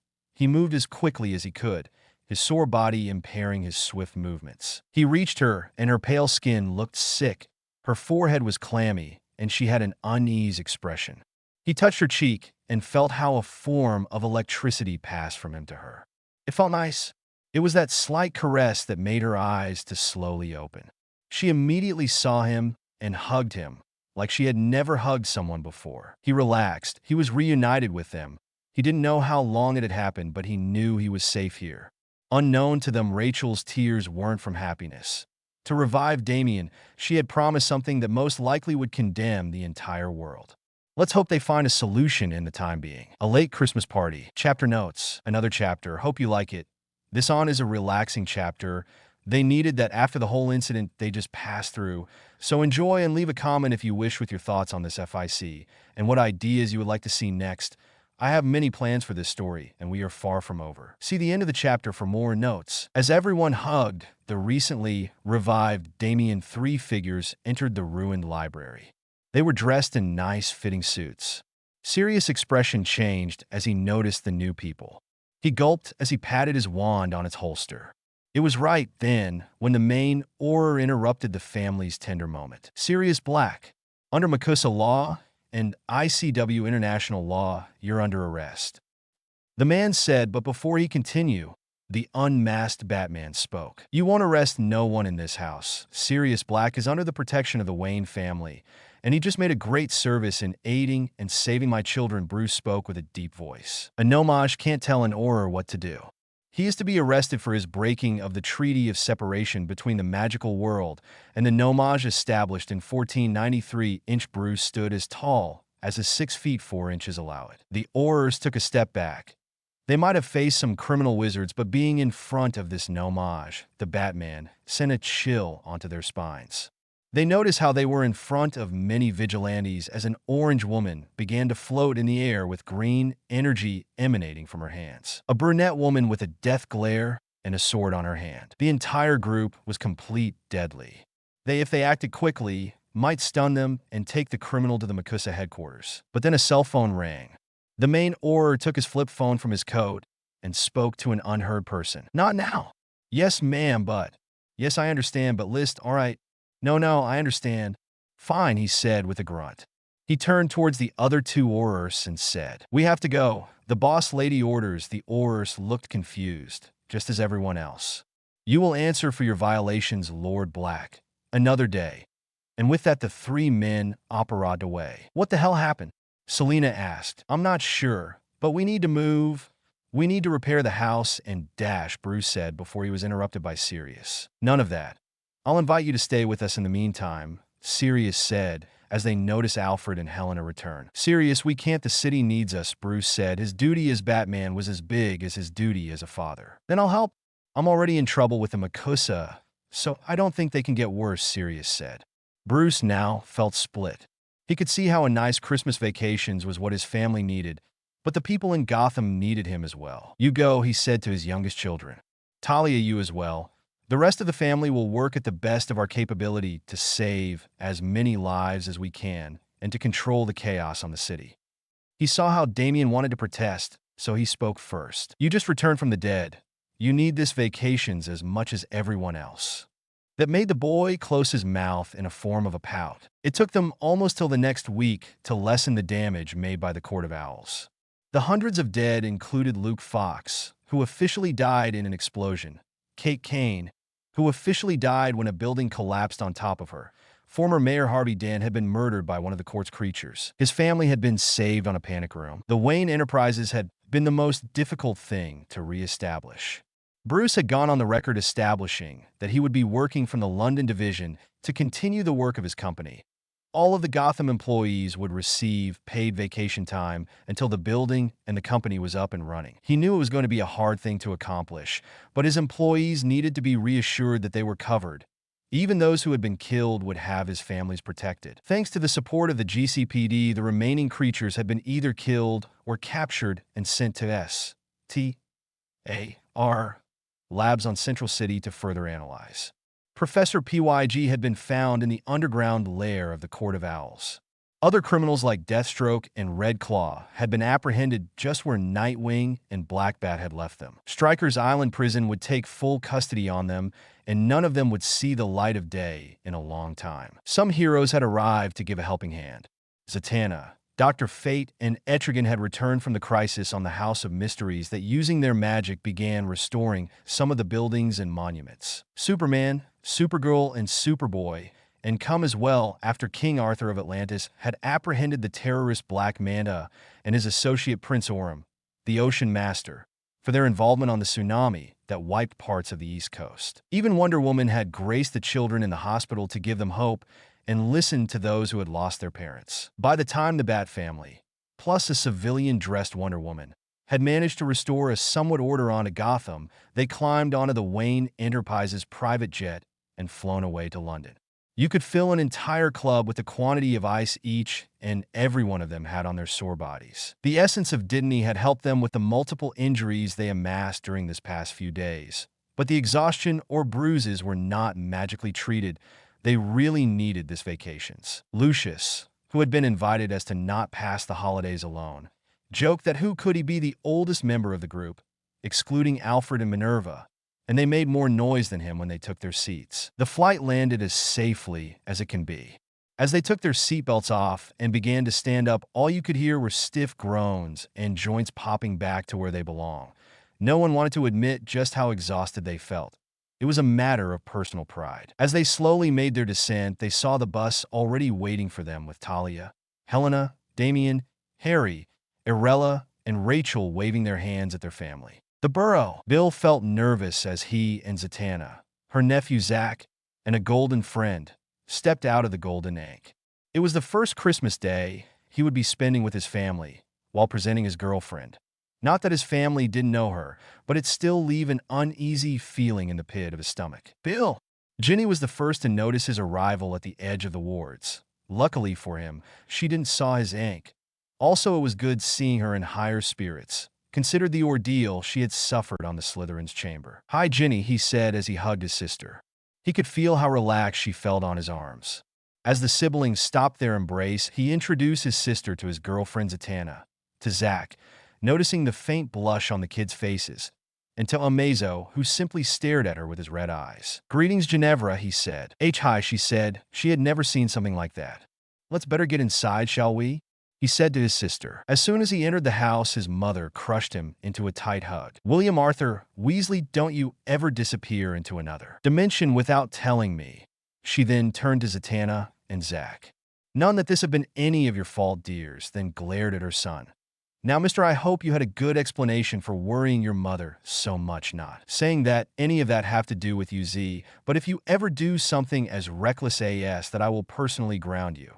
Not caring whose deity resides on that helmet of yours. Now how about we eat? Look at you. Young man, you look famished. Ginny, please show our guest the kitchen," she said as she nudged her daughter to take Zach into the next room while still glaring at Bill. As it turns out, the dinner had been a success.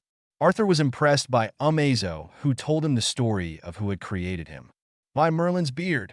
The Muggles are more advanced to what I've seen on Wayne Enterprise. Perhaps you can tell me what is the function of the rubber duck." Bill could feel safe with his family, except for the twins who tried to embarrass him in front of Z. He missed this. He had been so focused on being the hero the world needed that he was leaving his family aside. So having moments like this made him feel better. Perhaps, if he was lucky, a small child or two could be in his future with Z by his side. Overall, it was a wonderful Christmas. Bones Black Manor. The Wayne family finally arrived at Bones, now currently transformed Bones Black Manor. The wards let the bus enter the open grounds. As they stepped out of the bus, they were greeted by the house elves who simply vanished the baggage.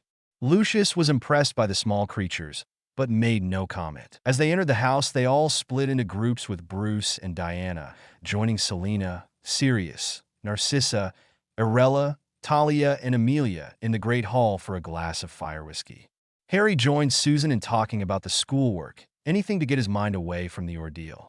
Damien and Rachel hold hands as they walked on the garden. It was an amusing thing to see as her husband was trying to cook alongside the house elves, who continuously told him that he was a guest, but him still.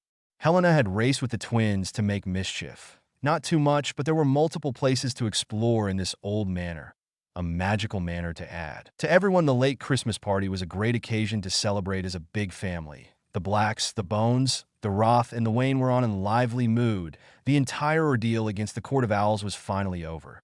Now they only had to rebuild, to celebrate the lives of those who had fallen and mourn them at the time. They wouldn't be replaced due to the love they had for them. Still, their companionship, their camaraderie and friendship would be missed.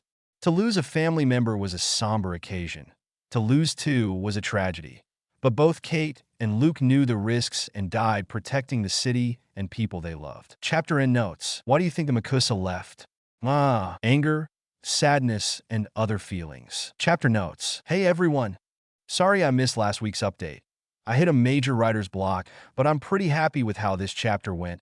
Hope you like it and can't wait to read your opinions on this one. See the end of the chapter for more notes. A few days ago, MACUSA headquarters, or second class, Kane Donahue and his two partners, Clarence Bigsby and Devon Zavala, fumed their way towards their boss, Madame Antonia Gallivan office. The trio entered the office without any care on the world, nor to stop by the secretary, who clearly tried to stop them. "I'm sorry, Madame Gallivan," the half-blood secretary said. "It's okay, Miss Starling. I can handle them from here," she said, dismissing her assistant. "Gentlemen, just the people we wanted to see." At that moment, a single thought passed through the men's minds. "Wait, gentlemen, I believe you haven't met Sir Jason Blood of Norwich and Cadmus Research Dr. Amanda Waller," the boss lady said, which made the trio of wizards question themselves. They knew who Sir Jason was, but the doctor was new to them. "Gentlemen," Sir Jason said, and Dr. Waller said as well, but with a sneer on her face. "Do any of you have an idea of what you try to do tonight?" The boss lady asked them, a clear irritation on her voice. She arched an eyebrow, expecting them to tell her their side of the story. "We were monitoring Gotham City, since a breach in the USA apparition ward was detected. So when we get there, we saw Lord Sirius Black from Wizarding Britain performing an unsanctioned Arresto Momentum spell in the presence of Nomage. Of course, we would try to arrest him," Ora Donahue said with a proudness in his voice. The boss lady didn't said anything, nor did Sir Jason, nor did Dr. Waller. So without interruption, Donahue continued. "Then we knew Black was a common guest on Wayne Manor. So we operated there when the presence of magical spells were being used on the property. When we reached there was no spells being cast, and Lord Black seemed tired and beaten. We were going to arrest him when you called us," Donahue said. "Do any of you stop to think before doing the arrest?" Dr. Waller asked. Donahue scoffed at her statement. He was an Auror, and though he wasn't a pure-blood per se, he knew magicals were above Nomage like her. Still, he amused her with a response. "Of course, we know to keep the protection and implementation of the Statute of Secrecy by arresting those who violate the laws that protect our world. And you thought that the best way to do so was to ignore the citizens and arrest the only person using his magic in an emergency?" Waller asked. The trio of men were flabbergasted. They didn't expect such a question. "Ma'am," one of them started. "Dr. Waller said with thin lips and her patience running thin. "We only did what was necessary. And yet you decided to trespass the Wayne Manor wards, a family that not only is under the MACUSA, but also to arrest a person that is family to them," Jason said. There was something in the way the man looked at them. It was unnerving, as if fire would surge of them and burn them.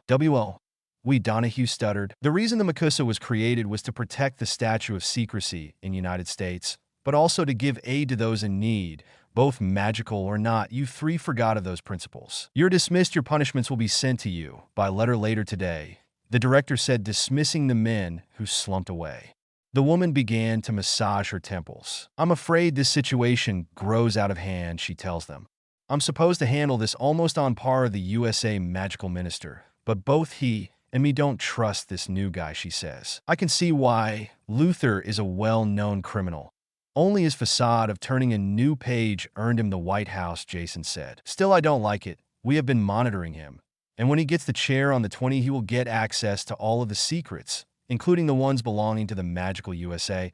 I'm afraid what he can do with that knowledge. Yes, I've seen bad politicians destroy countless countries. Can't you just obliviate him?" Jason said. "I'm afraid not. The White House contains several runes that prevent anyone from magically harm the president. He will be a loose end. I can handle President Luther, or any president that comes my way." Waller said. "What do you mean?" "I happen to have my own projects in Cadmus, projects like Task Force X, that could handle the president if we see it as a threat to the public and the interests of the country. That would be too extreme. You to understand is that we do not need the people, nor the elected president, to think there's a secret society of wizards roaming around. The people of this country can barely grasp the concept of aliens and metahumans living amongst them. The few magical individuals living here, families with children, could see their lives threatened if Luther thinks they're a threat. And believe me, he will just see any footage of his many battles against Superman. The man hates what he can't control. We need to prepare for the worst." The trio understood the ominous message. Only time would tell what Luther would do with his new knowledge. Gotham Cemetery. The day after the Court of Owls attack, the whole city was painted black. Everyone had someone to bury, someone to mourn, someone to watch over on the hospital. Parents had lost their children, Children had lost their parents. Not a single person had been unaffected by this attack. Bruce Wayne had gone to multiple burials that day, in every single one of them having to pay his respects to the family of the employee who had died. Many of them shouted at him, calling him a coward for not being there to protect their loved one. It stung especially when it was someone like his assistant, Julia, dying while trying to reach his office, a sanctuary for the madness that was unfolding, a failure on his part. He would carry the pain with him. It was another funeral that brought the most pain. He had been present on Luke Fox's funeral. The army fired their rifles as they presented the flag to his father, Lucius Fox. It had been heartbreaking watching a strong man as Lucius broke down in tears while holding the folded flag. Another military funeral was the one for his cousin Kate Kane. Once again, the army fired their rifles, and the flag was given to her father. Captain Kane simply shed a tear. If he had known he would take his own life that night, he would have stopped him. But his own guilty and sadness had prevented him from realizing the pain the man was suffering. And finally, the last funeral was for his best friend for years, a man he considered a brother, who had been there through thick and thin, Harvey Dent, his brother who died protecting his family from the evil creatures. As the casket was lowered, Bruce approached Rachel, Harvey's widow, as well as his children, Duella and Richard. The children were distraught to say the least, but he hoped he could give them at least a piece of advice or words of encouragement in this time. As he approached, Duella saw him first and asked him, "Is Harry coming?" She asked, a linger of hope in her eyes. "I'm sorry, Duella. Harry was sent with some relatives. I thought it was the best, but you can see him on Easter," Bruce said. He knew of the unrequited feeling she had for his son, but that was something Harry would need to talk with her. "All right," she said, looking at the ground. "How are you feeling, Rachel?" "Not good, Bruce. I'm lost. Harvey and we just simply what we needed from each other. It was a wordless communication, and now..." She began to sob on Bruce's suit. He simply held his friend in a tight hug. "Rachel, if you need anything, don't doubt reaching out for us," Bruce said to Rachel Dawes Dent, as the woman cried on his shoulder. They were friends since childhood, so he knew her emotions, but he would be there for as long as the family needed him. Back to the present. Harry took his seat in the empty compartment, and he contemplated the recent events on his life. Too much death and suffering, but what was worse was the feeling he got when he saw Damien get killed, and the subsequent reason he had to kill that monster. He just couldn't take the eyes he made as he slowly pierced his neck with his sword. How the life was escaping from his eyes. He was so intent on looking through the window, seeing how Rachel hugged her mom and Damien goodbye. Draco and Susan did the same, but they joined their friends in Hufflepuff and Gryffindor. "Hello, Harry." Hermione's voice took him out of his concentration. He turned around and saw her standing hand in hand with Pansy. He quickly stood up and hugged them tightly. He truly had missed them, and in their arms he felt peace. "How were your holidays?" he asked first. Better to listen to their vacations rather than him ruining the mood with his somber tale. "It was fantastic," Pansy said, excited. "We went to Paris. I had never visited Muggle Paris," Pansy said as she started to go on and on about the many sightings they had seen with Hermione and her parents. "Yeah, and Pansy took us to the magical Paris," Hermione said with a smile. "We actually stumbled with Headmistress Delacour on our trip," Hermione said, perking Harry's mild interest. Not that he wasn't paying attention to his girlfriend's vacation. It was just that his mind was a total mess. "And we met her other daughter," Pansy added. At that, both girls simply blushed. If Harry had been paying closer attention, he would have realized that something was up, but before the girls continued, Millie arrived, and the conversation shifted towards her weight loss. She told them she had lost another 10 pounds during holidays, and she was so proud of herself since she was reaching her goal. She even grew some inches tall. Wasn't as tall as Harry, but she was on that way. The rest of the girls started to join the group as they reached the castle. No one asked him about Harry's holiday and the tragedy he had suffered, which was fine by him.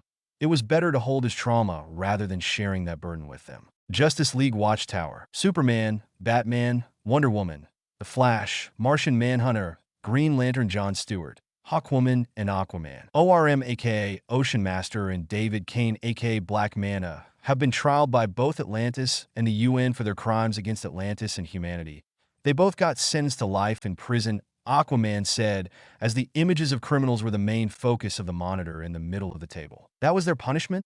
Flash asked. "They'll serve their sentence in their opposite world.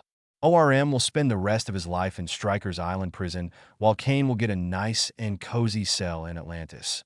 ORM will get only small showers to keep him alive while Kane will remain in a kelp-based cell. No equipment for him to escape, and deep enough that not even the best diver could hold his breath until he reached the surface, Aquaman said. Well, it is a punishment fitting for them, Martian said. What about the reconstruction of the affected cities? Wonder Woman asked. Atlantis will compensate some of the damage and will send workers. As a king of the Atlantis and its cities and kingdoms, I feel responsible that no animosity between nations surge on the dawn of this event. I have to guarantee the UN and the people of the surface that Atlantis is not the enemy, and it was only by the evil and twisted minds of a few that this happened. Aquaman said with a serious and somber tone. They knew he blamed himself for this tragedy, but no one was pointing their fingers towards him. What about the situation in Gotham? Superman asked as the group turned to the Cape Crusader, Green Lantern, and Hawkwoman with their usual scowls at the man. The people of Gotham have survived many disasters and terrorist attacks. They will be fine. We will be fine, Batman said, cutting the conversation to the scoff of Green Lantern and the scoffing of Hawkwoman. Used to this, Batman ignored the couple. We can give even more help, Superman said. The people can handle themselves. Wayne Enterprises and several other have started a joint partnership. We need to show the citizens that the city is in capable hands and that the incident with the Court of Owls is finally over. Yes, because Batman is there to save them, Lantern said with a sneer. Do you still have a problem with the way that I handle things on my city, Stewart? Batman asked the man. If the other man couldn't let go of something that happened nearly a decade ago, then he shouldn't come to these meetings. Both men stood up ready to face each other with Green Lantern's ring powering up and Batman going for his belt when the sliding doors opened, revealing the young ward of Martian Manhunter, Ace. Everyone, you will like to see this, Ace said as she entered the meeting room of the Big Eight. Ace pressed a button and a monitor light up. The news coverage was of just a moment ago, with Summer Gleason for GCN talking about the rebuilding of the city of Gotham. It was then that the broadcast flickered and everyone saw, for a fraction of a second, something else. They only heard Superman saying, "Oh my God." Ace rewind the news broadcast and slow it so everyone else could see it with more detail. There on the monitor appeared a person with green long hair, white skin, blood-red lips, and deranged yellow eyes, alongside letters that seemed to be written in blood that said, "Why so serious?" Chapter and notes. Also, Harry is in the wrong here, holding his feelings rather than expressing them, but he will learn to share his burden with the girls. Don't worry, he. Why so serious? Chapter notes. Short chapter, but this is only the beginning of the new sagas we will be reading for this part of the story. For Harry, it was easy to fall in the same routine he had before. He would wake up at 5 a.m., he would run towards the lake, do some push-ups, squats, or swim on the water. He was very impressed at how Millie was able to keep up with him. Perhaps not as fast nor as much as him, but something told him that she was getting there. The pure blood which was demonstrating to be a nature-born sportswoman. Perhaps it was the same with everyone in her family. He would need to meet her extended family. During the breakfast, he seemed distant, something that both Hermione and Daphne noticed. He seemed to be too focused on his plate, or during the classes, he was simply out there unfocused and with a scowl on his face. Even some professors noticed this change of behavior in the usually lively Mr. Wayne. Severus Snape, Gillian McKay from mathematics, and Aurora Sinistra noticed those changes. By the third day on Hogwarts, Remus Lupin decided to speak with the boy. "Mr. Wayne, may I speak with you?" Professor Lupin asked him at the end of the class. Harry excused himself from Tracy and headed over towards the professor's desk while the other students left for their next class. Sirius told me about what happened during the holidays. "I'm sorry I wasn't able to reach you in time," Remus said. His inner werewolf had told him something bad was coming, but he was too caught up on his vacation with Command-R that he didn't listen. He should have listened. "Before you continue, Professor, I'm fine. I spoke with my father and my family. I'm doing all right. If I want another advice, I'll ask you first." "Thank you for your concern, Professor. Now, if you excuse me, I have another class I have to attend to." Harry excused himself as he left the classroom. That night, as many other nights, he woke up sweating and frightful. Everywhere he looked at, every corner, every shadow, reminded him of the dark creatures that attacked his home. He looked at his watch, and it was barely 2 a.m. He jumped out of bed and began to do some push-ups. He then began to practice some fighting movements. When he felt tired once again, he jumped on his bed and tried to fall asleep. Despite his tiredness, sleep avoided him. Gotham City. Batman had returned to the Batcave when the return of the Joker had been announced. No matter who was posing as him, it wasn't the best of news. He still remembered the breach that surged between him and Jason once the latter killed the previous incarnation of the clown. The Bat family felt empty, with 2 chairs being left empty, the chairs marked with a red bat and a neon blue bat. Their suits would be on display, so they would never forget the sacrifice they made to protect Gotham City. The first Joker, deceased, was a man named Jack Napier, intelligent, resourceful, and extremely violent. He used to work for the Grissom mob family until he fell into a vat of chemicals that altered his skin. He resurfaced later with the nickname Joker. He was killed by Jason, Robin at the time, 3 years ago. Now, this new Joker just killed a TV host on a live event. His clothes are more on the red side rather than the purple Napier wore. He is trying to leave his mark as this new Joker. He gave a name to be able to access the TV station, Arthur Fleck, real name. He is the main suspect on the killing of 3 accountants on the subway. 4 years ago, he was sent to Arkham for his insanity, where he was tended by the Dr. Arlene Quinzel. At the same time she was tending Napier. I believe the psyche of Fleck thought that he should continue where Napier left, Batman said to them, and he could still see the petrified expressions of his family. I have to kill him, Jason said immediately. He is a mentally ill person. He needs help, Cassandra interjected. He is a murderer, Damian added. Still, we are not executioners, Todd, Dick said, raising his voice. I only kill those who deserve it, Jason said. Still, that doesn't give you the right. Barbara added. I don't care what you think. If I see him, he won't live for long, Jason said as he took his helmet and put it on his head, leaving the family perplexed. Washington Monument, Washington, D.C. Mr. Luther, I'm glad to find you, Professor Emil Hamilton said to the bald billionaire. Professor, thank you for coming. Did you have troubles gathering what I asked you?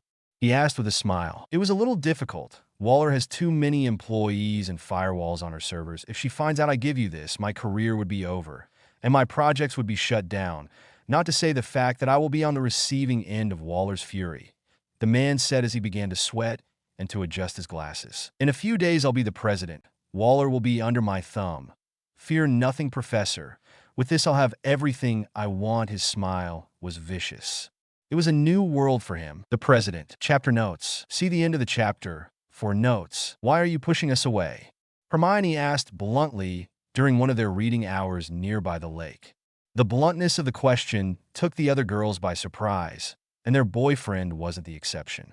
He visibly tensed, but then with one look onto Hermione's brown eyes told him that it was for the best to be actually honest with them. I am in. Harry was cut short when Hermione towered over him, despite him being taller than her. In this position, he was feeling minuscule in front of her. The fire in her eyes showcased him that she meant business. Now all of the 5 girls were watching him. They too had noticed his strange behavior since they returned, but they haven't said anything, but enough is enough. He took a deep breath and looked at the lake. Well, Hermione asked with her eyebrow arched. They all knew that meant she was demanding an explanation. I'm scared, all right. The girls were confused by his outburst. Look, I already heard all of you having wonderful holidays, and I couldn't be happier for you. But while you were vacationing, spending times with your families, I was fighting for my life. My city was attacked, and I told you how we were safe in the manor. Well, we weren't. Damien and I fought against an evil man, one that wanted to kill me and my siblings. We managed to save Helena, but pictures of Damien's dead body came to his head, but Damien was killed. At that moment, I was angry, like really pissed off. I was angry at the world. I was angry at the assassin. I was angry at Damien for being so careless. I was angry at myself for not being powerful enough to stop him. I was angry that I took my powers onto the limit. I did to him a version of what I did to the Flint brothers, and then I took his life. The girls gasped at that. I watched how my sword slowly embed onto his neck and how the life was draining from his eyes. I killed that man with my rage, a rage that I knew wouldn't revive my brother, but that I knew I had to use it against him. I wanted for him to know my pain. At that, Harry began to break down and started to cry. For them, it was the first time they saw their boyfriend, a strong boy who feared nothing, being so lost. Hermione quickly embraced him, followed by the rest. They needed to ensure the boy in the middle that he wasn't going to be losing anyone ever again. Tower of Fate. Amazo was playing chess by himself as the Dr. Fate floated deep in meditation. Him being in a lotus position, he suddenly stopped and stood up. Amazo, can you tap into the live feed of any newscast in the United States?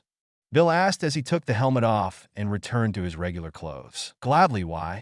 Amazo said as his eyes shined and projected a live feed stream of Washington news. I have a feeling that something is going to change the course of history, Bill said as he gulped. Do you, Alexander Joseph Luther, solemnly swear?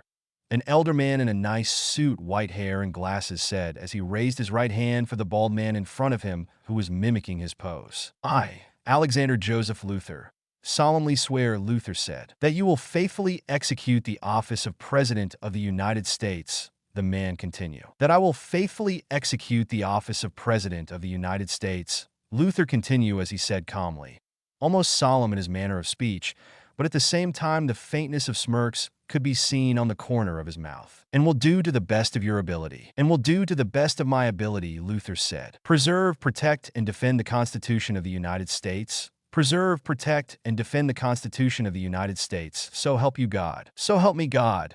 At that point, the elder man stretched his hand and shook it with Luther at the clamoring of the people in attendance. After several moments of cheering and applauses, President Luther approached the stage. Everyone went silent to hear the speech of the newly appointed president. My fellow Americans, it is with great pleasure and honor to become your leader, to have been elected to represent you to the eyes of the world, to be the embodiment of the values of the people of this wonderful country. To me, the son of an impoverished immigrant couple of Eastern Europe, people who arrived this country with nothing but spare change in their pockets, a couple whose dreams was to give their children a better life than what they had left, it is with a great satisfaction to represent the country that embraced that couple. My parents would be proud of watching me, a flawed man, take this position. I am someone who knows how bad life can get and how deep a man can fall in their sins, but I am a changed man. The moment I decided to run for the office, I have been a better man, the man you deserve. Yes, I was labeled as a supervillain, but no more. Today I introduce you my cabinet, superpowered individuals who have been more than happy to not only backing me up in the office, but to also reveal their identities to safeguard the common folk. The citizens of USA have nothing to worry as they have a new and improved team to protect them. Please give it up for my team, Luther said as 6 superpowered individuals appeared on stage besides him. Colonel Nathaniel Adams, aka Captain Atom. He introduced a silver man with red gloves and a red atom on his chest. Clifford Zmek, Major Force, a similar-looking man to Captain Atom, appeared on stage. Tatsu Yoshiro, Katana, a small Japanese woman in a bright red armor with a white face mask, nodded at the audience. Karen Starr, Power Girl, a blonde on a white one-piece with a deep cleavage, waved at the cameras. Jefferson Pierce, Black Lighting, an African-American man in a black lightning-bolted suit, was introduced next. And finally, Corey Grayson, Starfire, an orange-skinned redhead, appeared as her purple outfit shined brightly in front of everyone. These brave men and women decided to join in my cabinet to be a form of special group that will answer to me, to you, to everyone on the country. Nothing against the Justice League or the Justice Society, but I realized not so long ago that they were nowhere to be found when we needed them. When the Great Wave came and almost whipped out the East Coast, they were on the ocean fighting a supervillain rather than helping our people in need. Even I had to wear my own suit to give relief to those who had lost their homes, their belongings, their loved one. It was due to their ineffectiveness that a secret society planned an all-out assault on Gotham City. This attack was a proof that secret societies are a cancer for this country. That's why, as a president, my first task is to bring these societies to light. Luther said. Cadmus Lab, location, classified. Is he freaking insane? Amanda Waller screamed at the top of her lungs. This could endanger her entire operation. Oval Office, White House. Senior Orer Dominic Bloom was one of the best in delicate matters, political or personal matters. He had been in the White House multiple times, sometimes under a glamour or disillusioned, or having invites by making small confundus whenever a president came too close to reveal the secret of the magical world. This was the sole reason which brought him today to meet President Luther and give him the message from his superior. The Ministry of Magic of the USA felt unease at how Luther's cabinet began to poke around special sites and the different magical places. So Bloom was sent to either tell him to back away or spell him just enough for him to gently back away. As the man entered the office, he noticed the president signing some papers while an albino bodyguard and a blonde, tall, muscle bodyguard were on either side of the desk. Both of them had black sunglasses. Bloom felt confident. He could draw his wand from his forearm in a swift movement and paralyze the other men to have a talk with the president. He would make sure the man understood how the statute of secrecy was needed to protect the magical world. Mr. Bloom, I have to tell you I'm quite impressed with your punctuality, the president said with a booming voice. He tries to sound imposing. All these nomage are the same, Bloom thought to himself. Yes, while my father was in the military, I need to show the proper respect to my host, he said, complimenting the president. Oh, you misunderstood me. I was referring to the punctuality in which a secret society revealed to myself. How could he know? Bloom said as he reached for his wand. It wasn't the best, nor the most ideal plan, but he needed to be certain. Don't try to pull your weapon on me, Mr. Bloom. You will see you're outmatched, Luther said with an evil grin. Bloom immediately stood up and pointed his wand to the president, but before he could say the words, his mouth went silent just as his body became rigid. You didn't think I would meet someone like you without a proper backup? The president asked as the albino man approached the Auror and took his wand off. Let me introduce you, my friend.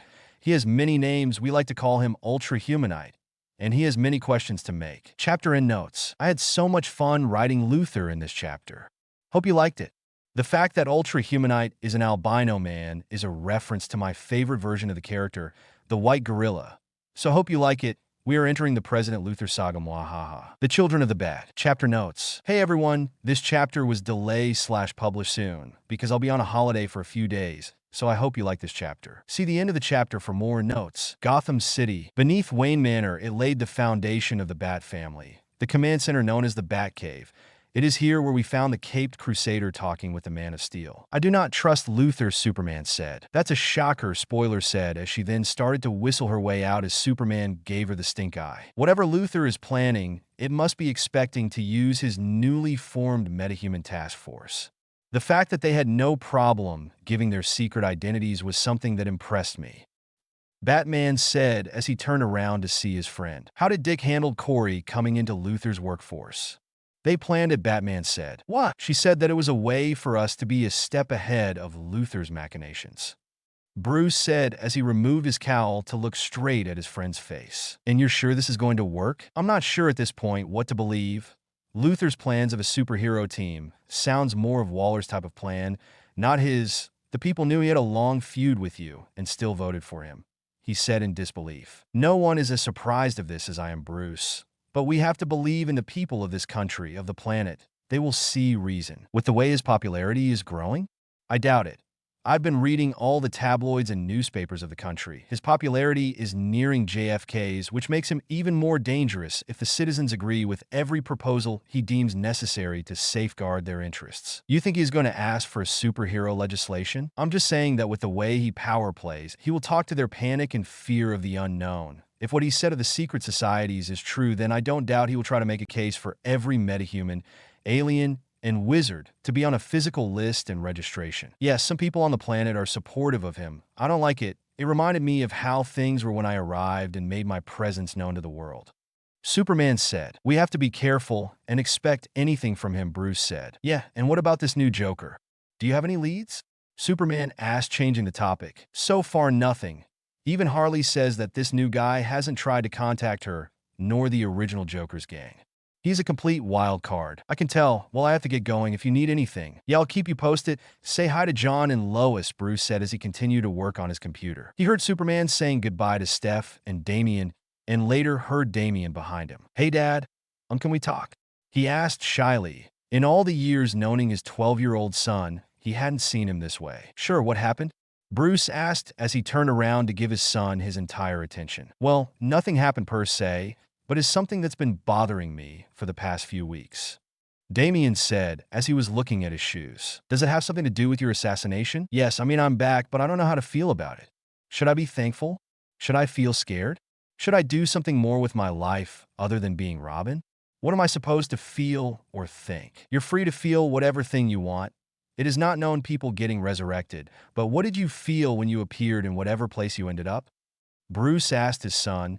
It broke his heart seeing him in this state, his confident, more often than not proud son, being in this mess. I know that, but it got me thinking because when I revived I saw that Harry had killed that guy, and his face looked like mine in an adult version. He looked like an experiment. Do you think my grandfather made Mom conceive me just to have a warrior? A moment in complete silence took over the cave. Even the bats hanging on the stalactites seemed quieter than usual. I'll be honest, he stood up and walked the distance between him and his son. He knelt in front of him and placed his right hand over his son's left shoulder. He looked him into his eyes and said, "Your grandfather wasn't a good man, and both your mother and I were misguided into conceiving you. But just because it wasn't out of love for one and other doesn't mean we don't love you. Hell, you're an amazing boy.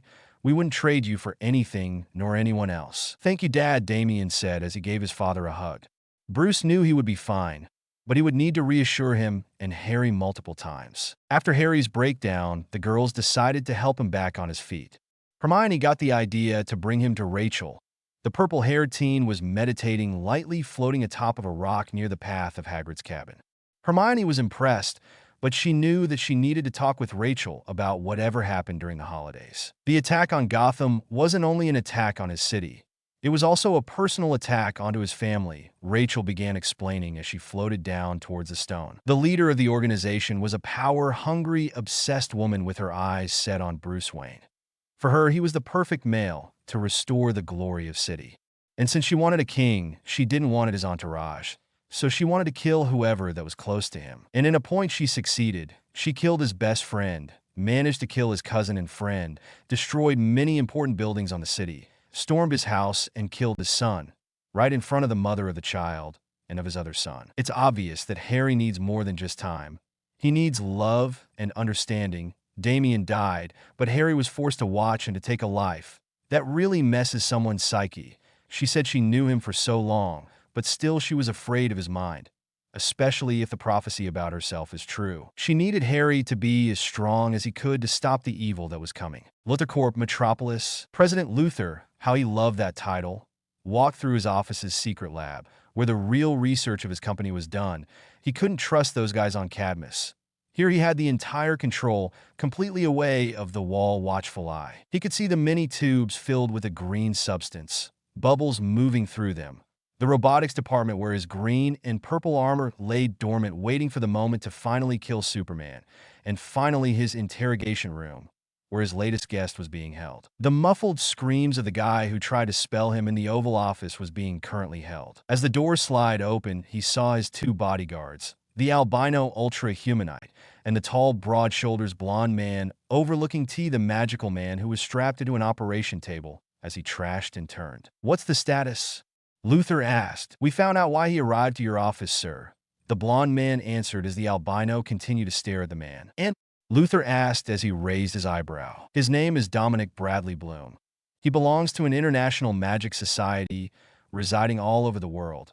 He is a senior Auror, magical police of something called Makusa. He had come to either threaten you or play with your mind, so you wouldn't expose his society, because it would violate something called Statute of Secrecy and international laws." Ultrahumanite said as he turned around, and in doing so he revealed all of their secrets. Luthor said to the panting man on the operation table. The Auror was exhausted and sweaty, and he just wanted for all of this to be over. The albino man had him repeating his worst nightmares time and time again, shattering all of his occlumency shields. Luthor approached the man who still defiantly glared at Luthor. "Are you going to kill me, Mr. Luthor?" Bloom asked as sweat emanated profusely of his forehead, and his body felt like 1,000,000 volts of electricity had passed through it. "Oh no, I hate violence." My associates, on the other hand, they're more liberal than I, Luthor said, and as he stepped back he could hear a chainsaw and the look of terror on the man. "John, wait," Luthor said, stopping the chainsaw. "We can still use him," Luthor said as an evil grin appeared on his face. Justice League Watchtower. The Watchtower of the Justice League is always busy and full of life, whether by the multiple heroes moving in and out of its bridge or the employees, engineers, and technicians working and keeping the space station running. In the middle of the bridge was the Martian Manhunter and his protege Ace. They were the head of the station. A beeping took them by surprise. "Sir, you have to look at this," the engineer watching the monitor said, earning the Martian's attention. "What is it?" "There's a meteorite headed towards the Earth," the engineer said. "Then use the cannons to obliterate it," Ace said. "We can't," the Martian said. "Why?" Ace asked. "The meteorite is pure kryptonite," he said as the main screen showcased an enormous emerald green meteorite the size of a small country. Chapter and notes. So this is it for this week. Hope you liked it. Don't forget to leave a comment on what's next. Morning news. Chapter notes. Hello everyone. Sorry to miss the last week's update, but I've been having trouble to write this chapter since they're the bridges between sagas. So have a little patience here. Hope you like it, and as always your comments are truly appreciated. The meteor was closing in, racing at full speed against the Earth. Many astronomers and scientists said that the time for the impact was going to be in 2 weeks. Luckily, the meteor had been spotted soon, and all the nations in the world were already preparing to deflect it, or prepare for the worst. Newly minted President Luther of the United States had been working with his staff, and on his own, to make the necessary calculations so his plan can succeed to nuke the meteor out of the sky. But sir, if the system is correct and the meteor is pure kryptonite, wouldn't the radiation impact us? It could turn many people into metahumans, or worse, mutants incapable of rational thinking, one scientist, an older man with a deep mustache and thick glasses, asked. You don't need to worry, Dr. Ertl. I already talked with Captain Adams, and he said that whatever radiation that comes to our way, he can absorb it. The population of the United States of America is in my capable hands. Luther smiled at the man. Very well, sir. I knew you had contemplated it. If there's nothing else to discuss, I have another meeting to attend. Luther excused himself as he left the office, followed by his bodyguards. The Dr. Ertl stayed as he was picking his folders and notes. As he did, he began a telepathic communication. Do you believe him? He asked. I don't know, John.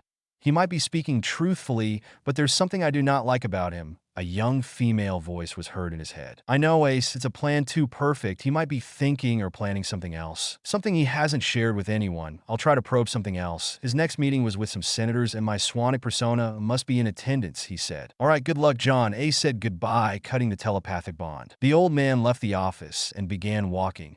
As he did, he looked for a place, without cameras, where he morphed into a tall African-American man on a general's uniform. The name Swanic could be read on his name tag. Hogwarts. Rachel had a fantastic idea on how to help her friend play flag football. The girls passed the time and place of the game, so if they were interested, they could join. Even some professors ended up being invited. Harry appreciated the sentiment, but he didn't know still what to feel. Hopefully this game would take his mind off his nightmares. He sometimes sent a message to his dad, but he wasn't letting him feel what was troubling him. Not with his 2 works. When the time came, the kids split into 2 teams. Team Millie, who was the strongest of the girls, against Team Draco, the star of the Hufflepuff football team. The other kids from all 4 houses and years had come to either participate in said event or to simply cheer at their friends. The game was something different but easy for the non-Muggle-raised kids to play with. They would pass and toss the ball while running, trying to take away their flags, while at the same time trying to earn points for their teams. They kept it simple. A person carrying the ball passing through the line earned a point. If they do not have any flags on their belt, then they cannot make a point. After the rules had been established, Draco demonstrated why he was the star of the field. He was very fast and quick with his feet as he managed to dodge everyone coming towards him and scoring the first point way too soon, much to Millie's chagrin. Come on. We need something to stop Draco, Millie said as the blonde boy was smirking widely at them. Millie had on her team Terrence, Cho, Pansy, Blaze, Hermione, and surprisingly one of the Weasley twins. Sadly, Draco's team had the other one, so they continuously pranked the other teams into giving the ball to the other side. Draco's team consisted of the other Weasley twin, Neville, Cedric, Susan, Harry, and Ginny. Rachel had been asked to participate, but she decided against. She preferred to cheer for them rather than play the game. They all understood and accepted her reasoning. With the team already being in a better spot with 15 points to 8. Following Millie's instructions, the team started to go towards Draco, blocking every chance of him to maneuver or to toss the ball. Hermione was on his right and Terrence on the blonde's left. Seeing himself cornered, the blonde attempted a dash towards Hermione, who was much smaller than Terrence. But when he went towards the bushy-haired girl, she tried to block his movement and started to flap her hands quickly and punches him hard on the boy's nose. Draco, I'm sorry. Hermione apologized as the blonde boy held his bleeding nose as he moaned in a form of pain. Professor Lupin, who was watching the game, quickly went to see the boy. As he did that, a loud laugh took them all by surprise. They turned to see Harry laughing at his cousin's misfortune. I'm sorry, Draco. Couldn't help it, Harry said between chuckles. It was the first time since they had returned they had heard him laugh. Ass. I'll remember this mockery next time you get injured. Draco glared at his cousin, whose laughter increased a little. After the professor checked for a further injury, which was something a quick pixie couldn't fix, The game resumed. In the end, Draco's team won 23-12. It was still amusing to Harry how Draco avoided Hermione, but still the boy showed his prowess in the running field. When they were over, Luna, who had been watching the game from the sidelines, made the genius suggestion to eat pudding on the Great Hall. The following days, Harry was in a much better mood. Hermione gave Rachel a quick thank you while they were having breakfast. Even the professors noticed the change of behavior in their American student. The constant surrounding of his friends and girlfriends really made the difference. Justice League Watchtower. In the big room where the main members of the Justice League were gathered, Superman, Batman, Wonder Woman, Aquaman, Flash, Green Lantern John Stewart, and Hawkgirl listened attentively at the Martian Manhunter who had returned from his mission listening to Luther. "I don't get it. The nukes won't even scratch the damn thing," Flash quickly said after hearing the plans regarding nuking the entire meteorite. Some of the other members didn't voice their concerns, but it was clear they shared the sentiment. What about the Green Lantern Corps? Can't they help deviate it to a safer location? Aquaman asked. Many lanterns from this sector are busy with civil war that broke in Sector 2294. The sectors are working with bare minimum personnel. Jordan is already in there trying to calm the situation from escalating further, Green Lantern said. Why not fry it with the lasers this space station have? Flash asked again. Because as Luther stated, the radiation would fall into any nation if not all of them. We would need someone as powerful as Captain Atom to contain said fallout, Batman said. And we can't use our big guns. Why not use the Savage Projector? It helped 10 years ago with the solar flare, Wonder Woman raised the point. Sadly, all those machines were destroyed by an overload. We never reconfigured them for such a case. Even with Cyborg's aid, it would take months to reconfigure it, Batman said. And magicals? Dr. Fate and Zatanna can create some sort of containment or displacement spell, Superman said. The magic doesn't work like that, but it wouldn't hurt to ask, Batman responded. The man who plans for anything doesn't have a plan. I'm shocked, Green Lantern said in a condescending tone. Before things escalated once again, Superman decided to intervene. I'll try to get as much information as I can from my meeting with Luther. I don't promise a lot, but let's hope he cooperates. Do you think he will? John asked. No, but let's keep the hopes up. Don't call us when he betrays you, Batman said, to which Superman smirked. I wouldn't do that, I know you too well, Superman teased his friend. The following morning, Headmistress Delacour was giving a speech towards the entire school about recent events. Her thick accent was still, at times, difficult to understand, but still she managed to get her point being heard. Despite being early in the morning, all of the students had been summoned for a breakfast feast, giving sleepy glares from Ron, Vincent, and Gregory. They were the opposite of happy of being woken up at 8 a.m. Since this was an official feast, all of the students were seated on their respective classes. Good morning, my dear students, the headmistress says in a cheerful tone. What's with her? Blaze whispers at Harry. I don't know, probably she has good news. I've seen her worried all this past days, he replied. Perhaps there's going to be new classes, I bet, Daphne said. The students shushed their conversation and listened closely. The headmistress' face was so bright and happy. First things first, I should have talked about this, but the ministry had yet to reach a conclusion until yesterday.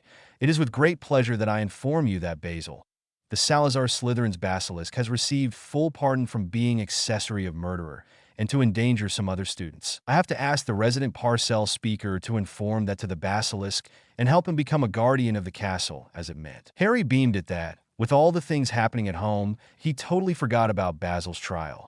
It was nice to know his friend was well, and that they weren't too biased against him. The next matter to be addressed is that the school, thanks to a decision of the governor's board, will have a psychiatrist or a mind healer for those who are not familiar with the first-generation term. The doctor shall arrive by the next week, and all of those who wish to be heard and talk about your problems will be able to do so. Just like with my door, the doctor's door will be open all the time, she said to the confused looks of some of the students, but some of them, especially Ginny, Breton Zabini, and Harry, looked with more interest, said news. As the food appeared on the tables, the windows on the Great Hall were open, so the morning owls could arrive. Immediately, a snowy white owl made her majestic entrance. The owl, who served as Hermione's owl as well, traveled to the Ravenclaw's table before dropping her letter and then flying towards Harry's spot in the Slytherin table, where a big fat piece of bacon was awaiting to be nibbled. Harry took the letters, one from his mom Talia, who was still worried for him, and without a doubt the presence of a psychiatrist was her doing, and another from Helena. He was going to read them as soon as he reached his bedroom. But first he was a man of culture, he would read the papers first. He began to choke on his toast as he read the front page of the Daily Planet. Superman, public enemy number one. He began quickly to skim the article. Apparently, Superman had killed John Corbin, President Luthor's bodyguard, when the Man of Steel had a meeting with the President of the United States, aided by his sidekick Batman. That made Harry's eyes to get as big as plates as he unrolled the Gotham's Gazette copy and saw, on the front page article, to many students, to hear or see someone fainting was an uncommon event that some of them screamed in panic as they thought Harry Wayne had suddenly died. Pansy, who was the one next to him on the table, quickly saw the article that made her boyfriend drop unconscious. An article that had a man on a black bat cowl and the title that read, Batman, Public Enemy No. 1. Public Enemies. Chapter Notes. This chapter features a big fight scene from the movie Superman/Batman. Public Enemies. To avoid botching the fight scene, I leave you with the link of said fight as a recommendation before you read this chapter, which will begin after said fight. https://www. YouTube.com/watch v=nzhqbamicHQ. Also, I'll be trying to post every 2 Mondays since, for some reason, I've been struggling to keep the two universes that appear in this FIC to be as cohesive as it can. I'm not giving up on this FIC. We still have a long way to go. See the end of the chapter for more notes. Earlier that day, White House, Washington, D.C. President Luthor was finishing an interview with the press. They questioned him of why declaring a war on Superman and Batman, two of the most emblematic heroes USA had. Lois Lane had asked him if this was a payback or revenge plot against Superman, to which he answered, "A murderer is a murderer. A crime is a crime. No matter the position, that person needs to be brought to justice." You're telling me that you think that despite their years of bringing criminals to justice, criminals that once included the likes of you, they have to go to jail. Not only that, but offering a reward for their capture? Yes, I believe in the good people of this country, and I want to ensure the law is applicable to everyone. I do not doubt that in their trial, they will be able to explain their motives to kill John Corbin, but in the meantime, I need to make an example. No one is above the law. Last night, deep in the sewers of Gotham Metropolis, Batman walked supporting the weight of Superman over his shoulders. It reminded him of his first days as the Bat Vigilante, avoiding the police by using the many intricate tunnels the old city had.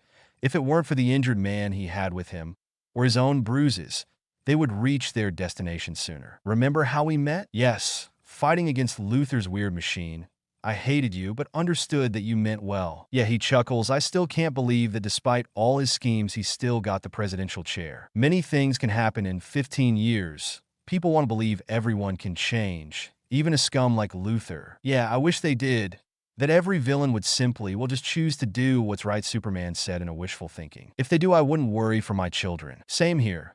Sometimes I feel grateful for Connor and Kara, but then I see John, and he discovers more and more abilities that I know he will want to explore and use for the benefit of mankind. They all have their own choice to make. Connor chose to bear the symbol of hope. It wasn't because of his heritage, but because he believes in the symbol. Kara as well. She's a strong kid with an even stronger temper. They choose to follow your steps because you inspire people to be better. Clark. I don't doubt that John sees it as well, and he will be there when you decide to hang up your cape. Sometimes he lets out a deep sigh. Sometimes I wish for them a peaceful, normal life. We can't guarantee them that, just that we will do our best for them to have a future. Their decisions will be up to them, Batman stated, to which the Man of Steel had to agree. His father always taught him of the goodness in the people, to be weary but to trust and have faith in them. He wished his father was still here guiding him. He supposed he now had to be there for John, molding him into a better man that he is, a man strong enough to be ready for when their time is cut and they have to part ways. The pair continued their journey through the sewers. They lost track of time, but it was more or less 3 hours after their fight with Metallo.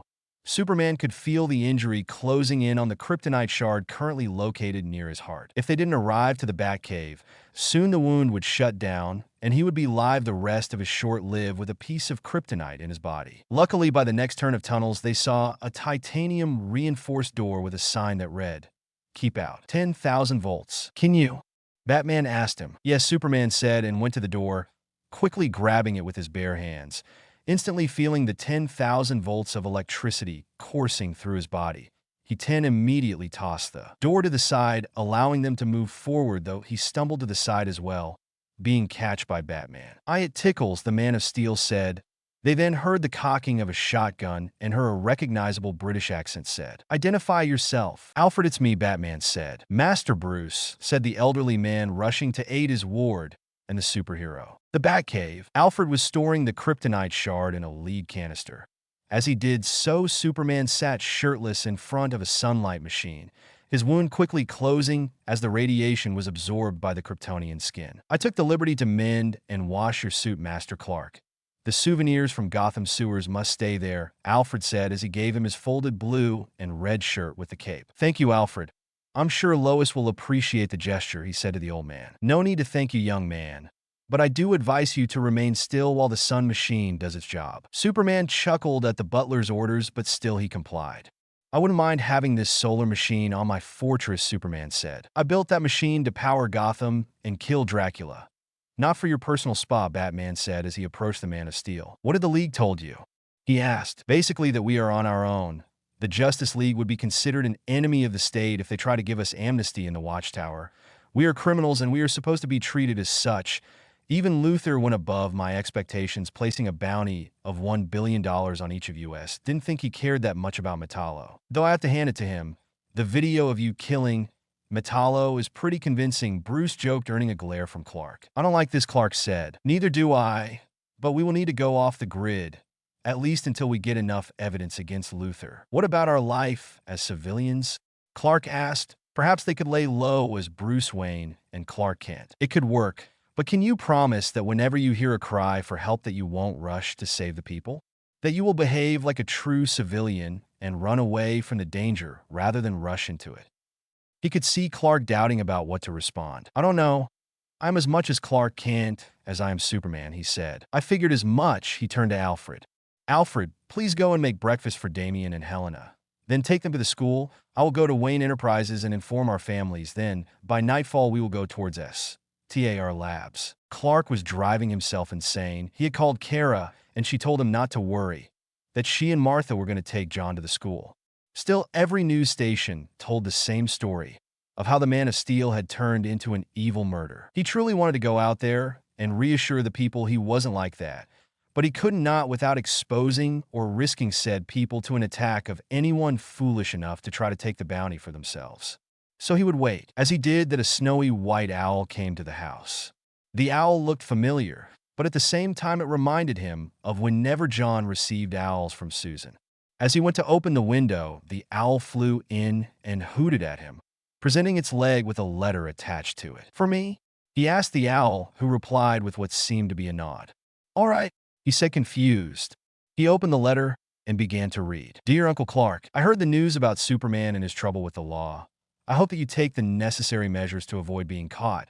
Yes, I know you're Superman and my dad is Batman. I also know that whatever thing they're saying you did is wrong and fake. Anyone with 2 cents of a brain would see the obvious cuts on the video surveillance. You're not a killer, and I still believe in Superman and in you. With love, your nephew Harry Wayne." Clark smiled. At least there were people who still believed in his innocence. He wanted to thank the owl, but it was already resting in what appeared to be a special bed it had on the living room. "Titan's Tower, Jump City. I've been tasked with chasing Superman and Batman," Corey told Dick that evening after she arrived from Washington. "I figured as much," he responded, after seeing the news regarding his father and Clark. He could think his wife, member of Luthor's Metahuman Alliance, was going to be tasked with bringing them to justice. "I'm not sure what to do." She was so confused. She knew they were allies. More than that, they were family. So being practically forced to go against them felt wrong. Dick stood up. He looked up to his wife's eyes and held her hands. "You're going to go. You're going to fight them and do what you think is right. Neither of them will hold a grudge against you, because it is for the public's best interest. I'm sure Batman won't hurt you that much. But if you could be the tough woman I know you are, otherwise the others might doubt of your commitment with the cause," he said, smiling at her. He was Thorn, but she was the one who had offered to be their mole inside Luthor's office. "All right, I will do it. Hopefully by Thanksgiving things will be smoother," she joked. "I'd give it by Christmas, depending on how hard you hit the old man," Dick replied as he kissed her lips. By nightfall, the two heroes had flown towards STAR Labs in Central City. They were hoping they could check Metallo's autopsy and see if there was foul play. According to what Luthor had stated, the Machine Man had been killed by an intense heat, one similar to Superman's heat vision. Maybe the League couldn't give them amnesty, But Flash told the pair of the guards' rotations and schedules that should give them a window of opportunity to going in and out as quickly as possible. Batman quickly went to an electric box near a skylight. It was obvious it was wired to trigger an alarm, so the Dark Knight quickly dispatched it and turned it off. He immediately used his grapple gun and descended with Superman floating down. "I could have carried you," he said. "Between you and me, I hate that," Batman added as he began to walk to a main computer. "Do you smell that?" Superman said as he sniffed the air. "No, what is it?" "Burnt metal," Superman said as he began to walk into a direction that led to the morgue. "Now I smell it," Batman said. In the middle of the cold room laid a metal casket. As Superman pushed the lid down, they saw the burnt remains of Metallo. What was once titanium silver morphing alloy endoskeleton now was a charred, black, stiff metal. His kryptonite core had been ripped apart by a strong hand, if the marks on the skeleton were to be believed. "How can they believe I kill him?" Superman asked. "With a concentrated heat blast, I couldn't," Superman said. "No, you didn't, especially since your blast is not radioactive," he said as he passed a Geiger counter which displayed residual radiation. Superman shook his head, but then a lantern flashed towards them, and two voices said, "Freeze!" One guard said, but before Batman could throw a smoke pellet, Superman grabbed him and flew through the roof. As they fly away, Superman was holding Batman by the forearms. "Great, now I look like a fugitive," he complained. "Worked for me before," Batman added. "Still, we need to take the Ev-dash." His speech was interrupted as a powerful sonic blast knocked Superman from his course, dropping Batman. The Man of Steel saw the blast coming from the one and only white skull paint on her face, Silver Banshee. As Batman glided to safety, the weather turned cold. Too cold. He looked and saw four silhouettes: Killer Frost, Icicle, Captain Cold, and Minister Blizzard. "Where is your friend? The other half of the bounty?" Killer Frost asked. "Busy. You will have to deal with me," he said. "Gladly," she said. "Boys, let's get him," she ordered as every criminal started to shoot their ice streams towards the Batman. Cadmus. Amanda Waller had received the red alert of Batman and Superman on STAR labs. "Luthor is insane," she told Professor Hamilton. "I recognize the signs now," he sighed. "To declare a war on the heroes, that's something I didn't imagine or predicted." He said, "We need to be careful if Luthor continues this path. It wouldn't be wise if, in his quest to destroy Superman, he tries to release it." Waller said she wasn't that much of a religious woman, but she prayed to whoever was listening that Luthor never dared to release the thing in the containment unit D181292. "Let's pray to God he never thinks of it," Hamilton said as they looked at a surveillance camera of a creature bound in a green suit with silver tubes stopping any of its movements. Superman had taken Silver Banshee to the highest of altitudes. The lack of oxygen did the rest, and the metahuman was rendered unconscious. He heard on his communicator Batman saying, "When you can, bring the heat." He was avoiding many of the icy blasts, but 4 against 1 weren't good odds. They had frozen his lower body in an ice pillar when Superman's heat blasts knocked them out unconscious. The Kryptonian melted the ice as he floated down. "Do you have anything for Banshee?" he asked as he was carrying the unconscious woman. "Hypersonics work against metahumans. If she tries to use her powers, it will backfire," he said as he placed a button-shaped medal on the woman's throat. Superman turned around and said, "I hear them coming," Superman said as he put his back against Batman. "Those guys were only the appetizers. This is the main dish," Batman said. "I'd be foolish to tell you to run," Superman said. He could take care of them, but Bruce, he was only human. "I wouldn't miss this for anything in the world." "Clark, if anything, it was an honor," Batman said, looking over his shoulder at the Man of Steel. "I say the same, Bruce," Superman said, as from the northern trees the villainous Giganta made her appearance, parting the tree line as the villains Eclipto, Despero, King Shark, and Black Spider moved between her feet. From the south, the giant Brimstone burned everything in its path as Catman, Deadshot, Black Manta, and Cheetah. From the east, Killer Croc, Girder, Copperhead, Black Spider, and Captain Boomerang.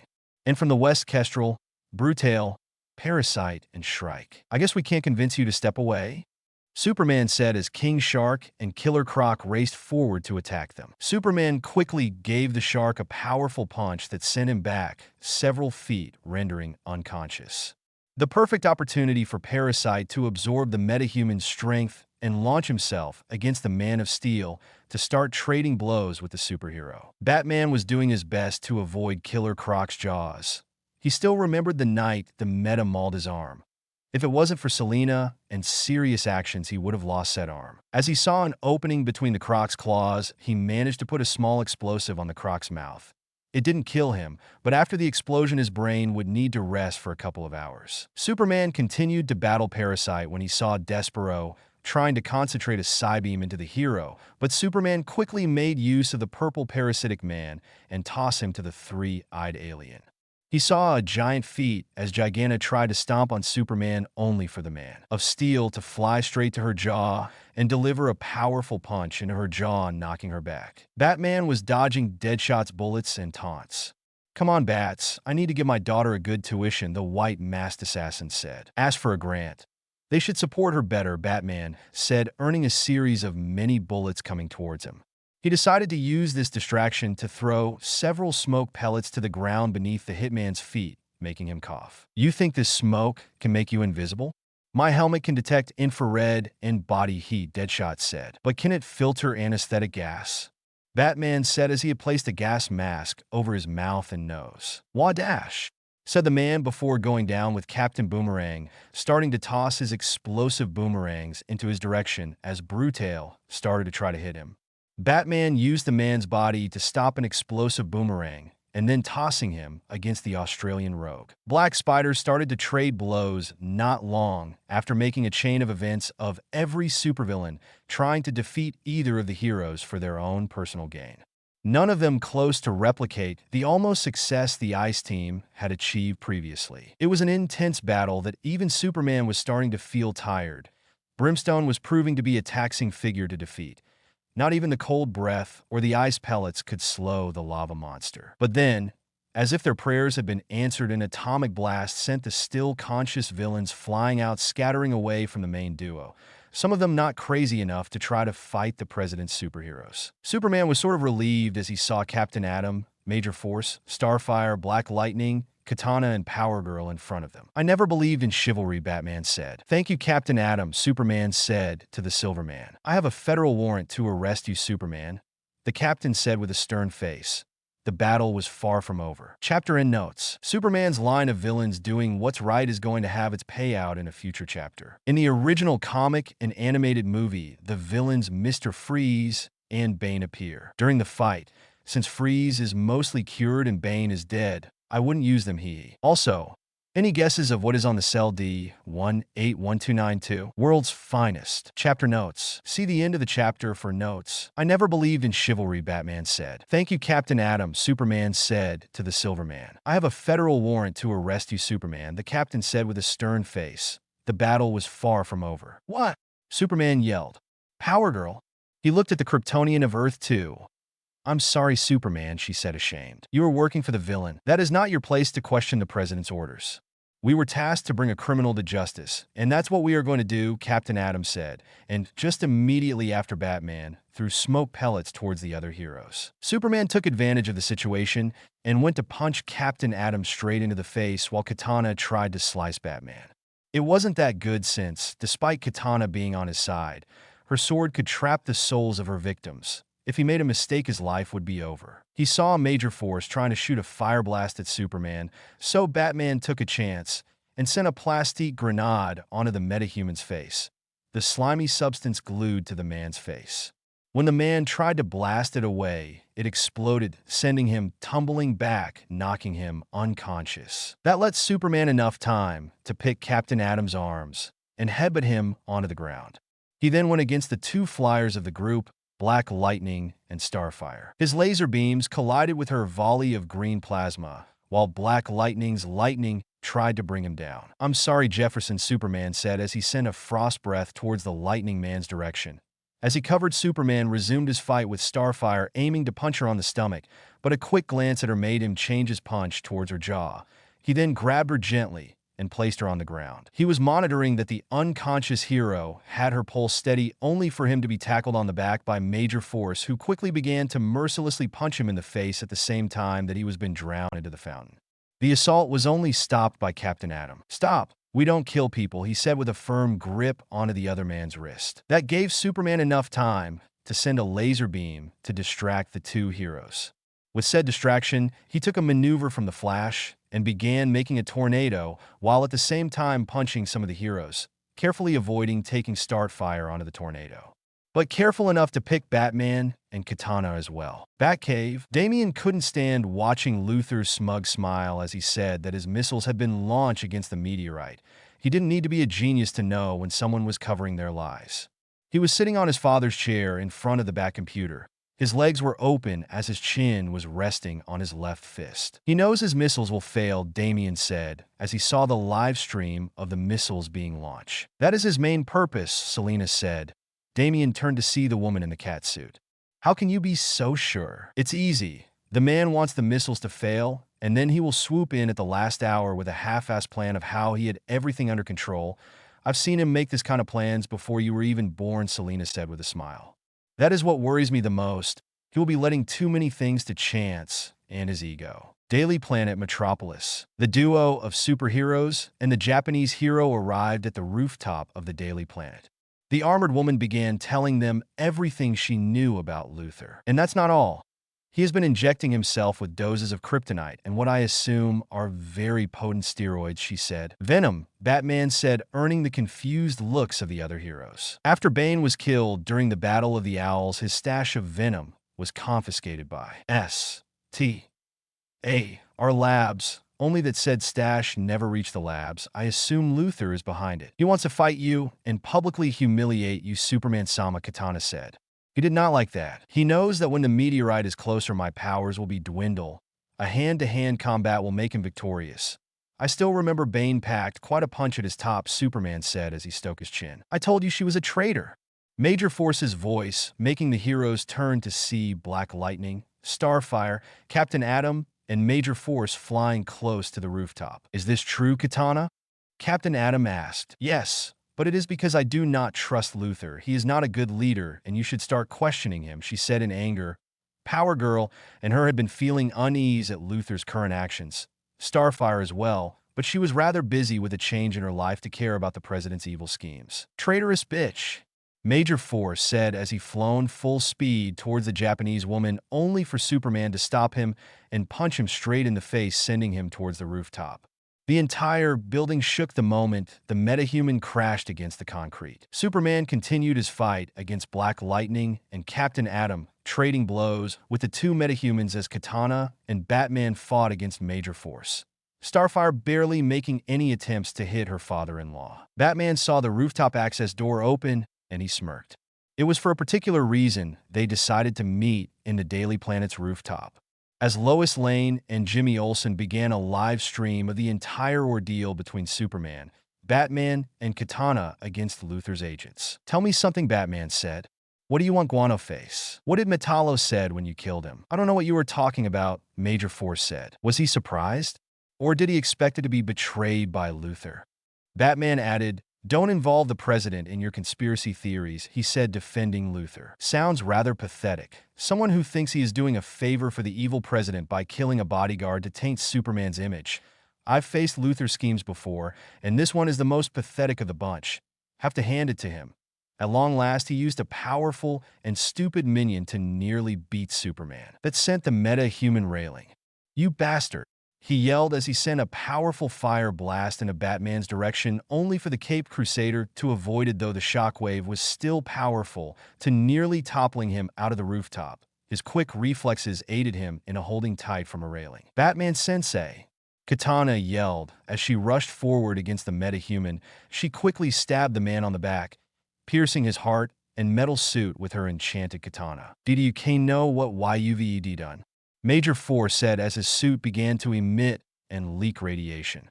Batman took the opportunity to grab Katana and taking her to the rooftop access where the reporter and cameraman were watching everything. Can anyone contain that radiation? Superman asked. Maybe with a force field, Black Lightning said, and flew towards the man's body. He immediately began containing the leaking radiation with his lightning powers. It won't hold on forever, Captain Atom said as he floated next to Superman.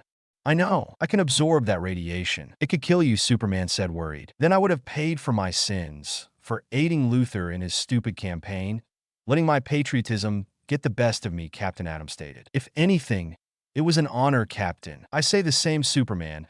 Continue protecting the country that we both love, he said as he floated down towards the place where Black Lightning was holding on. He nodded at the man, and the other hero pushed the energy towards the Silver Man's chest. The captain began to grunt in pain as he began to absorb that quantity of radiation. His entire body glowed as it was then imploded in a flash of light. As the dust cleared, they all see the captain's mangled body and the destroyed body of Major Force. "Leave this to us. You two need to be elsewhere," Katana said, to which the world's finest duo nodded, with Batman jumping on the Batwing that had arrived in the middle of the fight. Superman barely made a nod to his wife before flying away behind the Batwing. As soon as they had arrived at the nuclear silos from where Luthor had sent his missiles, they were ambushed by Hawkman and Captain Marvel. The champion of the gods had immediately gone into the offensive against the Man of Steel, while the Bat fought against the Hawk. The battle of the Thanagarian and the Gothamite were more or less on par, with the latter having trouble with Hawkman's flight ability. On the other side, the Wizard and the Kryptonian made the entire ground to shake, as with every punch the earth was rocked and a shockwave was felt. During one of his punches, Captain Marvel managed to knock Superman back. "You have always have trouble with magic, and magic is everything I am," he said as he punched the Man of Steel with a strong, lightning-infused punch, sending him back several meters. As the Man of Steel laid down, Captain Marvel mockingly said, "It doesn't need Solomon's wisdom to know you should stay down." "Tell me something, Captain Marvel," Superman said as he began to stand up.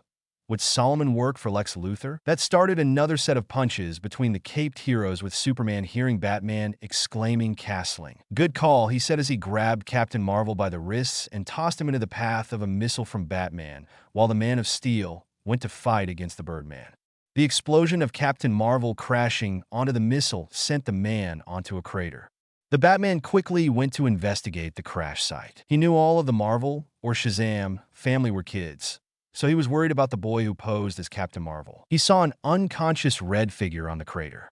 His black hair made him see for a brief moment at his sons, so he immediately asked him, "Captain Marvel?" Batman asked, looking at the unconscious 17-year-old in the crater. "Billy? Say something." At that moment, the teen opened up his eyes and said, "Shazam." The lightning that enveloped the boy quickly transformed him into the towering Captain Marvel, and he looked pissed. Batman was about to launch another missile towards Captain Marvel, while Superman was about to clash against Hawkman's mace, when a golden ink appeared in front of everyone, and the golden figure of the Dr. Fate made its appearance. "Enough!"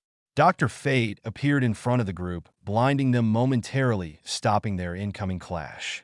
Accompanying the Doctor was also Power Girl and the leader of Kondak, Black Adam, who seemed quite angrier than usual at Captain Marvel. Chapter and notes. Hey everyone, hope you're having a great week. I don't know if I've said this, but life is still chaos, so this FIC will be posted every 2 weeks. Still, I'm not entirely convinced how this chapter ended up with. The battle parts mostly. Still can't wait for your comments, and stay tuned because this is far from over. Green Mist. Chapter notes. I just can't believe it. As I finished this chapter, one saw that there are over 300,000 words on my FIC.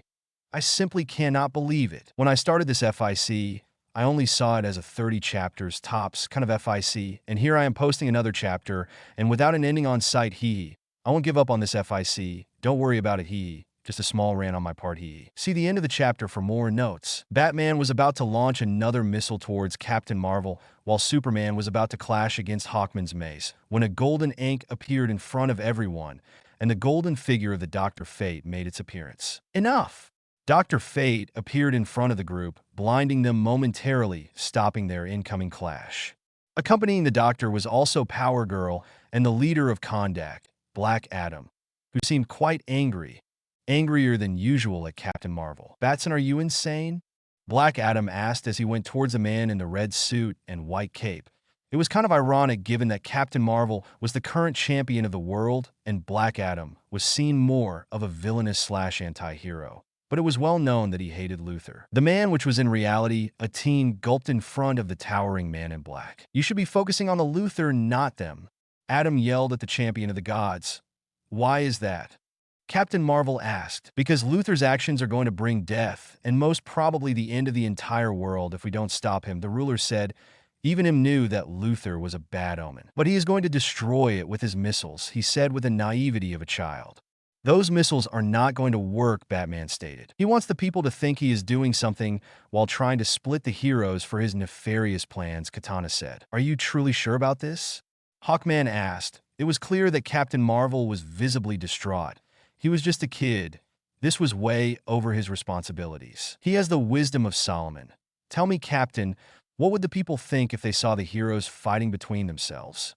Dr. Fate asked. The captain remained shocked to be addressed. He was still processing everything.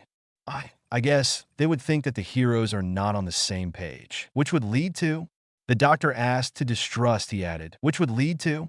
He repeated. To rejection of the concept of masked heroes, the captain added. And a legislation act to try to control them, which would expose their identities to the people. Who would be benefit of it? The supervillains who would without a doubt attack the families and loved ones of a hero just to break them or distraught them. Correct, Captain. Luthor wants us to fight and chase Superman and Batman in an effort to raise the distrust from the people. All the while he presents himself as the savior of the world, the man who destroyed a meteorite. Not only that, but with superheroes under control, he will be able to attack the societies. For example, the magical world Dr. Fate. That son of a bitch. Hawkman said angry once he realized that he had been used by a villain. No time to get angry. We need to infiltrate us and get a declaration from Luthor. This will clear Superman's name while we look for a way to deal with the meteorite without showering everyone with kryptonite radiation, Batman said. I think we need to focus on that problem right now, Power Girl said, and they all turned to the sky where a massive green mist was spreading in the sky. Oh shit, Batman said. Hogwarts. Harry was still worried about his dad and his uncle, but he couldn't show how much he was worried about two superheroes whom he shared no relation with. It was strange to be worried, but at the same time not show it too much. That's why he was embracing Hermione as she read a book on ancient runes. Daphne was casting spells by the lakeshore while Millie was doing some push-ups nearby. He had to handle it to her. Even since they started to work out, Millie was changing. He couldn't quite put his finger into it, but she simply grew to the challenge. She was easily doing exercises that put her almost at his level, and she was quickly losing the pounds that once ashamed her. At this rate, by the time she reached 14, she is going to look like a model. It was as if she had been born to be an athlete. Meanwhile, Tracy and Pansy had decided to remain inside the castle. Harry needed a distraction from the problems his father was facing, but he couldn't do much about that said situation. So he found that he likes to be like this, holding one of his girlfriends, which at first he thought it was an elaborate play between them, a game of sorts, but he really liked this girls. He liked spending time with them, hugging them, and giving them kisses. He especially liked to be, as he was with Hermione, holding her gently while she relaxed on his arms. In this position, he could smell her hair. He had already identified each girl's scent. Hermione was vanilla with a hint of strawberry perfume. Daphne's was jasmine extract. Tracy's roses. Millie's was a strong scent. It smelled like pine, but at the same time a little minty. It was hard to define without asking her the brand. Not that it smelled bad. It was a very pleasant aroma. It was just intriguing for him. And finally, Pansy's was the most unique, given that hers smelled like chocolate. Apparently, given her lord status, she decided to change her wardrobe and hygiene products, buying some muggle ones that smelled fantastic. Since their return from the holidays, the group had spent most time together or with other friends. Harry was proud of how Rachel was simply more relaxed and integrated with her friends from Ravenclaw, even including the quirky, yet lovable, Luna Lovegood. Breton and Ginny were coming together nicely. It wasn't easy to being possessed and brainwashed, so the 2 first years were taking things step by step, the Blaze and the twins watching over their siblings. He couldn't help but notice that Professor Blood and Headmistress Delacour exchanged subtle looks between themselves. He would have to tease his nightly professor about it. Also, Professor Lupin had a confident jog and an easy-going, further than normal, attitude. He was in way better spirits, despite the fact that he must have transformed during the holiday vacation. He will have to pry on that as well. As he lazily watched the evening sky, something illuminated the sunset. It was green and so intense. The girls stopped what they were doing with Harry, having to tilt Hermione's head away from the book for her to watch the spectacle. Something felt wrong. Did those missiles Luthor talked about had finally achieved their purpose? Oval Office, White House. We are live in 5, 4, 3, 2. The producer gave the president the go sign, and Luthor addressed his audience. Good evening, my fellow Americans. I hope I found you well, and I address you not as a nation, but as individuals. I'm sure all of you were witness of this afternoon's light show. I come here to not only calm the waters and explain you what exactly happened. Well, my fellow Americans, it is with great pleasure to inform you that the kryptonite meteorite is no more. We were lucky to have one of the biggest minds on the world working tirelessly to save the planet from any threat. And today I prove that my faith was restored. The meteorite was destroyed, and despite the possibility of radiation, I assure you that said particles dispersed and will not affect anyone. He smiled at the people. He could see mercy in other of his assistants smile. His smile turned serious, and he continued, I also want to elaborate further. Today, new events came into light. New evidence have been brought, thanks to the work of Lois Lane of the Daily Planet, that we got a confession from a person that I thought was a friend and ally. Clifford Zmek, aka Major Force, killed my bodyguard John Corbin. His reasons are yet to be defined since he acted alone, and I'm saddened to hear that a man I put my trust in was capable of framing another of the killing of a dear friend. No matter my past with Superman, I need to issue a public apology to him. And to Batman, I acted brashly without understanding the context. I'm only human after all. I revoke the bounty on those heroes that have been trying to make the world a better place, and that despite this bump on the road, that we can work for a better tomorrow. Thank you. Good night. And God bless you all. Luther finished his speech, and the image faded to the presidential logo. Batcave, can you believe the nerve of that man? Superman said, angry. After their meeting with the other heroes, they returned to the Batcave just in case any other supervillain followed them. Their mission of getting a confession from Luther had failed, and now they were on square one. It was then that they saw Luther's message, and that had turned Superman's blood to start boiling. He seemed pretty honest, Dick said, earning a glare from Superman. Ye's chill out, man, the hero said before backing away. He is planning something. My satellites picked up some radiation from the meteorite, and the watchtower taped the meteorite blowing up, but so far we have no clue on what those missiles were made of, nor how did he vanish that radiation, Batman said. It's obvious it wasn't neither Captain Atom nor Parasite. Those two were still on the battleground when the missiles were launched. Can we search all the villains or heroes that can absorb matter or energy? Someone like Firestorm or Flatline? Or do you think Luther had another Amazo on his pocket? I don't think so. The only Amazo is in the Tower of Fate playing chess, and after Dr. Evo's death, no one has been able to duplicate the intricate technology of the android. Batman said, then we will have to be weary of Luther's actions, don't we always? Batman said, Cadmus, Luther, you really risked everything with that maddening plan, Amanda Waller said as she walked next to the president. You have to have more faith in me, Amanda. I knew my plan would work, he said as he walked with a smirk on his face. But you left too much to chance. What would have happened if Parasite wasn't able to contain that much kryptonite? She asked as they stopped in a containment cell that was already radiating green. I have full trust in Rudy's abilities. Am I right, Rudy? Luther asked, looking at the window of the containment cell, where the now massive purple man looked at Luther. Of course, Mr. President, he smirked. Did my clone work? He asked. Yes, those two fought against your clone. They'll never guess it was a fake, and we will be ready to proceed to Phase 2. Luther said, smirking as well. Excellent. Can't wait to eliminate that righteous bastard, he said. You will have that opportunity, Rudy. Don't worry, Luther said as he walked away, leaving the purple man behind. Someone that was left behind, as well as Amanda Waller, whose lips were pressed into a thin line. She couldn't help but take a peek at the purple metahuman before joining Luther's pace. Her praise that Luther never used the D181292 intensified. Chapter and notes. Also, I want to recommend a FIC named Dodging Prison and Stealing Witches. Revenge is best served raw by Lead Vonnie.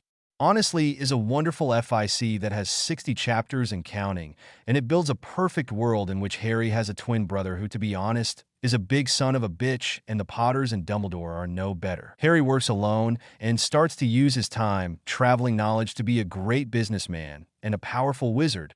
I highly recommend it. Hufflepuff versus Slytherin. Chapter notes. Hey everyone. Sorry about the delay. I had the craziest of weeks that sadly took most of my time and prevented me from properly write this chapter. Hope you like it. See you in 2 Mondays. Hogwarts. It was finally weekend, Friday to be exact. For most students at Hogwarts was a nice day. It was the day before their weekend's rest began. For those who had clubs or sport activities meant that they would be able to show off their skills to the rest of the school. Those who were behind their schoolwork felt the pressure to finish their works they had left behind due to their procrastination or laziness. But others like Hermione Granger, or in this case Rachel Roth, who were way more advanced than their peers, meant that the weekend was full of free hours of the school. As she walked through the gardens, she saw Hermione and Pansy strolling hand in hand, Luna dancing at her own music, and Harry sitting beneath a tree hissing at his familiar snake.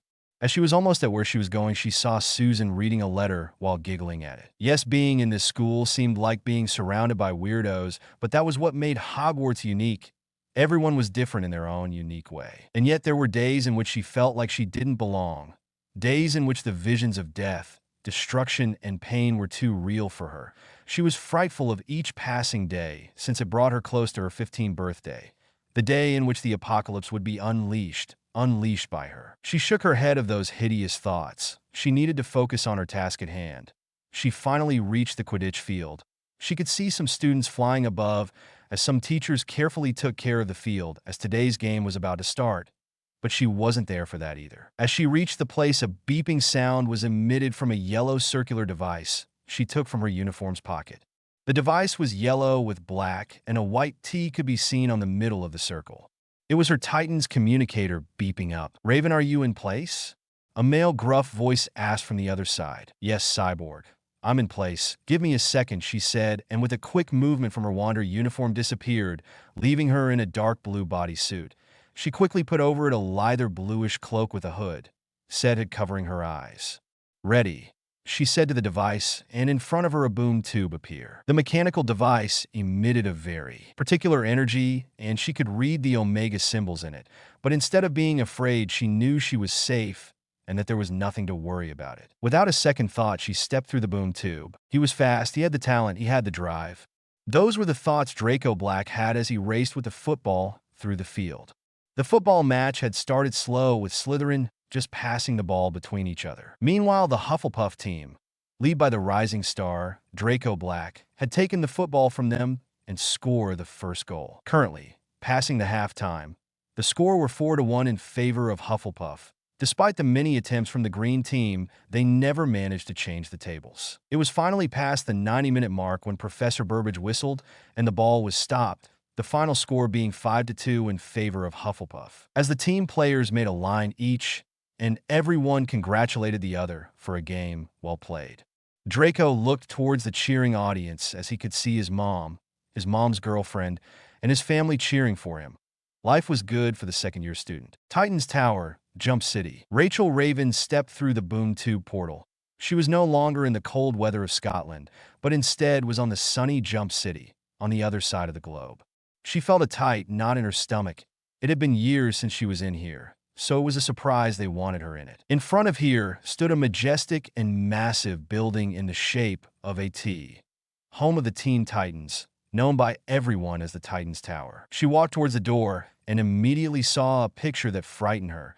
Coming towards her was a person with a black and orange mask. Deathstroke, she thought, and assumed a fighting stance. "Hey, easy there," Cyborg's voice took her by surprise as the tower's sliding doors opened. "She's a new recruit just like you. Welcome, Ravager. This is Raven. She's going to be a new member as well," Cyborg explained. "Sorry," Raven apologized to the girl, who was clearly years older than her. "Are we waiting for someone else?" Ravager asked. "Yes, we are waiting for Jericho and Blue Beetle." As if on cue, the insect-themed hero landed behind them. "Sorry for the delay. My grandma needed me to take her grocery shopping," he apologized. And not long after him, a blonde teen arrived in a moped. He silently waved at the other heroes, much to the rolling of eyes of Ravager. "Very well. Now that we are all here, let me take you to the tour," Cyborg said, making the 14 heroes following behind him. In the first level, it was the garage where a modified car, a black and blue motorcycle, and a spaceship were parked. The Beetle was the most vocal of them, letting out a big wow when he saw the vehicles. Second level was restricted. According to Cyborg, it was a warehouse of sorts. Third level was a trophy room where there were several items from different villains. A weird wood puppet, a strange remote control, a top hat, Beetle-style red wig, etc. Fourth level was the training area where the heroes Beast Boy and Terra were training.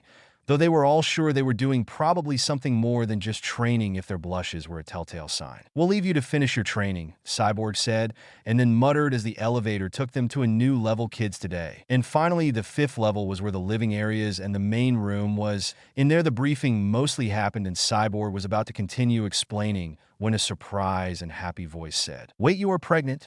The group entered and saw Nightwing, the team leader, ask his wife in confirmation, as Starfire simply blushed, which gave him enough confirmation that he hugged and kissed her. "Oh, we definitely have to call Barbara with the good news. She's going to be so excited," Nightwing said. "Oh, she definitely will be so thrilled.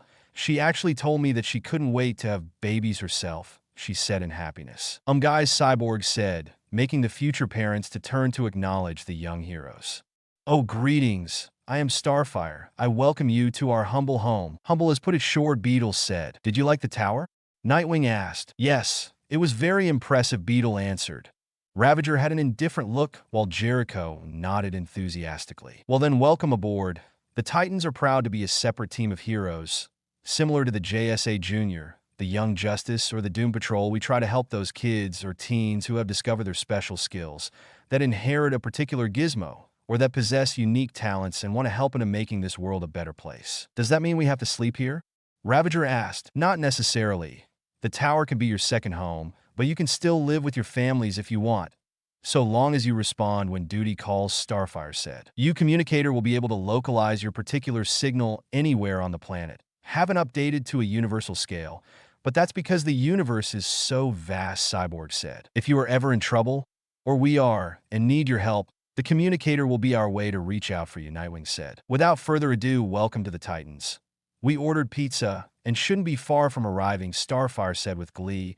Her aura was glowing, and she was certain that with the news of her future motherhood, she would be able to stop any enemy. White House. President Luther read the many documents on the Resolute desk. Amongst the different statements about the economy, that thanks to his campaign was being on the rise, the education, that thanks to his efforts alongside his Secretary of Education Jefferson Pierce, the education in the country was on its path to be the best in years. But beneath those statements and reports, there were the ones he cared about. The Cadmus reports. In it, there were the detailed reports of his personal projects, like his newest power armor with the energy he managed to extract from the meteorite he destroyed.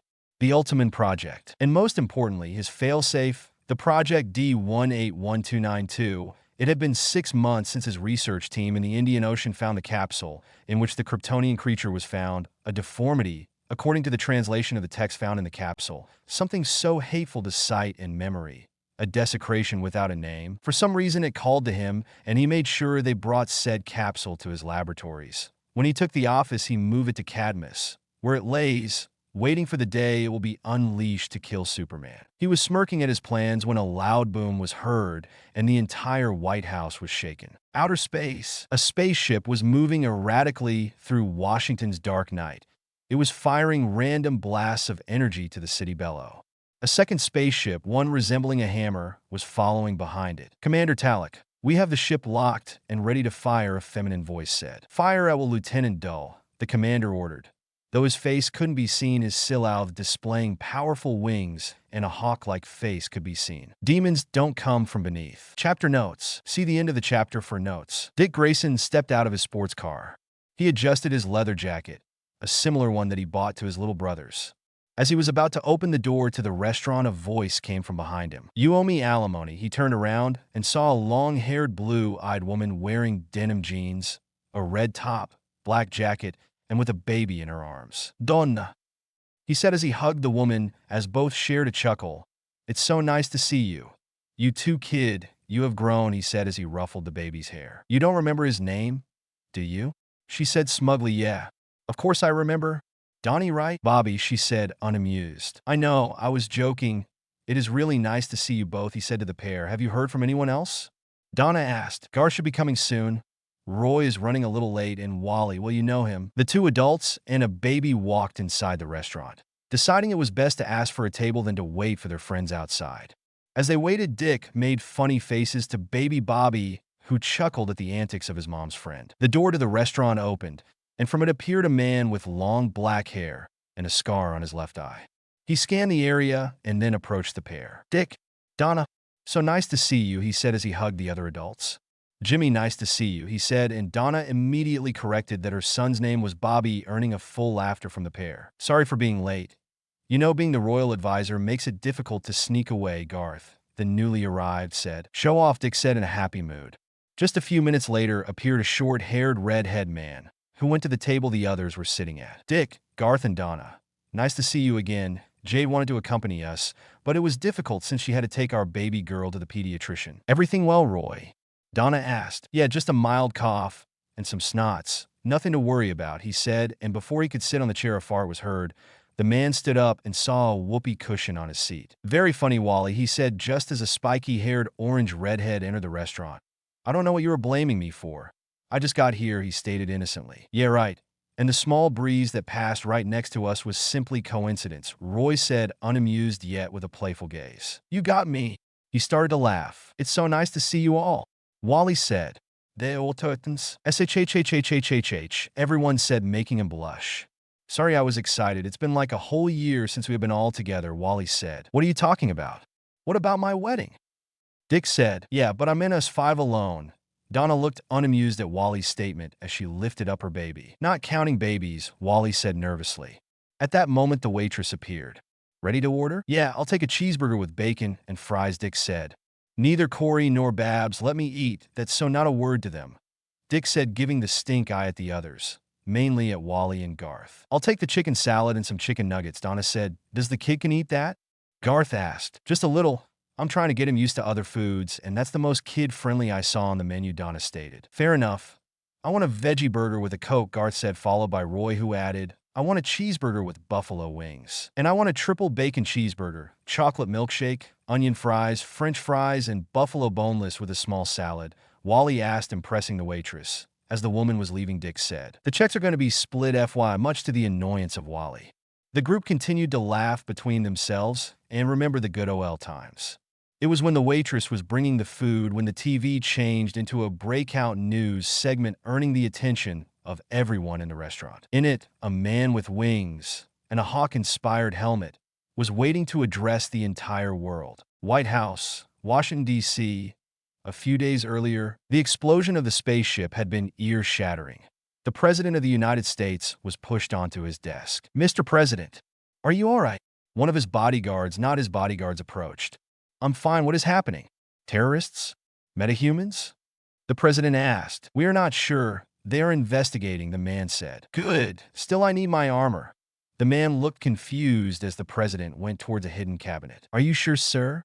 the bodyguard asked. "I need to show my people that their president is going to protect them," Luther said as he placed his hand in the cabinet, and it opened, revealing a blue and silver with red accents armor.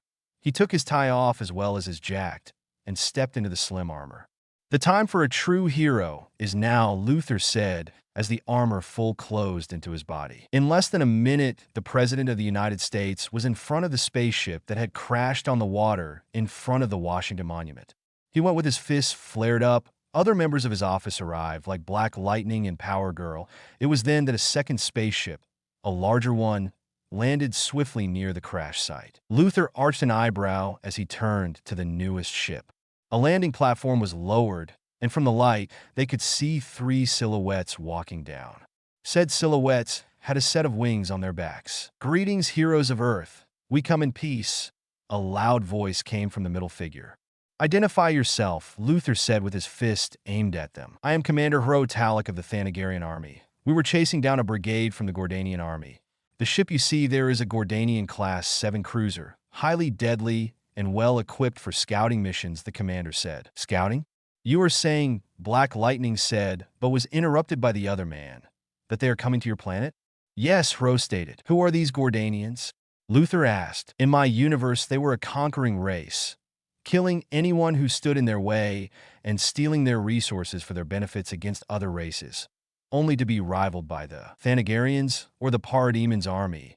In my universe, they were extinct. I thought they were here as well," Power Girl explained to Luther. "I can assure you, young woman, that they are far from extinct, and thanks to a wormhole, they managed to enter the Milky Way," the commander talked. "That means they are on their way."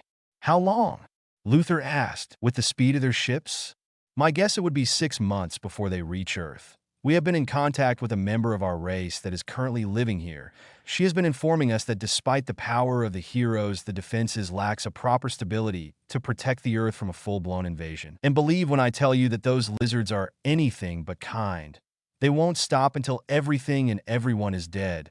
We need to talk with the leaders of Earth, Talek said with a seriousness that sent a shiver down the spine of Black Lightning and Power Girl.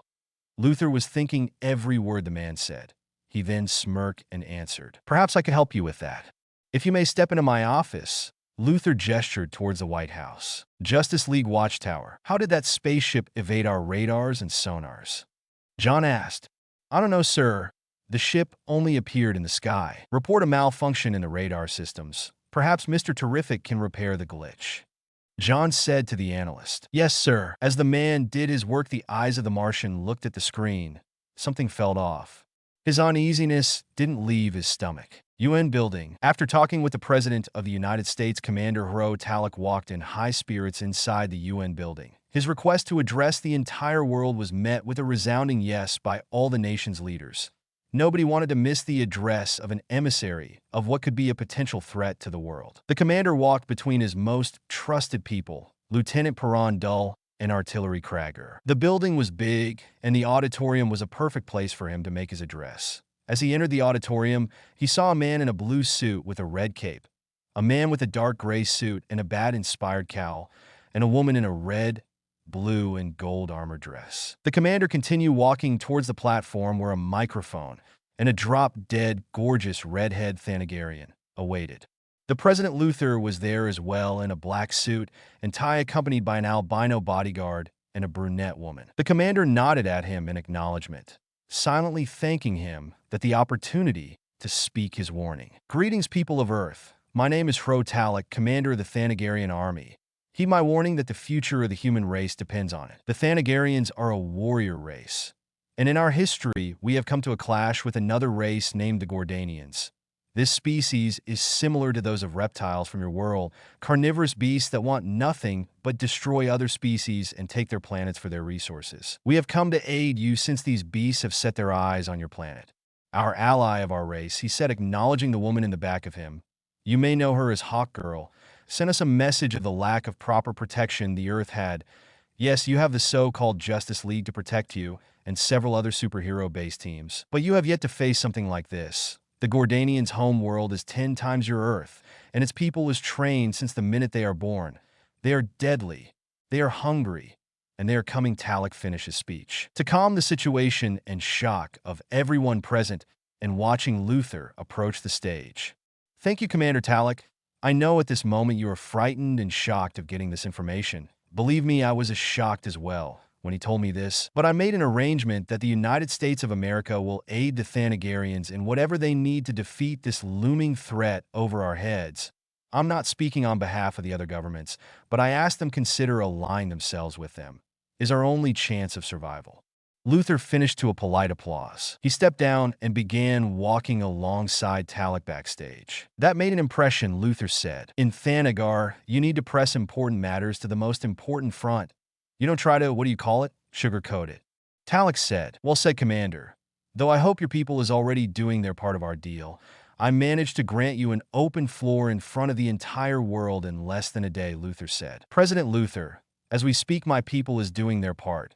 You don't have to worry about it," Talek said, and both men parted ways, though neither of them smiling. Their faces showed of pure contempt at the other man. Who would stab the other in the back first was something neither could gamble on it. Hogwarts. The brooms flew as fast as they could. The bludgers passed close to the chasers, and the quaffle was passed between team members or in between hoops, giving Lee Jordan to narrate the entire game. And that's another score from Ravenclaw Captain Roger Davis, making it 60-50 in favor of Ravenclaw. What's that? Harry Wayne has seen the snitch. Ravenclaw's seeker, Cho Chong, is in pursuit as well. As the dark-skinned boy commented, the pair of seekers moved high in pursuit of the golden ball. The ball was as high as the sun, making them squint their eyes at the sun rays that hit them into their eyes. "Harry, call me crazy, but are those angels?" Cho asked him, trying to open her eyes, only seeing silhouettes in the sky. Harry tried to open his eyes as well, until he too saw the figures flying over them. His eyes would have opened completely in surprise if he could. Still, he only said, "Those are no angels." Chapter and notes. Luther's armor is his heroic armor, is based on his run as Luther Superman power suit. His green and purple is for another time and when he is in his villainous role. I'll leave you the link of an example. https://images apku gl/nexuc51 uz-sim-9. Also, no, we can't kill Luther just yet. He needs to prove that a muggle is way more threatening to the entire world than a Dark Lord. The Angels. Chapter notes. See the end of the chapter for notes. Justice League's Watchtower.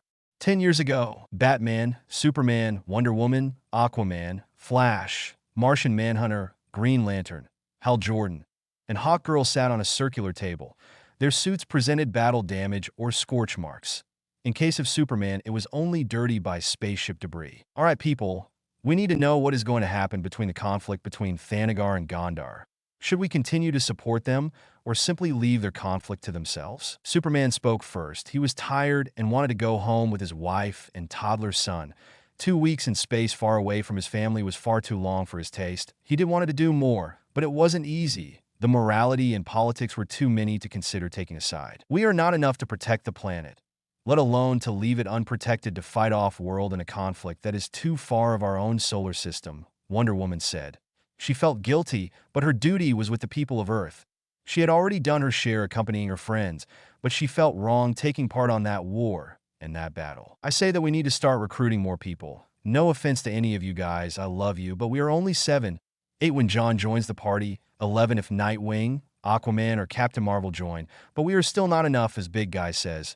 We could use more hands, Flash said. Martian Manhunter gave a nod at the Scarlet Speedster's comment and point of view. Though I can understand the need to protect one's home, and the feeling of urgency Talek had in stopping the Gondarians, there was something about this battle and overall the war that made me felt, what's the word? Iffy? It felt wrong fighting there, the last son of Mars said. I can't believe you. My people need help, and we are voting on not returning. Hawkgirl said, this isn't about not wanting to help Hawkgirl. This is about what's right, and taking a side on a conflict, on a war, and without having the entire context of what side is right, Wonder Woman calmly said. She wanted to give an impartial take on conflict, just like her mother or Athena would have done. Funny of you to say it when you were the one to fight in World War I, Hawkgirl remarked. This isn't about. This is different, Wonder Woman defended herself. Of course, especially since there was a man involved. What was his name? Steve. The Thanagarians said. It was difficult for the Princess of Themyscira to not launch herself and punch the younger hero. We don't trust them, Batman calmly stated. He had been entirely quiet during the conversation, quietly listening to the team's reactions to the battle they had faced. Of course you won't trust them. The man who had contingency plans for all of us is not going to easily trust someone else, Hawkgirl said, defending her people. This isn't about a simple war. Talek took us under the pretense of working towards peace. And in the time we spent there, we were only blasted with Thanagarian propaganda. Not counting being actually blasted by lasers, Green Lantern added. In no point did Talek, nor his superiors, try to make a peace treaty with the Gondarians. We were only told they were the bad guys. In the World War, the Central Power and the Allies tried many times to reach a cease of the armed conflict. Your point? Hawkgirl was already losing her patience. There was no reason of conflict, nor a true reason for us to interfere. It wasn't, nor is our fight, Batman stated as if it was a final point. Present day. So, we're gonna make this our fight now. The Gondarians finally found your little planet, Hawkgirl said with a smirk, but everyone in the Council of the Justice League were silent. It seems too convenient, don't you think? Flash said. What's that supposed to mean? Hawkgirl asked. It's just that they come from out of nowhere, and our systems don't pick them up, nor the other ship. It's fishy, Flash commented. Earth's technology is too far behind to Thanagarian tech. They must have used a pretty good cloaking device, Green Lantern John Stewart defended his wife. How can we trust what Talek says? Superman asked. He lied to us once. He could be doing it again. So are we going to pretend that Gondarian cruise that crashed on Washington was a fake? Hawkgirl defended her people. It was the same conversation all over again, and these people simply couldn't trust her people. She needed to talk with the commander and inform him of this. Transylvania, Sergeant Gilrow wasn't sure why they had been sent to this dilapidated castle, but orders were orders, and her squadron and she were going to follow them. As they arrived, the ambience grew tense.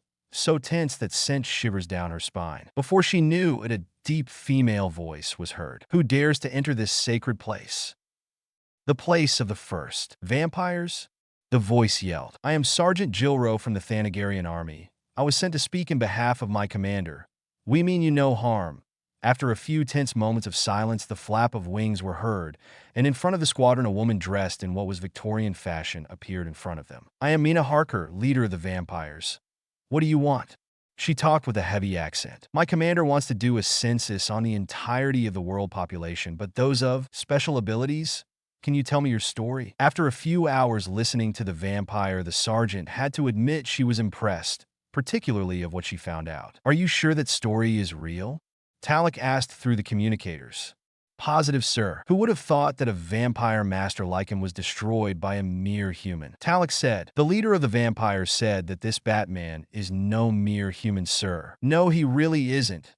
We need to be careful with him if we want our mission to succeed." Atlantic Ocean. Arthur Curry, a.k.a. Aquaman, a.k.a. King Orin of Atlantis, stood atop of an Atlantis ship in the middle of the ocean surface. He had already been warned by the other Leaguers about the Gondarian attack in Washington and had been told by the ambassador of the commander meeting at the UN. But to actually wait for them to show up and try to have a conversation with him made him feel uneasy. To prepare for anything, he had told his wife, the Queen Mara, to be ready to evacuate the main city and go to the Fisherman's City.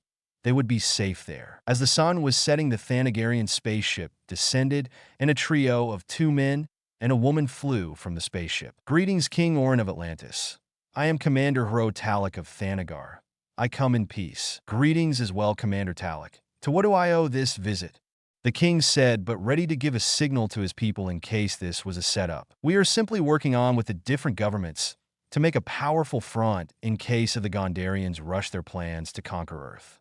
Talek said. Kondak, Black Adam, was sitting in his throne. He did not like this.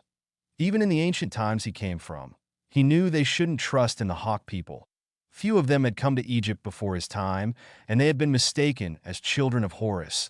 They were praised as gods, and they brought prosperity into the cities. "Greetings, Taith Adam, ruler of Kondak. I am Lieutenant Lockfrock of Thanagar. I come in peace." "Go to the point, Lieutenant.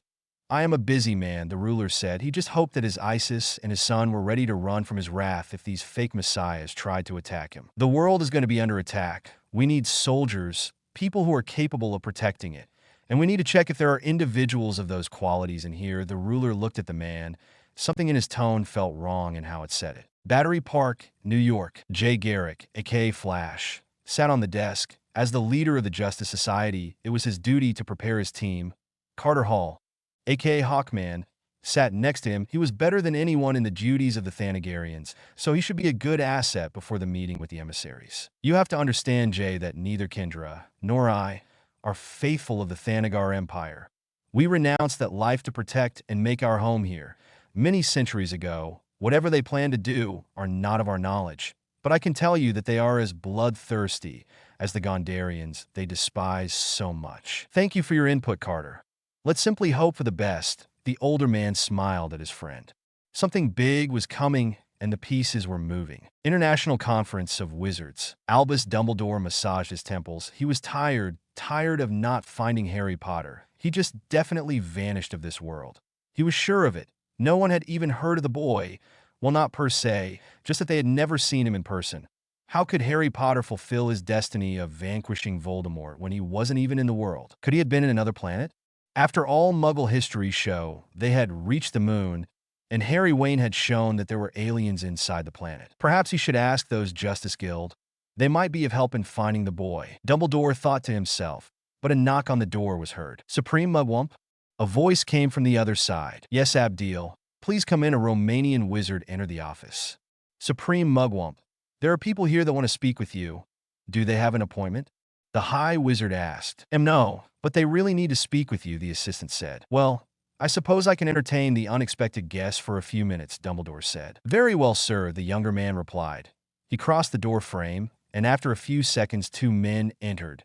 These 2 had a pair of wings on their backs and were fully armored. "Mr. Dumbledore?"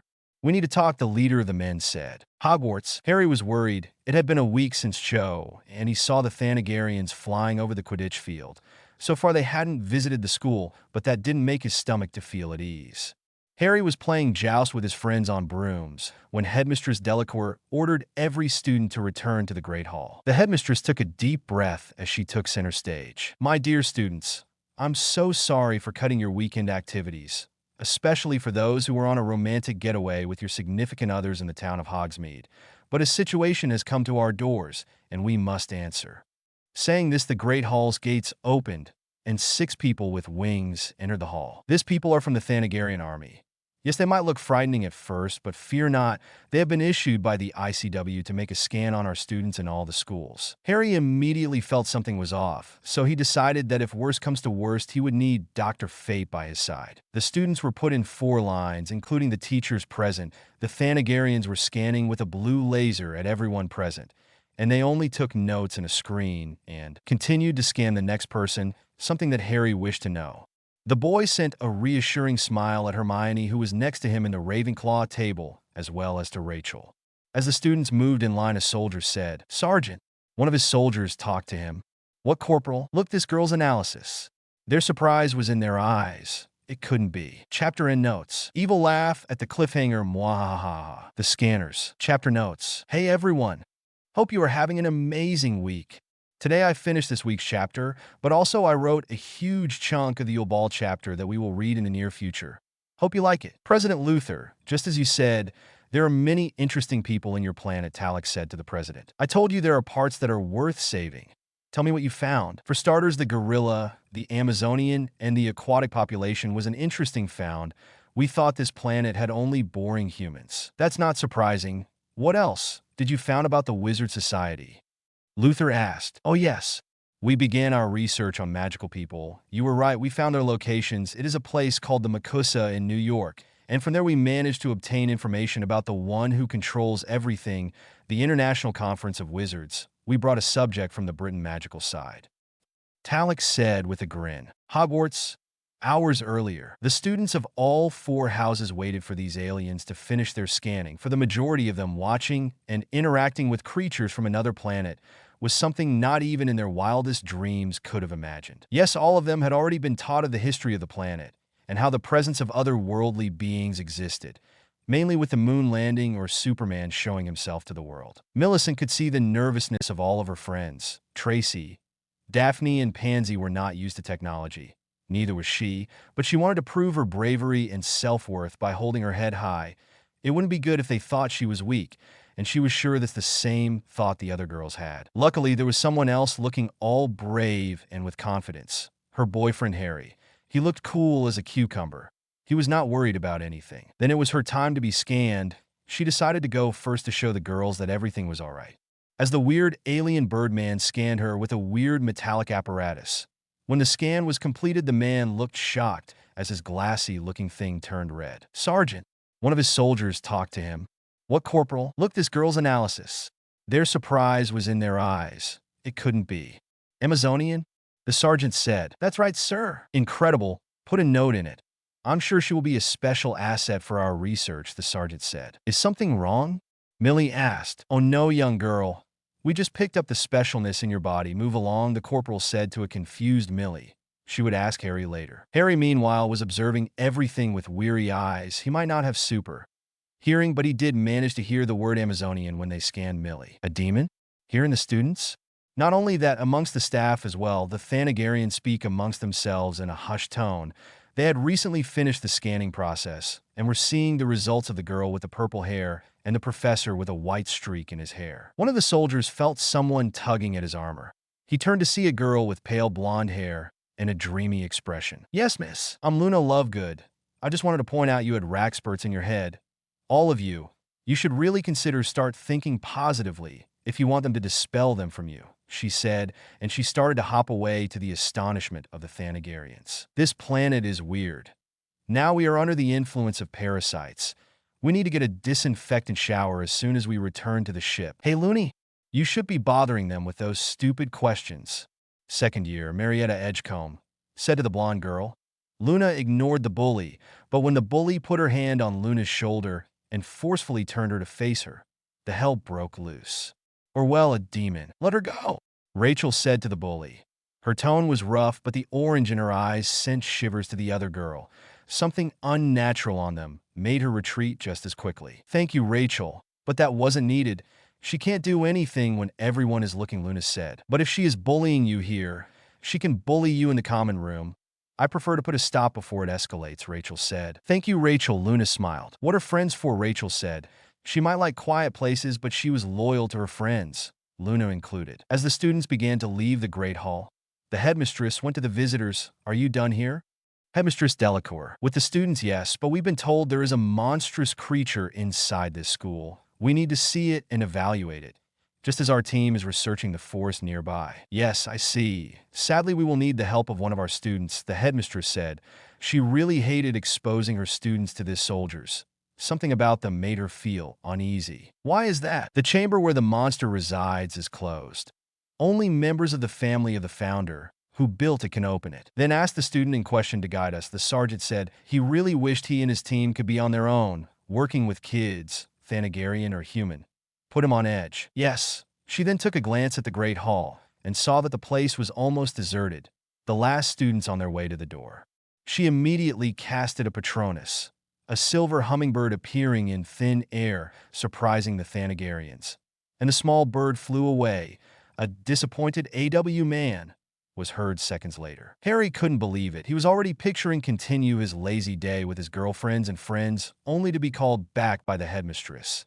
And what was worse was to having to show them his Slytherin cave chamber. He hoped they wouldn't hurt Basil, or else their world would end. As they entered the newly refurbished girls' bathroom, it helped that Myrtle had finally moved on to the other side, and now the renovators were able to work properly, without the constant whining of the ghost girl. Harry showed the entrance of the Slytherin chamber. After hissing it open with his parcel tongue, he heard one of the Thanagarians say, that sounded like the Gordanian language. The group of one student, 3 Thanagarians, the headmistress, and Professor Blood moved through the catacomb part of the tour until they stopped in front of the snake-inspired vault door. Harry once again hissed it open and entered first. To the rest of the group, the boy was hissing loudly, but to the boy in question, he was simply calling for his friend and telling him that these people wanted to study him in a painlessly way. After a few moments of silence, the mouth of the stone in the wall opened, revealing a huge basilisk snake coming towards them. Harry side-glanced at the Thanagarians who had stepped back and readied their weapons. "You stand down," the boy said. "You told me you were going to study him, not kill him," Harry said. He was already facing the Thanagarians, so if they tried to kill Basil, he would order the millenarian snake to fully open his eyes and kill the soldiers, but mainly hoping those helmets protect them from fully dying and only ending up petrified. The sergeant was the first to recover and lowered his mace. "I apologize. When they said a creature lived here, we weren't expecting to see a reptile of this magnitude. Our enemies, the Gordanians, are lizard-based creatures. We were shocked. That's all," he explained. "Might be a lie, but if they didn't hurt Basil, the better for them," the boy thought as he slightly glared at the soldiers. Minutes later, the scanning was completed, and Harry led the group back to the main hall. Harry sealed the chamber again, hoping they left his friend and the secrets inside alone. Privet Drive 4. The little suburban home was a peaceful place. Everyone was kind and polite to each other. Everyone except the people living in the number 4 house. To the rest of the neighbors, they were the worst kind of people. They weren't too loud or too messy, but they were the hypocritical kind. They could smile at your face, but insult you when your back was on them. It was at this moment of the day that the father and son of the house were watching the news. Both of them had massive amounts of snacks and beverages to feed an orphanage for a week. As the news stopped covering the weather, with a very pretty woman giving the news, the camera showcased the main anchorman, who immediately went on to the headlines when the man announced about the joining of the U.S. government with the Thanagarian ambassadors. The man watching the news scoffed at it. "Those freaks are no good news. Remember this, Dudley. Until we manage to get rid of those freaks, we can't live in peace. They need to be show the way of the upstanding citizens." "Yes, Dad," the overweight boy said as he gulped another drink. Back to the present with the president and the commander. Luther arrived at this favorite part of the Cadmus lab, the experimentation room. He loved the white on the walls and the cleanness of the space, but mainly he loved extracting information that would later be used to kill his enemies. "This is the woman you brought?" Luther asked as he entered the white room. "Yes, we analyzed multiple people and talked with several more. This woman possessed a certain degree of knowledge and insight, but overall, She won't be missed, Talek said as he smiled. Good, Luther said as he ripped off the gag on the woman's mouth. The woman, if you can call a toad-looking person in pink robes like that, started yelling at them. When the minister finds out about this, Dolores yelled, he won't do anything. Right now you're not in Britain, nor in America. You are in an undisclosed location, and the undisclosed locations lack proper laws. And even if he found out about what is going on in here, he doesn't like you. No one in your office likes you. So there won't be an attempt of rescue, Luther said as he grinned at the ugly woman that seemed to shut her up. If I had my wand, the toad woman said. Do what? Kill us? It wouldn't work for you. Right now I have plenty of automatized weapons locked in your seat. If you dare to even stand up, they will shoot you multiple times. The toad woman looked down. I've been studying your culture for months now. I found out that the American side is more liberal and free regarding social norms. But your people on the other side of the pond, you value blood over preparation. So why did they choose you? A half-blood? For a position in an important office? You don't want to respond? Pity. I wanted for you to talk. But anyway, then I wouldn't have a reason to introduce my friend, Luther said as the door opened and an albino-looking man entered. The human version of the telepath, ultra-humanite. While I was taunting you, you left your mind open to a full-front assault by my friend over there, one of the best telepaths of the world. Not even your clemency saved you from that. In other words, you let your shields down, Dolores. At the shocked look of the woman, Luther continued. Oh yes, I've read about a clemency as well.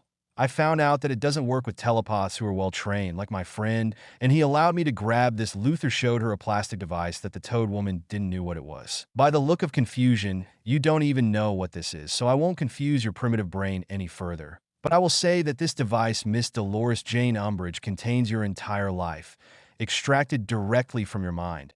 Here we have every little dark secret, including your sickly infatuation with your colleague Fudge. Luther continued his taunt. Thanks to this, I'll know everything better. Now you see, I've come to realize that if I want to know something about someone or a certain situation, I have to speak, not with the leader, but with a sympathizer, your enemy, that Voldy guy. He seemed nasty, hating regular people like me. Well, he sounds exactly like a radical leader. Like Hitler, or any crazed people of the KKK, or the Democrats. People who simply hate others for just existing. And you like his ideology. Well, we are about to find out more things about him soon. Don't worry, no one in here will say anything. This information is completely and strictly confidential. I would normally let you go, but I want to run another experiment. Luther said as he, Talek, an ultrahumanite, walked towards the door. A purple man awaited in the entrance. Dolores, meet my friend Rudy. The woman tried to squirm away, noticing the turrets that appeared from the roof. He has an interesting ability. I'm sure you will find out soon enough. I don't have the patience today. After all, Rudy likes to. I like to play with my food, the purple man said as he approached the woman. He put his hands on her head as the woman screamed. And oh. Albanian forest. To the untrained, either running away of a rabbit in a forest was an uninteresting affair. But if those Thanagarians had paid close attention, they would have noticed that said rabbit was not a common one. No. The gray and brown rabbit that seemed innocent enough had blood-red eyes. Perhaps he could get a new body. After all, the rabbits didn't live too long. And those winged soldiers looked healthy enough. Broken family / United family. Detroit, Green Lantern John Stewart thought he had everything in his life. He was an ex-Marine. He was married to a wonderful woman and was the proud father of a son who was as athletic as him and his wife. Though it was in these past few days that the relationship with his wife was beginning to dwindle, he wasn't sure if it was because she spent too much time with the Thanagarian Armada or because he could sense that something was off between them, like if she was being careful at what she told him. Anyway, it was almost 9 o'clock, and he was tired after patrolling the city.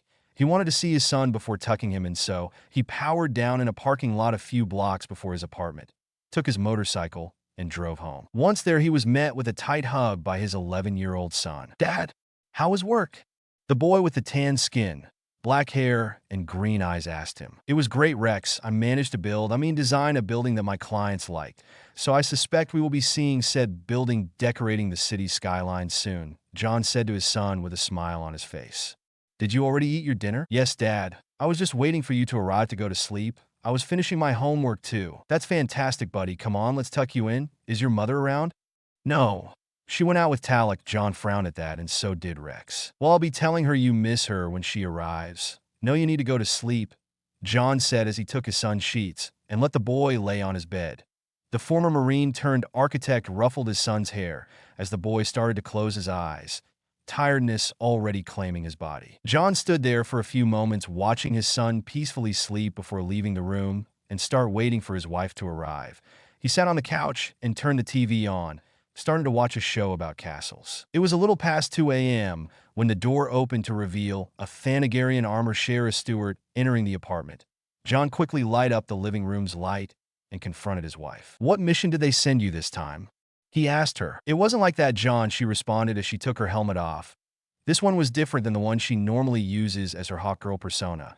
This one was golden and dun-shaped rather than to resemble an actual hawk. "So, those reports from Atlantis, Gorilla City, and other places of interest being visited by the army are nothing? Talek just wants to be thorough. It's the first time he visits a primitive planet, so we're just caving to him? People who have barely understood the meaning of fire. Why are you so offended?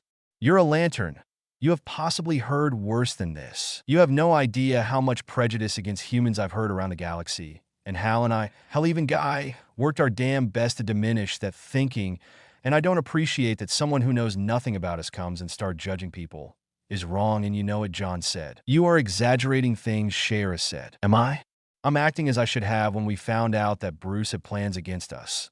This is the exact same situation, only that Talek is doing it out in the open. He is doing the best for my people. I thought that when we got married, you had embraced Earth as your home. Are you saying that after all this time you don't see it that way?" Shara remained silent under his glaze. "I see.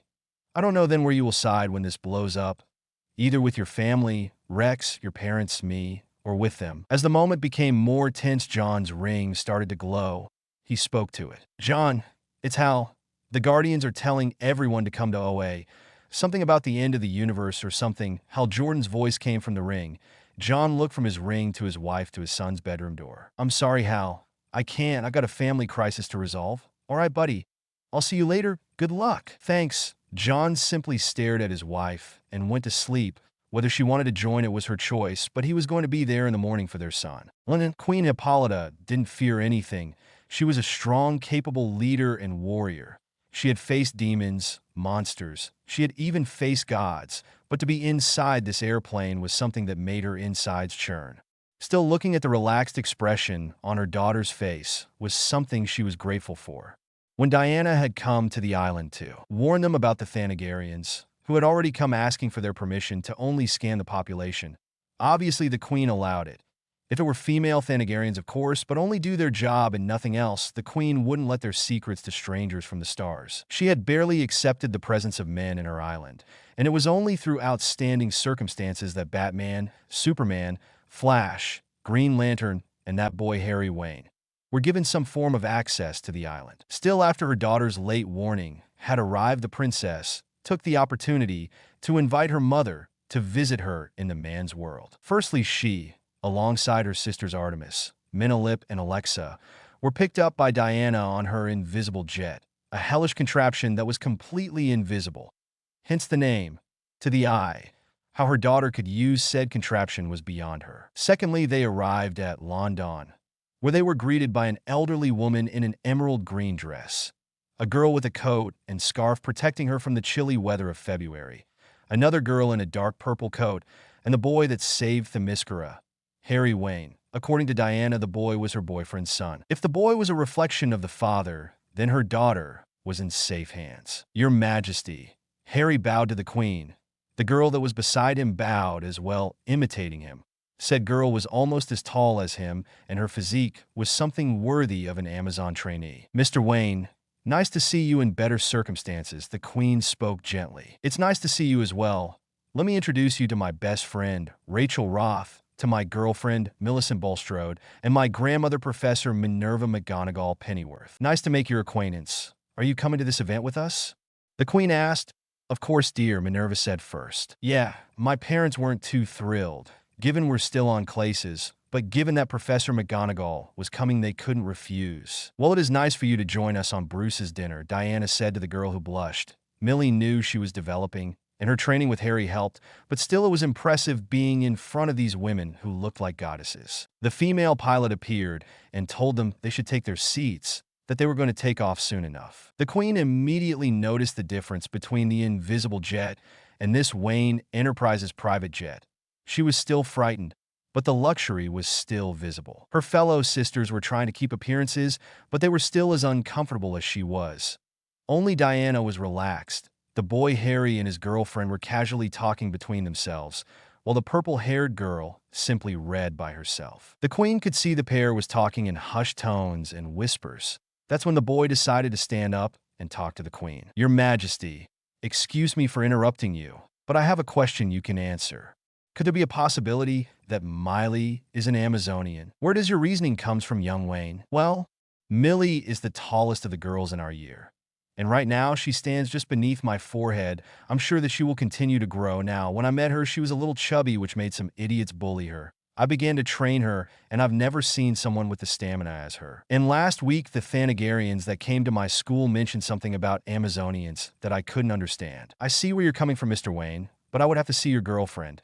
If that's what she wants, I wouldn't mind calling her a sister in the near future.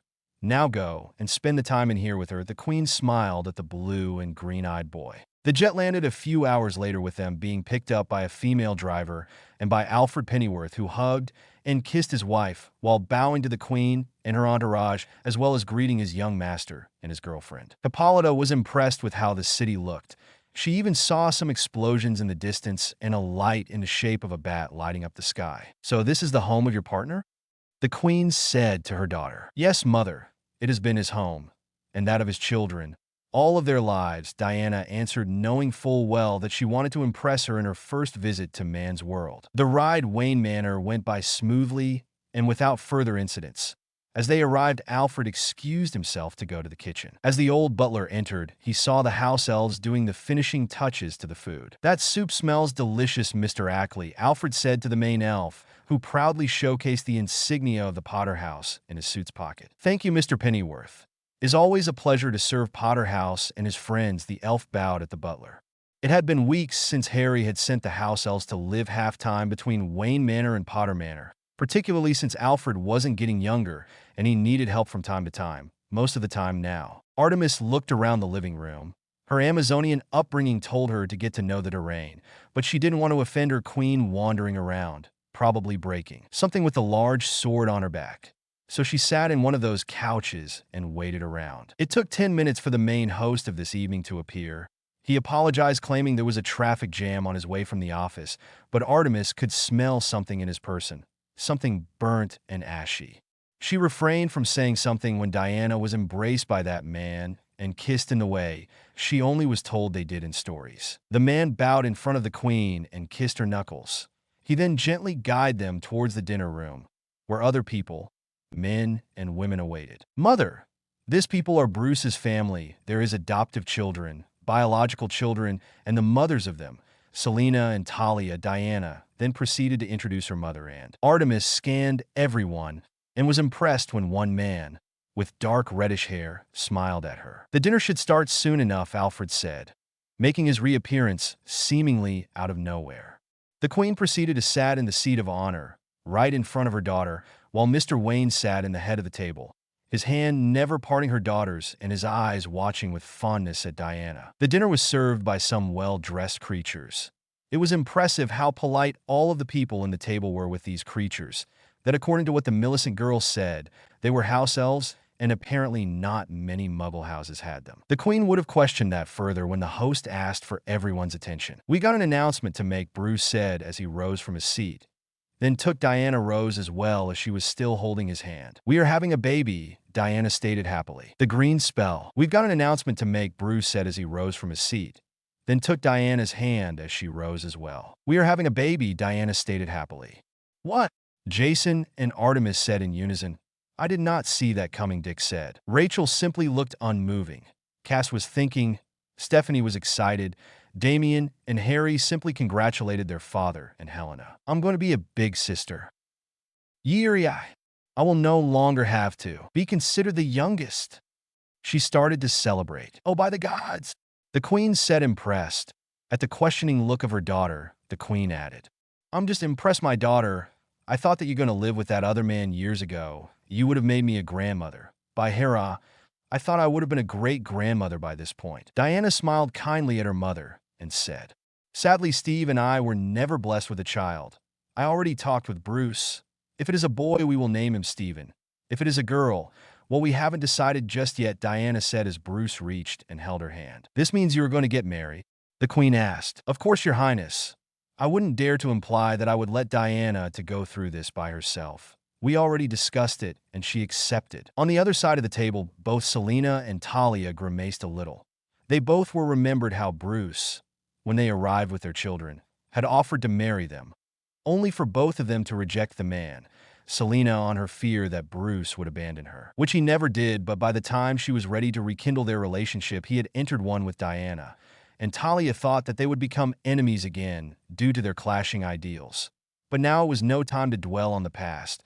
She was happy with her current girlfriend Narcissa, a decision she would never regret to take. The rest of the dinner went without further surprises, though even more questions were raised about the nature of the future Wonderbat baby, as Alexa and Stephanie called it. After some time, each and every guest of the dinner went to their rooms, ending the dinner in a high and positive note. It was incredible, Millie thought, how much of a morning people Harry's family truly was. She had barely opened her eyes in one of the many guest bedrooms on the Wayne Manor when she had looked through the window to see Harry's sisters running in the open field. Harry, his brother Damien, and oldest brother Dick were sparring between themselves. Tim, Artemis, and Jason were in what seemed to be target practice, and incredibly Mr. Wayne was sparring with his wife to be with wooden swords. Their skills seemed to be on par of each other. Deciding to join them, she quickly put her sports clothes, which were an old t-shirt Harry had given her, and some sweatpants, and raced down. She felt a little embarrassed as she saw that Harry's older sisters and his sisters-in-law were in skin-tight shorts and tops that exposed their calves, midriff, and shoulders. The Muggles were too liberal sometimes. "Millie, good morning." Harry greeted her just before he was tackled by Damien, knocking the air of his lungs. "You were distracted during a combat. An enemy could have killed you if that were real combat," Damien stated as he helped his brother. Yeah, it wasn't a real combat, Harry said as he went towards his girlfriend. "Did you sleep well?" "Yes, you guys have the most amazing beds," Millie said. "Dad likes to have the very best for everyone. Come with me. I'd like you to train with Diana today." "Why?" "I thought we were going to do our regular sets," Millie said. "And we will, but I think Miss Diana needs to see your skills. Do you trust me?" "Of course I do." "Then let's go," Harry said as they linked their hands together and walked towards the area where Diana was fighting with Bruce. "Miss Bulstrode, good morning." Bruce greeted his son's girlfriend. "Good morning, Mr. Wayne." "Greetings, Miss Bulstrode," Diana said, smiling at the girl. Her mother had already talked to her about Harry's theory. She would test said theory today. "Would you like to spar with me?" Millie asked the woman in front of her with a little shyness. She had been trained by Harry, but one thing was to spar with your boyfriend. Another thing was to spar with a trained Amazon. "Of course, Miss Bulstrode," Diana said as she went to grab a wooden sword and give it to the barely teen girl. Millie could feel her entire body shiver in excitement and nervousness. She held a tight grip on the wooden sword as her opponent, Harry's soon-to-be stepmother, Diana, also known as Wonder Woman and Princess of Themyscira, stood in front of her with a playful smirk on her face. "All right, Miss Bulstrode, let's see your skills." Millie started doing every movement she had learned from Harry. Every swing, every block and thrust she made were met with the clashing thud of the other wooden sword. She wanted to prove she no longer was the fat kid everyone once mocked. She could be a strong warrior, a powerful which if she put her mind into it. As she sparred with the woman in front of her, she missed the swinging motion of said woman, a motion that made the wooden sword to flip her onto her back, only to be met with the tip of said sword on her face. "Do you yield?" the woman asked. "I yield," Millie said as she slumped her shoulders. She saw the woman's hand being stretched in front of her in a camaraderie sign. "Don't feel bad about yourself. Losing against an Amazon is an honor. Still, you have proven your wit and skill. I see where Harry comes from with his theory. We could train you, if you want that," as she smiled at the girl. "I am honored, but I would need to talk with my parents first." "Of course, we could let you train in our island whenever you are not at school.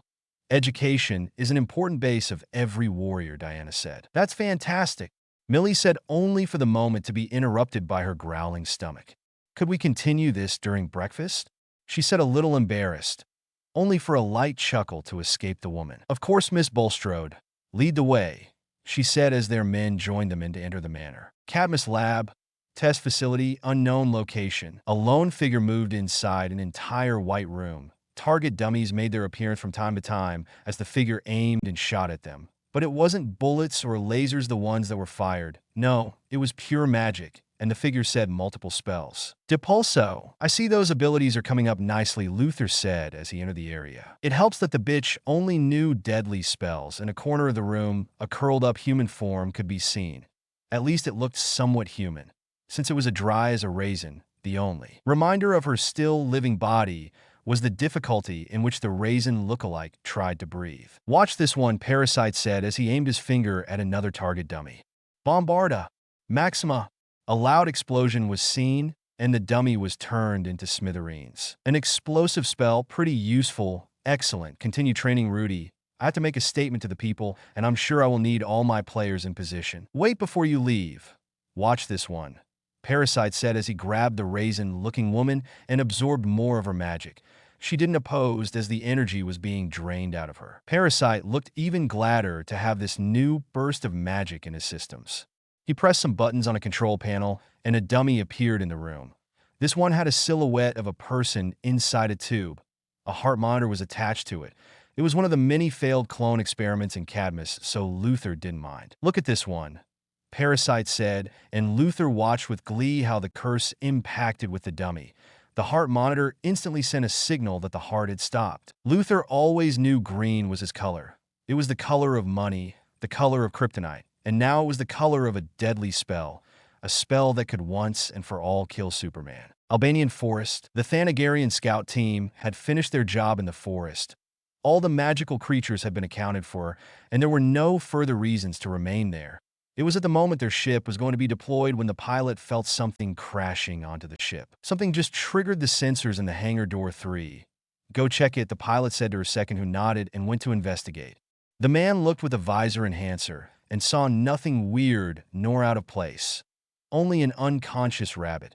He shrugged and closed the door. He touched a feature on his helmet and said, "All is good. A rabbit must have triggered the sensor. We can lift off," he communicated, and felt how the ship began to rise. In the ground, the unconscious rabbit regained consciousness. As it shook its head, it cursed to itself. Damn those bird people. It was like crashing onto a powerful ward. Now I'll remain stuck into this wretched body for who knows how long. The rabbit hopped away to its burrow. Best not to remain in the open or else the predators could attack. The rabbit started to plot his next movement, given the failure of his current plan. Washington, D.C. Luther walked to his chair on the resolute desk. His smile sent shivers to some of the heroes present while the production team looked in awe at their president and the way he walked into the room. Like if he owned the world. The president sat down, allowed the makeup artist to put some makeup on, the dresser to check his suit, which included a deep emerald tie, a purple handkerchief in his suit jacket, and a USA flag pin on the lapel. Good evening, my fellow Americans. I address to you with good news, he smiled as he moved the sheets of papers. Thanks to the efforts of every single one of you, my promised tasks when I was elected president are becoming a reality. Thanks to you, the school system is improving. The dollar is on the rising, and the prices will lower for all of my fellow Americans who struggle from time to time with the payments or to buy groceries to feed their families. Luther continued with the good news for several minutes during the address. Meanwhile, he was preparing the field for his big news, the biggest one that would change the world. Thanks to our Thanagarian friends who made it possible, we have managed to finish my task of uncovering secret societies within our world. The first one, you already know of it. Deep within the Atlantic Ocean, it exists, the domains of Aquaman, king of Atlantis, the long-lost city of the world. Second, right in the middle of the African jungle there is the Gorilla City, a city full of intelligent simians from whom the villainous Gorilla Grodd comes from. Don't worry, they don't present a threat, as long as we leave them be. Third, in the middle of the Aegean Sea we can find Paradise Island, also known as Themyscira, place of birth of Wonder Woman and her sisters, the Amazons. They as well have decided to remain near humanity, but enclosed in their island, avoiding further interaction with the word of man, as they said. But the one that stood the most for myself was to get the knowledge that he made a pause and turned his smile into a frown. The last one was a complete surprise for me. In the past, I've had my share of knowledge of magical individuals like Dr. Fate, the Wizard, or the Zatara family. Well, it came to my attention that there exists a complete magical world hidden in plain sight, Wizards and witches, magical people living amongst ourselves, living day to day by our side, always hiding their true nature. Who knows how much our lives could have improved if they had decided to come to the light and help their fellow men?